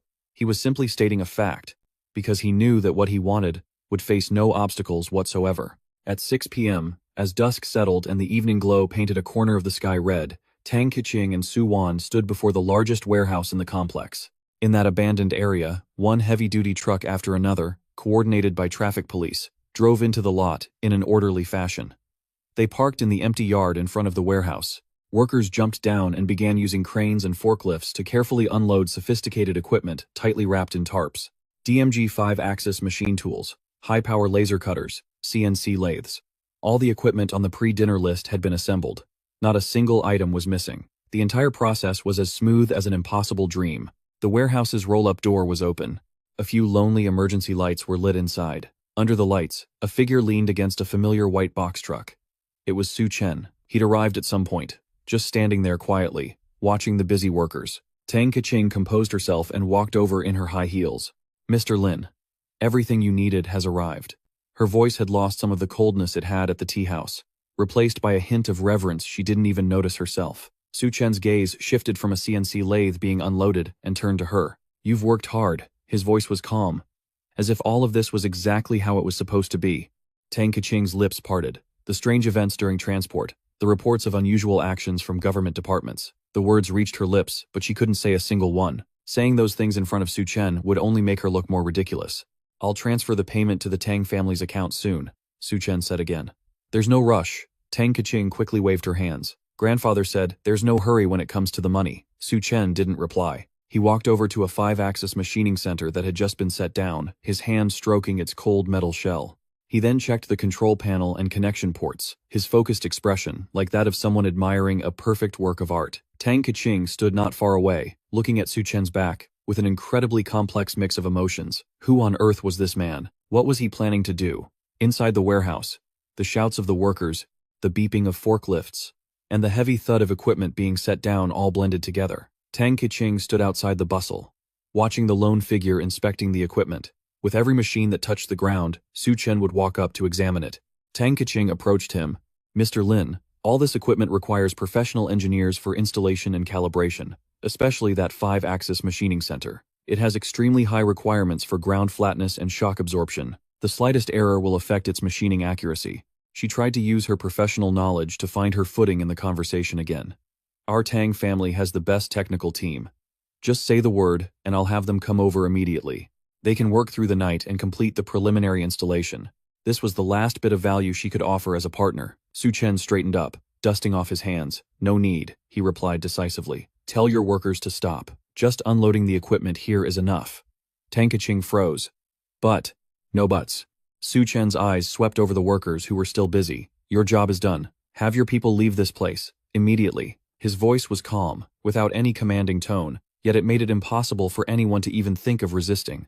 Right now, Tang Keqing instinctively looked at the sky, which was now completely dark. Yes, right now. Su Chen turned to look at her. Everyone is to leave this warehouse area at once. Su Wan also sensed that something was off. She hurried forward and asked in a low voice, Mr. Lin, was there anything we did that wasn't to your satisfaction? Su Chen waved his hand. I don't mean to blame you. You all did a great job. He looked at Tang Keqing. Then he looked toward the entrance of the area. The second shipment is about to arrive. What comes next is not suitable for you to see. Staying here won't do you or the Tang family any good. That last sentence was spoken softly, but it made Tang Keqing's heart clench. Won't do you any good. Those 4 words, coming from his mouth, weren't a warning. They were a verdict. She understood instantly. This afternoon's green light from customs, the municipal government, and traffic control wasn't just for this batch of machine tools. Su Chen's real purpose was what he intended to make with these machines. The raw materials in the back. What on earth could require this much effort? Keqing felt her palms begin to sweat. A cold chill shot up from the soles of her feet to the top of her head. Her suspicion had come true. This Mr. Lin, he was actually planning to manufacture weapons. But how is that possible? Even if he provided the perpetual battery, there's no way he should have been granted this much authority. Let's take a huge step back for a moment. If Mr. Su really needed weapons to protect his assets, he could have just asked the higher-ups to secretly station troops around the area. And why would he go through all the trouble of making them himself? Couldn't he just use what's already available? Tang Keqing, who had just been feeling a bit smug about her own ability to mobilize resources, now found it utterly ridiculous. I get it now. Tang Keqing took a deep breath. Suppressing the shock in her heart, she turned around, her voice returning to its usual cold, sharp tone. Su Wan, inform everyone. Stop what you're doing immediately. Everyone is to evacuate this area within 10 minutes. Not a single vehicle, not a single person is to be left behind. The order was given. Although the workers didn't understand, they carried out the order immediately. Equipment being installed was set down, cranes were retracted, and truck drivers started their engines. In less than 10 minutes, the once bustling warehouse became completely empty and silent. A convoy of dozens of trucks and construction vehicles quickly departed from the abandoned warehouse complex, disappearing into the night. Tang Keqing was the last one to leave. Sitting in her car, she glanced back one last time. The massive warehouse looked like a colossal beast crouching in the darkness, illuminated only by a few faint emergency lights. Su Chen's silhouette stood right on the border between light and shadow. He looked exceptionally lonely, yet incredibly powerful. Only when the car was a good distance away did Su Wan dare to speak. Miss Keqing, what on earth does Mr. Su want to do? Tang Keqing leaned back in her seat and closed her eyes. Her mind was blank. We don't need to know. All we need to know is that from this day forward, Mr. Su's business is the Tang family's highest priority. Whatever he says, we do. And so, a dead silence returned to the front of the warehouse. Su Chen closed the rolling steel door, completely sealing himself and the cold steel machinery off from the outside world. Time ticked by, minute by minute. At exactly 10 o'clock that night, the low rumble of an engine grew closer. It stopped just outside the warehouse door. The sound was extremely quiet, as if it had been specially soundproofed. Su Chen put down the tool he was holding. He walked over to the door and pressed the switch for the rolling gate. With a piercing screech of metal on metal, the door slowly lifted. Parked outside were 4 heavy-duty, military green trucks and an SUV. The vehicles bore no emblems of any kind. They didn't even have license plates. A man in black tactical gear stepped out of the SUV, his face completely devoid of expression. He stood ramrod straight and gave a hand signal. The heavy trucks drove into the warehouse. After parking, 4 soldiers shut off the engines. They left the trucks where they were and immediately boarded the SUV. Throughout the entire process, they stared straight ahead, clearly following pre-received orders. The man in black walked to the back of one of the trucks. He opened the heavy padlock. Inside the cargo hold were rows of metal crates, all of them sealed extremely tight. They were plastered with chemical and explosive hazard labels, brass casings, lead, gunpowder, primers, all the raw materials needed to manufacture ammunition. Nothing was missing. The man in black then took a small black box from his pocket and handed it to Su Chen. This is a new communication device. Encrypted line, one-way contact. His voice, just like his expression, was completely flat. I'm your contact. Codename, Sean Gay. Any non-commercial requests can be relayed to me through this. Su Chen took the box and opened it for a look. Inside was an oddly shaped phone, much thicker than any model on the market. If there are no issues with the delivery, I need to be leaving. After speaking, Shange prepared to get back into the driver's seat of the SUV. Wait, Su Chen called him back. Shange turned, his stern face holding a questioning look. Su Chen said casually, "You can start preparing the next shipment. I'll make the request whenever I'm ready." Understood, Shange nodded. After a moment's hesitation, he couldn't help but speak up. "I don't know why you want this stuff, and I don't know why the higher-ups approved it, but there's one thing I have to say. Under no circumstances are you to use these things to harm our own people. Pick up the trucks tomorrow morning," Su Chen said, ending the conversation. Shange didn't say anything else either. He turned, got into the SUV, and led the 4 soldiers away. The vehicles vanished into the darkness, as if they had never been there at all. In the enormous warehouse, only Su Chen, the machinery, and the cold metal crates remained. He walked over to the largest machine, a 5-axis machining center. He placed a hand on its cold metal casing, and in the next instant, the massive machine vanished without a trace. Only a clean patch of concrete floor was left behind. Then, he moved to a high-powered laser cutter. With a swipe of his palm, that machine also disappeared. CNC lathes, stamping presses, grinding equipment. Row after row of industrial beasts vanished before his eyes. Finally, Su Chen stepped into the cargo bay of a heavy truck. Brass casings, lead ingots, gunpowder, primers, tons of materials were effortlessly collected into his storage. In less than 10 minutes, the massive warehouse that had been packed with equipment was now completely empty. All that remained were the 4 empty heavy-duty trucks and the tire tracks on the ground, proving that what had just transpired was no illusion. Su Chen turned, walked out of the warehouse, and started his small truck to head back to the general store. This trip back took a while, he thought. I wonder how things are going in the apocalyptic world. Traverse. The world outside was no longer the bustling traffic of the modern world. Instead, there was the low hum of a generator. The clang of metal on metal and a booming shout echoed from the distance. That was the voice of the old site foreman. Su Chen glanced at his watch. About 18 hours had passed since he left. He pulled up the rolling door, and a wave of hot air mixed with dust, sweat, and the aroma of food washed over him. Ye Ying appeared at the doorway almost instantly, flanked by 2 fully armed members of the Blades. "Boss, you're back." Ye Ying's voice held a clear note of relief. Su Chen gave a slight, almost imperceptible nod. His gaze went past her toward the brightly lit construction site, and even he was a little surprised by the scene before him. In 18 hours, the entire construction site had been completely transformed. Upon the massive, arc-shaped foundation, rows of steel frames, each 5 meters tall, rose up one after another. Under the floodlights, they looked like the ribs of silent giants, roughly sketching out the contours of the city wall. Thousands of survivors were busy at their posts. Cranes lifted pre-assembled rebar cages, and workers welded them into place high above the ground. The whole scene was bustling with activity, yet remarkably orderly. Farther out, soldiers and the awakened from the 4 major factions stood guard, taking out any zombies attracted by the noise. "The progress isn't bad," Su Chen said. "It's all thanks to the excellent equipment you provided, boss," Ye Ying reported. "Without this construction machinery, we could never have moved this quickly. The recruitment process also went very smoothly, just as you instructed.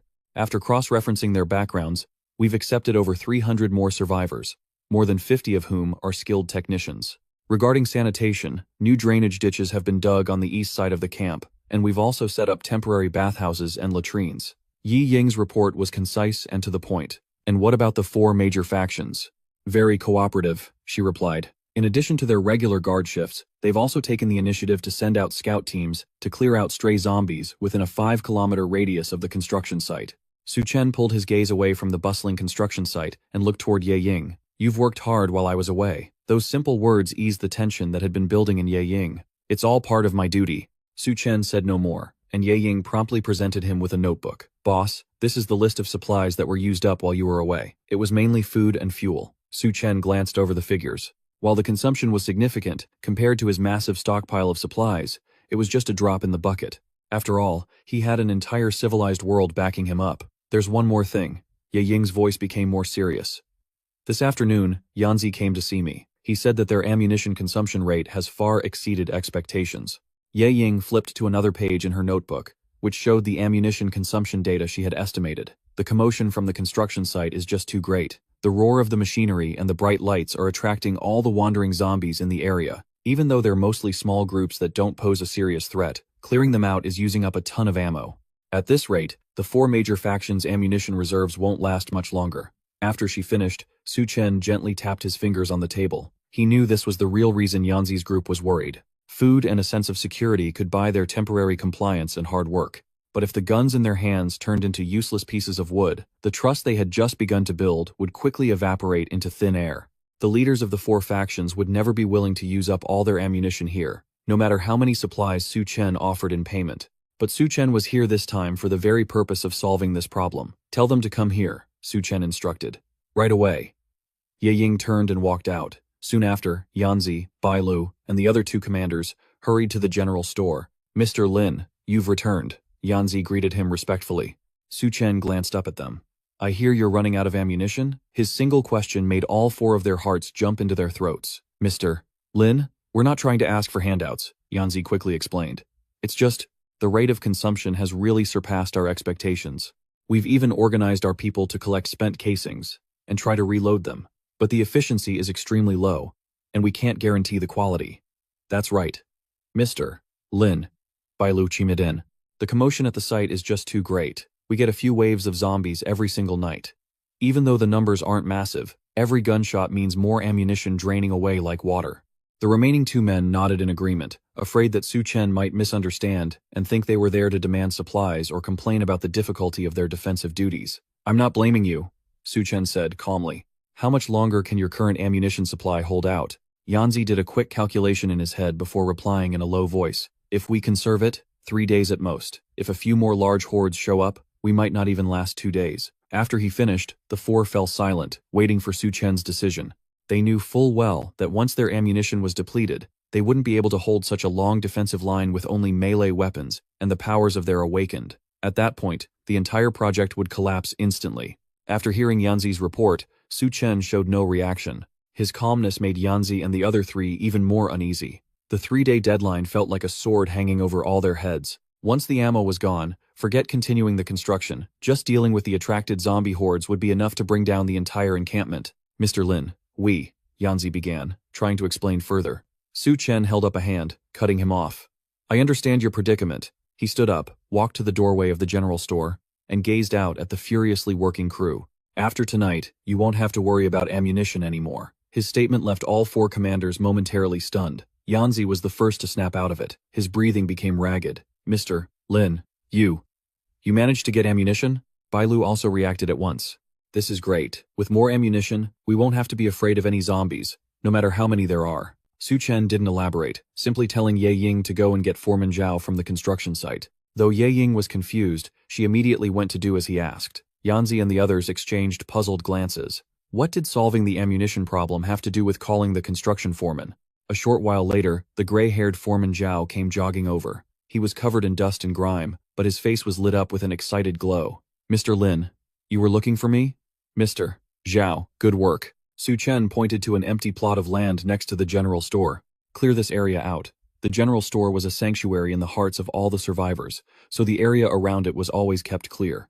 Cleaning up really just meant sweeping the dirt off the ground. The old foreman immediately nodded. No problem. I'll call some people over right now. It'll be spotless in half an hour. And it wasn't just about cleaning. Su Chen traced a rectangle in the air with his finger.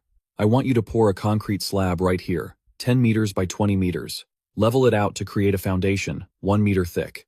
Inside, place a double-layer steel mesh. The old foreman was stunned. He thought Su Chen just wanted to clear a patch of land to store supplies. He never expected him to want a full-blown foundation poured. Mr. Lin, that's not a problem. We can draw up the plans right away. But according to standard procedure, after the concrete is poured, it needs to cure for at least a week to reach its design strength. Otherwise, it won't be able to bear any load. 3 hours. Su Chen gave a time frame that the old foreman found completely incomprehensible. Within 3 hours, I want this foundation to be ready for use. That's impossible. The old foreman waved his hands repeatedly. Mr. Lin, this isn't a matter of rushing the construction. This is a law of physics. The hydration reaction of cement takes time. Forget 3 hours. Even 3 days is. Su Chen's gaze went past the old man's head towards the team of awakened patrolling in the distance. Ye Ying, get all the fire elemental awakened over here. The fire elementals? Yi Ying's expression shifted slightly as she asked tentatively. Boss, do you want the fire elementals to handle this? To accelerate the curing of the concrete? Yes, Su Chen nodded. Ye Ying, if I asked you to heat the concrete without using an open flame, and ensure the heat penetrates evenly all the way down. Could you do it? With the quick-drying cement I have, I think 3 hours should be enough. Yi Ying thought for a moment, then answered with a firm tone. Although I've never done it before, I believe it's possible. With a little practice, it shouldn't be a problem. Very good. I'm leaving this to you. With Su Chen's order given, the entire camp once again mobilized with impressive efficiency. Although the old foreman was full of doubts, he immediately started drafting the plans, organizing workers to dig the foundation pit, and preparing the rebar. The Yanzi and Bailu groups looked at each other, completely baffled by Su Chen's intentions. How could building a foundation solve their ammunition problem? But they didn't dare to ask. They could only suppress their questions and quietly observe. Soon, a dozen or so fire elemental awakened were gathered by Ye Ying next to the cleared space. Most of them were young, their faces showing a mix of confusion and nervousness, not understanding why they had been singled out. Yi Ying's expression was serious. The boss's order is for you to use your abilities to heat this concrete slab that's about to be poured. Remember, you are not to use open flames. The requirement is to control the temperature carefully so the heat seeps evenly into the core without causing the surface to crack, or the inside to overheat. A young, awakened muttered under his breath, "How are we supposed to control that? My power just turns into a fireball whenever I use it." Yi Ying's sharp gaze swept over them. "If you can't control it, you practice. From now on, practice on this empty plot of land. You'll be considered qualified only when you can release heat, without creating a flame. This is an opportunity. If you do well and earn Mr. Lin's approval, what kind of benefits you'll get? I don't need to spell it out for you, do I?" That sentence was the best motivation. The dozen fire elementals immediately formed a line. They extended their palms and began to test their control over their powers on the ground. In an instant, the open area was a chaotic mess of fire. The temperature fluctuated wildly. One person had a meter-high flame erupt in front of him, while another could only squeeze out a tiny spark in his palm. Meanwhile, the construction team, led by the old foreman, was incredibly efficient. Excavators roared as the foundation pit was quickly dug out. Bundles of rebar were lifted into the pit by cranes. Workers jumped in and quickly began tying the steel. An hour later, the double-layer rebar mesh was laid out, and a cement mixer drove up to the edge of the pit. As the concrete flowed down, a standard foundation slab took shape before everyone's eyes. "Mr. Lin, the pour is complete." The old foreman wiped the sweat from his brow, his expression still incredibly serious as he looked at the steaming concrete surface. "Now, it's up to them." Su Chen nodded, looking over at the group of fire elementals who had been practicing for an hour. Under Ye Ying's supervision, and after a few demonstrations, they could now barely control their flames, making their palms emit waves of scorching heat. "Begin," Ye Ying commanded.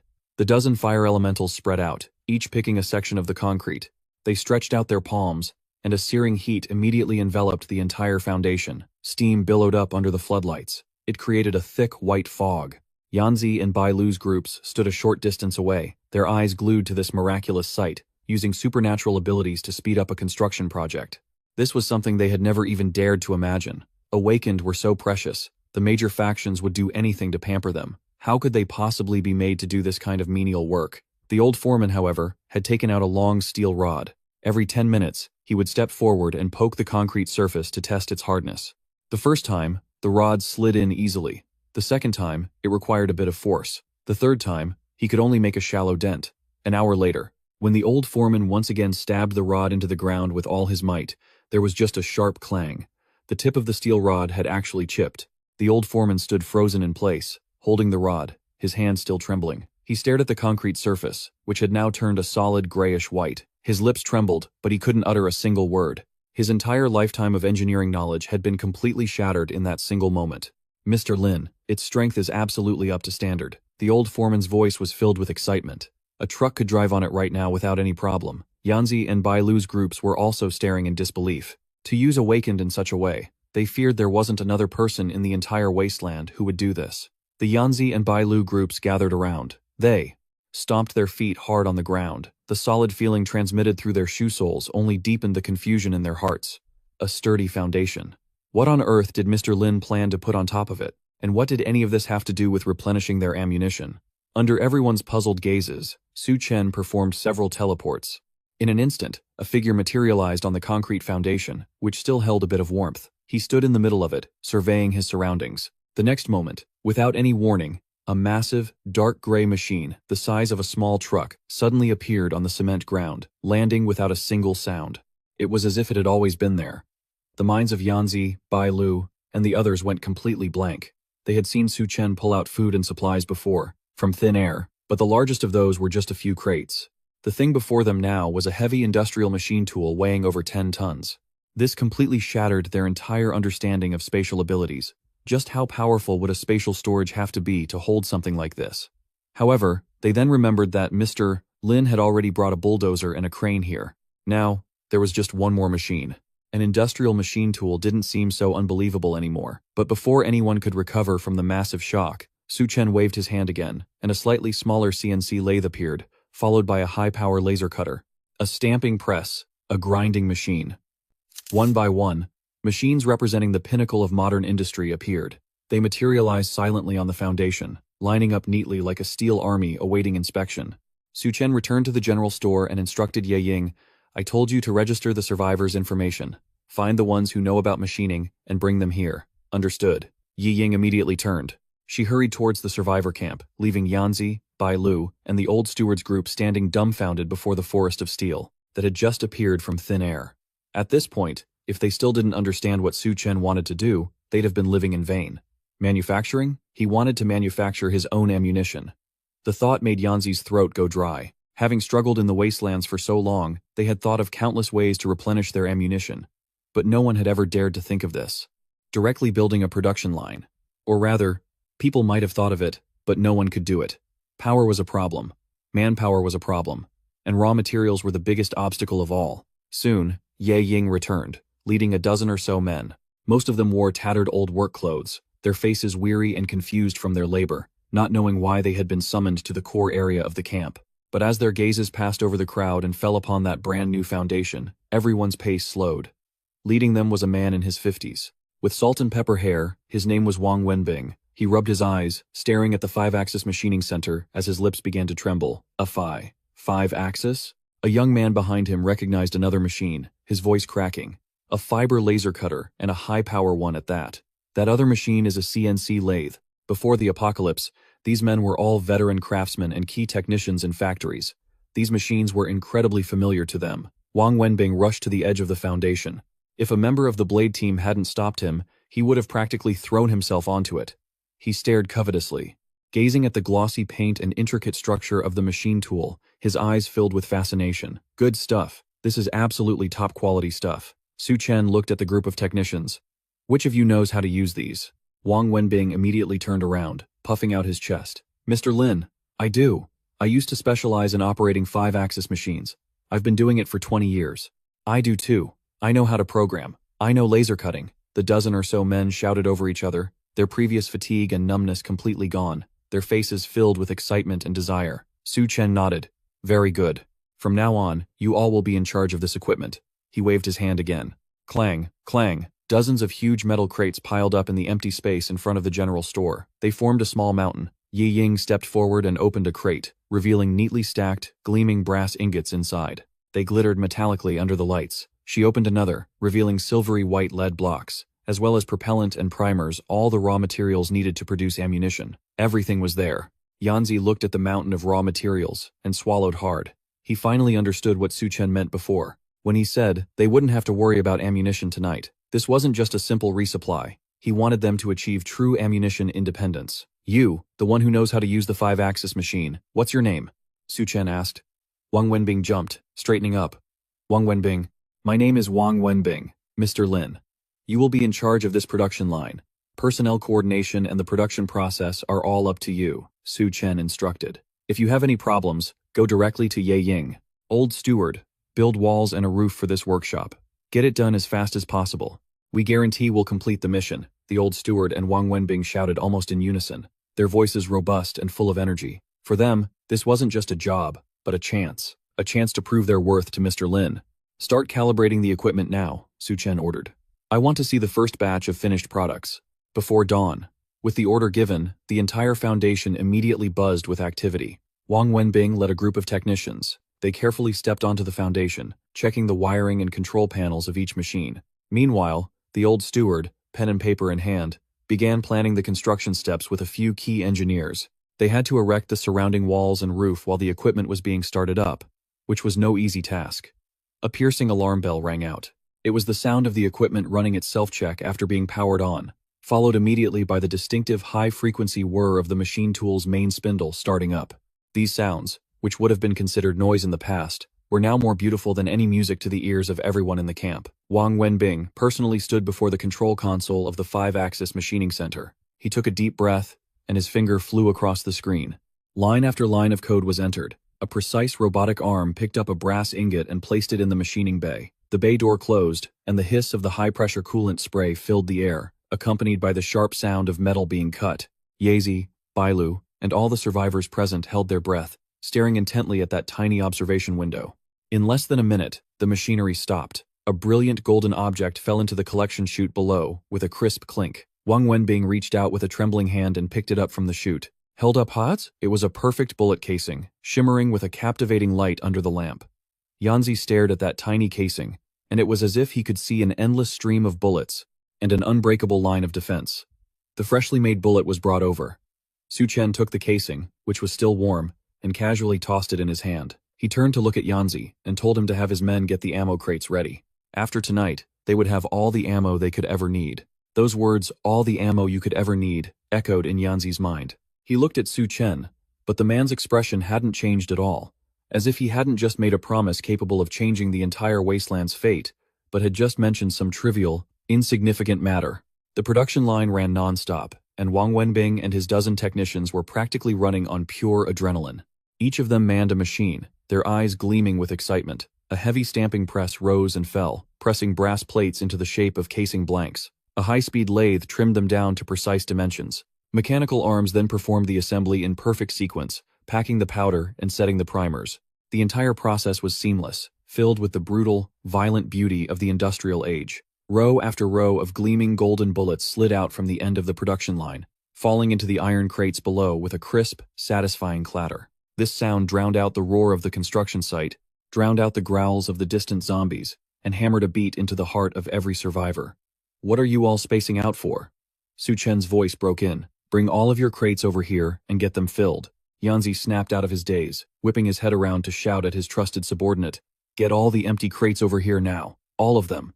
Bai Lu and the other two commanders snapped to attention as well, immediately ordering their own men to transport the crates. Soon, hundreds of green military-issue ammo crates were piled up outside the production workshop. Wang Wenbing directed 2 young workers to use iron shovels to scoop the bullets out of the collection bin and pour them into those ammo crates. That's right, they were using shovels. Under the lights, the golden bullets looked like a cascading waterfall of metal pouring into the crates. The first crate was full in an instant. A soldier stepped forward and struggled to latch it shut. He tried to lift it, and the sheer weight made his face flush red. This single crate, filled to the brim, contained at least 1,500 rounds, and more crates just like it were being filled one after another. It brought an unprecedented feeling of overwhelming security. Yanzi walked up to Su Chen. He wanted to express his gratitude but didn't know where to start. In the end, all he could do was give a deep, formal bow. Su Chen accepted the gesture and said calmly, "I'm giving you the ammunition. You hold the line at the construction site for me. Don't let anything interrupt the progress of my work. Mr. Lin, you can rest assured." Yanzi stood up straight, his chest puffed out with resolve. "From this day forward, unless we are all wiped out, not even a fly will make it through." Su Chen showed no reaction. His gaze shifted to the skeletal frame of the city wall being erected in the distance, and then, back to the production line working at full steam. Ammunition alone isn't enough. Su Chen turned to Ye Ying and said, "We're too short on our own people." Ye Ying's heart skipped a beat. She understood Su Chen's meaning. The 4 major factions were collaborators, not his own forces. Mr. Lin wanted to build an armed force that was truly his own. "Boss, what's your plan?" Ye Ying asked, suppressing her excitement. "Recruit from the survivors." Su Chen's gaze swept across the figures moving about in the distant camp. "You can set the standards. The training will also be your responsibility. I want a personal guard unit. Let's set the initial number at 300 people, but every single one of them must be completely trustworthy." Ye Ying's breath quickened. 300 people, placed entirely under her command. The weight of that trust was immense. "Understood," she replied, her voice tinged with a slight tremor. Su Chen then turned to Wang Wenbing. "Wang Wenbing, can the ammunition production molds be modified?" Wang Wenbing, who was inspecting the dimensions of a finished batch of products, hurried over as soon as he heard the question. "Mr. Lin, of course, they can be. What caliber are you looking to produce? As long as you provide the blueprints and specs, whether it's 7.62 mm, 5.56 mm, or 9 mm, I can make it for you." Excellent, Su Chen nodded. Besides ammunition, can we also manufacture firearm components? Wang Wenbing froze for a second, but then an even more intense light flared in his eyes. Yes, absolutely. He pointed excitedly at the 5-axis machining center. With this baby here, forget about just firearm parts, I could even forge you a small caliber cannon barrel with no problem. Su Chen was very satisfied. This was exactly the effect he had been hoping for. A self-sustaining, ever-expanding military-industrial system was beginning to take shape. Yanzi, who was in the middle of counting the ammo crates, abruptly stopped. He looked up at Bai Lu, who was standing beside him, and they both recognized the same emotion in each other's expressions. A 300-person guard unit, recruited from the survivors. Put together, those words carried a deep and heavy meaning. The air around them suddenly felt colder. Ye Ying respectfully accepted her orders and left to begin recruiting. Meanwhile, Su Chen turned back to discuss the details of parts manufacturing with Wang Wenbing. But this development had already stirred a massive storm in the hearts of Yanzi and the other three. With a silent understanding, the four of them moved to one side, away from the noisy production line, gathering in a dark corner. Mr. Lin intends to build his own armed forces. The commander from the lighthouse, a bearded man named He Xiong, said with a frown. 300 men. That's no small number. Bai Lu's expression was also grave. She instinctively looked toward the front line, where her soldiers were cheering about the new supply of ammunition. And what about us? She asked softly, as if speaking to the others, but also to herself. What does that make us? The question hung in the air, making the atmosphere even more oppressive. Indeed, what were they? Previously, they had a collaborative relationship with Mr. Lin. They provided the men to guard the site and clear out the zombies. Mr. Lin provided food, medicine, and now, ammunition. It was an exceptionally fair trade, in fact. It was heavily in their favor. But once Mr. Lin has his own personal guard, this fragile balance will be shattered instantly. The greatest asset the four major factions possessed was their force of combat-ready soldiers, under his command. But compared to Mr. Lin's relentless, non-stop production line, this army seemed utterly insignificant. With endless food, guns, and ammunition, why would we ever worry about finding people willing to sell their lives? Yit Tu spoke slowly, his voice very low. Once Mr. Lin's guard unit is fully trained, this place won't need us anymore. Damn it, isn't he just using us up and tossing us aside?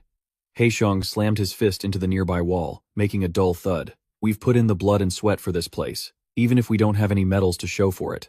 Shut up, Yazi snapped in a low voice. If you want to get yourself killed, don't drag us down with you. He Xiong puffed out his chest, ready to argue, but facing Yezi's cold gaze, he ultimately swallowed his words. This isn't about being used and thrown away. It's the inevitable outcome, Bai Lu spoke up, her tone perfectly calm. What Mr. Lin wants to build is a fortress city. And how can a fortress city not have its own army? From the very beginning, we were just temporary security. Now that the official army is on its way, temporary hires like us naturally have to step aside. Yezi ran a hand through his hair and sighed. That's how it is. Deep down, we all knew this was coming. It's just that Mr. Lin moved so quickly. It's still a little hard to accept. Bai Lu concluded. We're not going to figure anything out by standing around here talking. Let's just send word back for now and see what the leaders have to say. Bai Lu's suggestion was met with unanimous agreement. This matter was beyond the authority of frontline commanders like them. The four of them exchanged a complicated look before dispersing, their figures quickly vanishing into the darkness of the construction site, as if their secret meeting had never taken place. Meanwhile, Ye Ying had already taken action. She didn't set up a big, flashy recruitment station in the camp, but instead returned to her temporary office next to the general store. She took out a thick notebook from a securely locked iron box, which contained her detailed observations on every survivor in the camp. For the past 2 days, she had noted who actively maintained order during food distribution, and who never slacked off while working. She noted who didn't immediately flee in the face of danger, and who formed cliques to spread negative sentiment. Every last detail was densely recorded inside. She flipped to a page on which a name was written, Tai Shan, a burly man in his 30s, who was a dockworkers foreman before the apocalypse. He had a generous personality and held considerable prestige among the survivors. Yi Ying closed the notebook, stood up, and stepped out of the tent. She walked straight towards the laborers' rest area. Tai Shan was sitting with a few of his fellow workers, sharing a single compressed biscuit. Seeing Ye Ying approach, the men stood up, a bit awkwardly. Captain Ye. Ye Ying's gaze fell on T. Shan. T. Shan, the boss has a job for you. T. Shan was taken aback. He nervously rubbed his hands together, overwhelmed by the sudden favor, and said, Captain Ye, just tell me what to do. If I can do it, I'll give it my all. The boss wants to build a guard unit. To protect the camp. To protect all of us. Yi Ying's voice wasn't loud, but it was clear enough for the men around him to hear every word. I want you to be among the first batch of members. To be the core of this guard unit. Taishan and his friends were stunned. In the apocalypse, the words guard unit were worth more than gold. It meant a stable supply of food, a safe place to live, and a status that commanded respect. Captain Ye. Taishan's throat felt dry, and his voice came out raspy. Me? Us? Are we? Good enough? I'm not asking if you're good enough. Ye Ying's voice was completely steady. I'm giving you your first mission. Choose your men. Find 20 brothers who are willing to risk their lives, who follow commands, and who are quick-witted. Assemble in half an hour. Whether or not you seize this opportunity is up to you. With that, Ye Ying turned and walked away without another word. Taishan stood frozen to the spot, his chest heaving with emotion. A young man named Haozi grabbed his arm, his face flushed with excitement. Brother Shan, this is a once-in-a-lifetime opportunity. He's right, Brother Shan. Mr. Lin wants to give us a real chance. Taishan suddenly snapped back to his senses, looking at the eager faces of the brothers around him. He gritted his teeth. What are you all standing around for? Haozi, go get Wu and Ali from the east sector. Da Zhuang, you, go get the guys from the south side who've served in the army. Remember, only bring people we can trust. No loudmouths, no lazy good-for-nothings. Not a single one. Move it. At his command, the men shot off like arrows, their eyes burning with the desire to prove themselves. Ye Ying paid no mind to the commotion behind her. She returned to the general store and received some freshly printed papers and a bucket of paste from a member of the Blades. She walked to the most prominent wooden wall in the camp and neatly pasted the papers on it. Very quickly, survivors started gathering, curiously looking at what was written. Guard unit recruitment. Someone read aloud softly. The voice wasn't loud, but it was like a pebble dropped into a calm pond, causing ripples as more and more people crowded around. A series of sharp gasps could be heard rippling through the crowd. On the wooden wall, written clearly in black ink on white paper, was the guard unit recruitment notice. Number of recruits, 280. Requirements, ages 18 to 40, in good health, with no bad record. Must obey orders. Member benefits, 1. Rations, 3 full meals a day, guaranteed to be filling, with meat included. 2 cigarettes distributed every week. 2. Family. Immediate family members of the guard unit will be allocated housing and receive an equivalent food supply. 3. Armament. Successful recruits will be issued standard weapons and equipment and will receive standardized training. 4. Promotion. Those with outstanding performance can be promoted to squad leader. This recruitment notice immediately sent the entire camp into an uproar. The crowd was in a complete frenzy. Full meals, and there's even damn meat. A thin, frail man gripped the shoulder of the person in front of him, the veins on his neck bulging.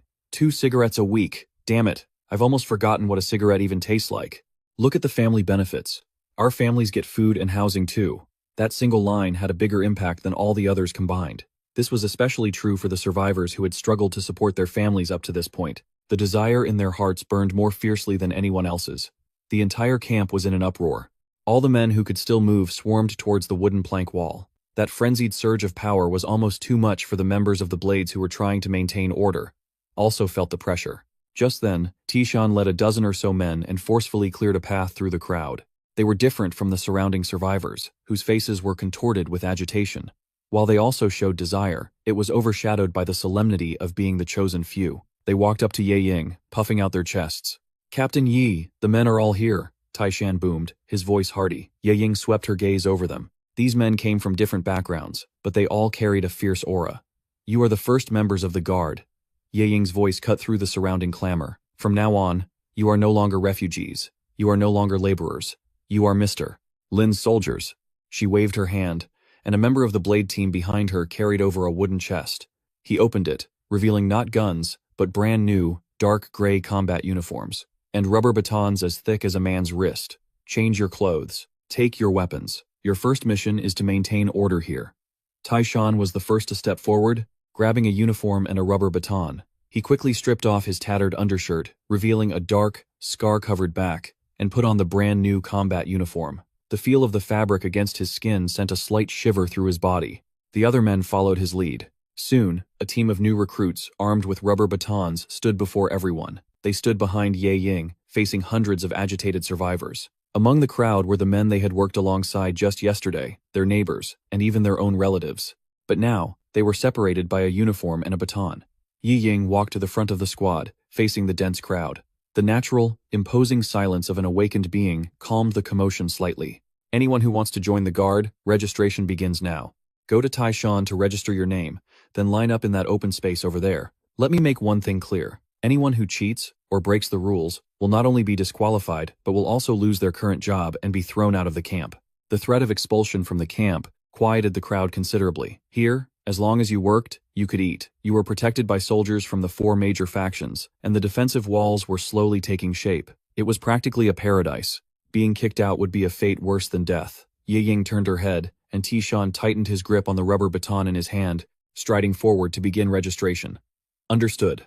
The sign-up began, with survivors forming long, snaking lines that started at the wooden plank wall and stretched all the way to the edge of the camp. Hundreds of men stared eagerly at the white sheet of paper, announcing the guard's recruitment order. Every man's face showed a mixture of desperation and eagerness. Taishan and the 20 men under him, dressed in their brand-new, dark gray combat uniforms, stood guard in front of the line with rubber batons in hand. A man with a goatee, counting on his old connection of having hauled cement bags with Taishan, grinned and tried to cut in line. "Brother Shan, help me out here." Before he could finish, Tishan's baton jabbed forward, neither too hard nor too soft, striking the man square in the stomach. Goatee let out a grunt and doubled over, clutching his gut, the smile on his face replaced by a grimace of pain. Captain Ye already said it. Get in line. That one jab crushed any thoughts of using personal connections. No one dared to cause trouble again. Inside, Tishan felt a little guilty, his palms slick with sweat. But he knew that pulling strings at a time like this was just asking for trouble. If he screwed this up, he'd have to take off this uniform. He didn't want to go back to being a common laborer who only had his own strength to sell. Even though with Mr. Lin, you could fill your belly as long as you were willing to work. That wasn't the life he wanted. Joining the guard, climbing up the ladder, that was what he wanted. Yi Ying stood not far away, watching the whole scene unfold. She walked over to Su Chen and reported quietly, "Boss, the situation is stable now. Good work." Su Chen nodded in praise, but his attention was completely focused on the manufacturing workshop. Wang Wenbing was holding a newly forged gun barrel, meticulously measuring its data with a caliper. His face lit up with excitement. "Mr. Lin, take a look at this. The precision. It's absolutely perfect." Wang Wenbing's voice was trembling with excitement. "Just give me the blueprints, and I could build you artillery, let alone rifles." Su Chen took the part, which still smelled faintly of machine oil, and gave it a look. "Get the other components into production immediately. I want to see the first finished gun as soon as possible," Su Chen instructed. "Also, the production line needs to run 24/7. Put the workers on 3 shifts. On top of their regular supply rations, give each worker an extra pack of cigarettes every day." "Not a problem." Wang Wenbing beat his chest in assurance. "Mr. Lin, just you wait." Su Chen glanced over at the long registration line, which seemed to have no end, and then looked toward the distant defensive wall where steel beams were being hoisted into place. Everything was going according to his plan. Meanwhile, at the command center of the rock stronghold, Yanzi's voice came over the radio, filled with an unsuppressible mix of emotions, as he relayed the contents of the guard's recruitment order, word for word. Yanzi slammed his fist on the table, causing a teacup to jump. It wasn't a gesture of anger, but of helpless frustration. Yanzi had long foreseen this day, but he never expected it to come so soon. It had only been a week since Su Chen's arrival, yet he had already thrown the entire wasteland into turmoil. "Yanzi, what's our move?" Yanzi asked from the other end, his voice strained. "You will do nothing. Hold the line and await my orders." Yanzi cut him off and switched off the radio. He remained silent for a few seconds, then moved to another console and initiated an encrypted call. The screen quickly split into 3 windows. The captain of the Ark appeared as composed as always. Bloody Hand of the Hive was a woman with heavy makeup and fiery red fingernails, a faint, enigmatic smile playing at the corners of her mouth. The director of the lighthouse was a middle-aged man in a white lab coat, his hair meticulously styled. He adjusted his glasses, the lenses catching the screen's glow. "I assume you've all seen it?" Yanzi said, getting straight to the point, his voice low and gravelly. "A very sincere recruitment order." Bloody Hand tapped her bright red nails on her desk, making a soft clicking sound. "He's providing food, shelter, and even looking after their families. He's about to take care of our retirement plans too. If I weren't the leader of the hive, I'd want to sign up myself." Queen Feng, now is not the time for sarcasm. Yanzi frowned. "He's digging up our very roots." Yanzi, from the moment he brought out that mountain of supplies, our roots were already in his hands. The captain's voice was perfectly calm, as if stating an established fact. "What we should be discussing now is our next move." The director of the lighthouse nodded in agreement. "The captain is right. Mr. Lin's actions are completely logical. Any leader who wants to build a stable order must possess an armed force that is completely loyal to them. By that definition, we're mercenaries, outsiders." "Outsiders?" Yanzi scoffed. "Our people are out there, risking their lives to hold back the zombie hordes, and now they've become outsiders? What else would they be?" Queen Feng shot back at Yanzi. Do your men listen to you now, or do they listen to Mr. Lin's canned meat and ammunition? Stop kidding yourself. If Mr. Lin wanted to, he could make your fortress bedrock change hands in an instant. Yanzi's face turned grim, but he didn't argue, because Queen Feng was telling the truth. We can't just sit here and wait to die. Yanzi broke the silence. We have to do something. Do what? Queen Feng covered her mouth and chuckled softly. Lead your men to confront him and ask why he's using us up and throwing us away, just so he can riddle you all with holes in a metal storm? If you want to go, go ahead. I don't want to go get myself killed. Then, what do you suggest we do? Yanzi was getting irritated. At that moment, the captain, who had been silent, finally spoke, his gaze sweeping over the other three. It's not like we don't have any cards to play. Everyone's attention was now focused. Mr. Lin has supplies, he has technology, he even has a production line capable of manufacturing weapons, but he lacks one thing. The captain paused, emphasizing every word. He lacks time, and he also lacks people. The 300 guards selected from the refugees are just a motley crew, even with guns in their hands. They need to be trained. They need someone to teach them how to shoot, how to coordinate, how to survive on the battlefield. And those are things we have. We have seasoned soldiers. We have experienced commanders. This is our greatest value right now. The director's eyes lit up as he added, I understand what the captain means. We can't wait for him to replace us. We must proactively integrate ourselves into his system. But Yanzi's heavy panting was clearly audible over the communication channel. He was no fool. He immediately understood the implications. You mean we send our people to help him train his new recruits? No. The captain shook his head. That's not enough. Even without us, Mr. Lin's guard unit could be built up quickly. A few fierce battles, a few deaths, and the rest will become veterans. With his supplies and weapons, he can replenish his manpower at any time. Then, what are you suggesting? Queen Feng frowned. Merge! The captain uttered a shocking word. We take our soldiers and our civilians and join Mr. Lin's faction. When our officers become the backbone of his guard unit, when our soldiers become a part of his guard unit, we will transform from outsiders into insiders. The encrypted communication channel fell into a dead silence after the captain said the word merge.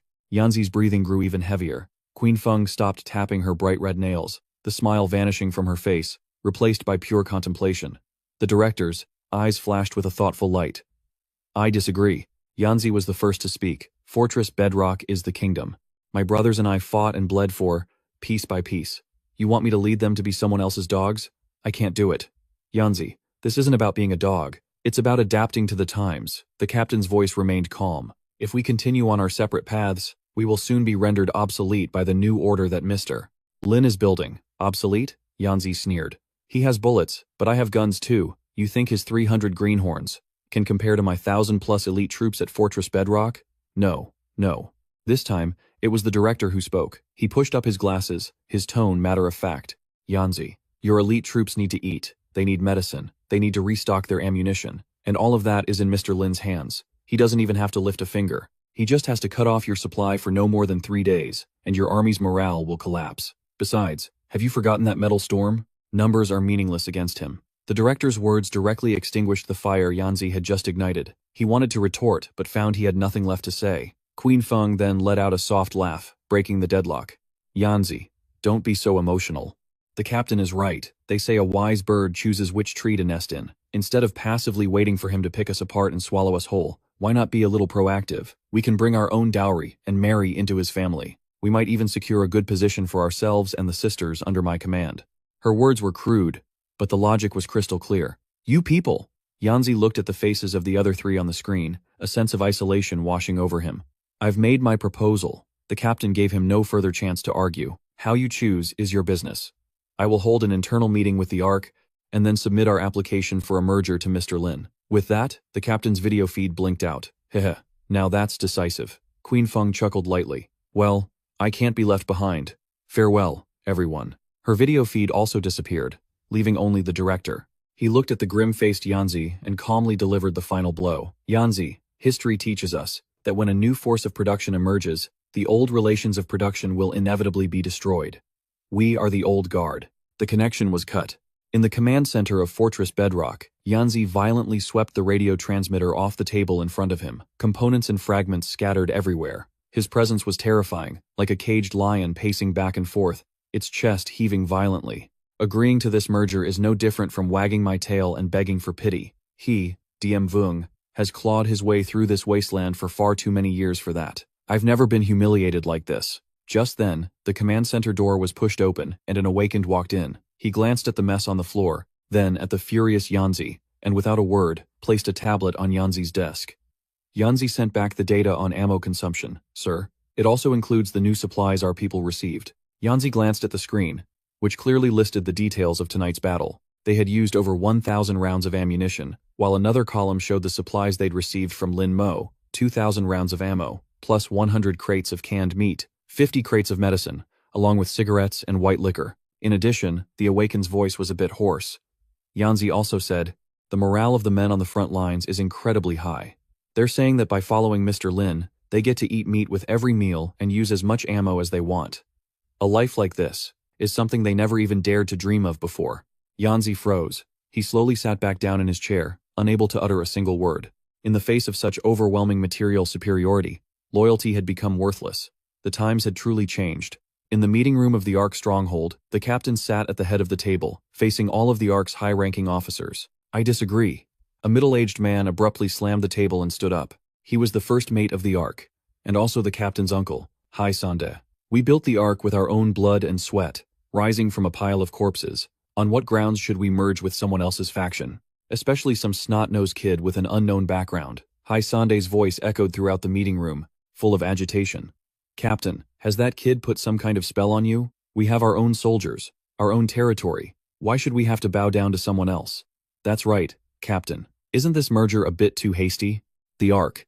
We've never bowed our heads to anyone," the others chimed in agreement. They were all veterans who had fought alongside the captain to build everything they had, and they held an incredibly deep attachment to the Ark. Handing their faction over to someone else was, to them, a fate worse than death. The captain said nothing. He just waited in silence until all the voices gradually died down. "Are you all finished?" the captain asked, his voice very soft. "You all say we have soldiers. So, how many more days of ammunition do our soldiers have left?"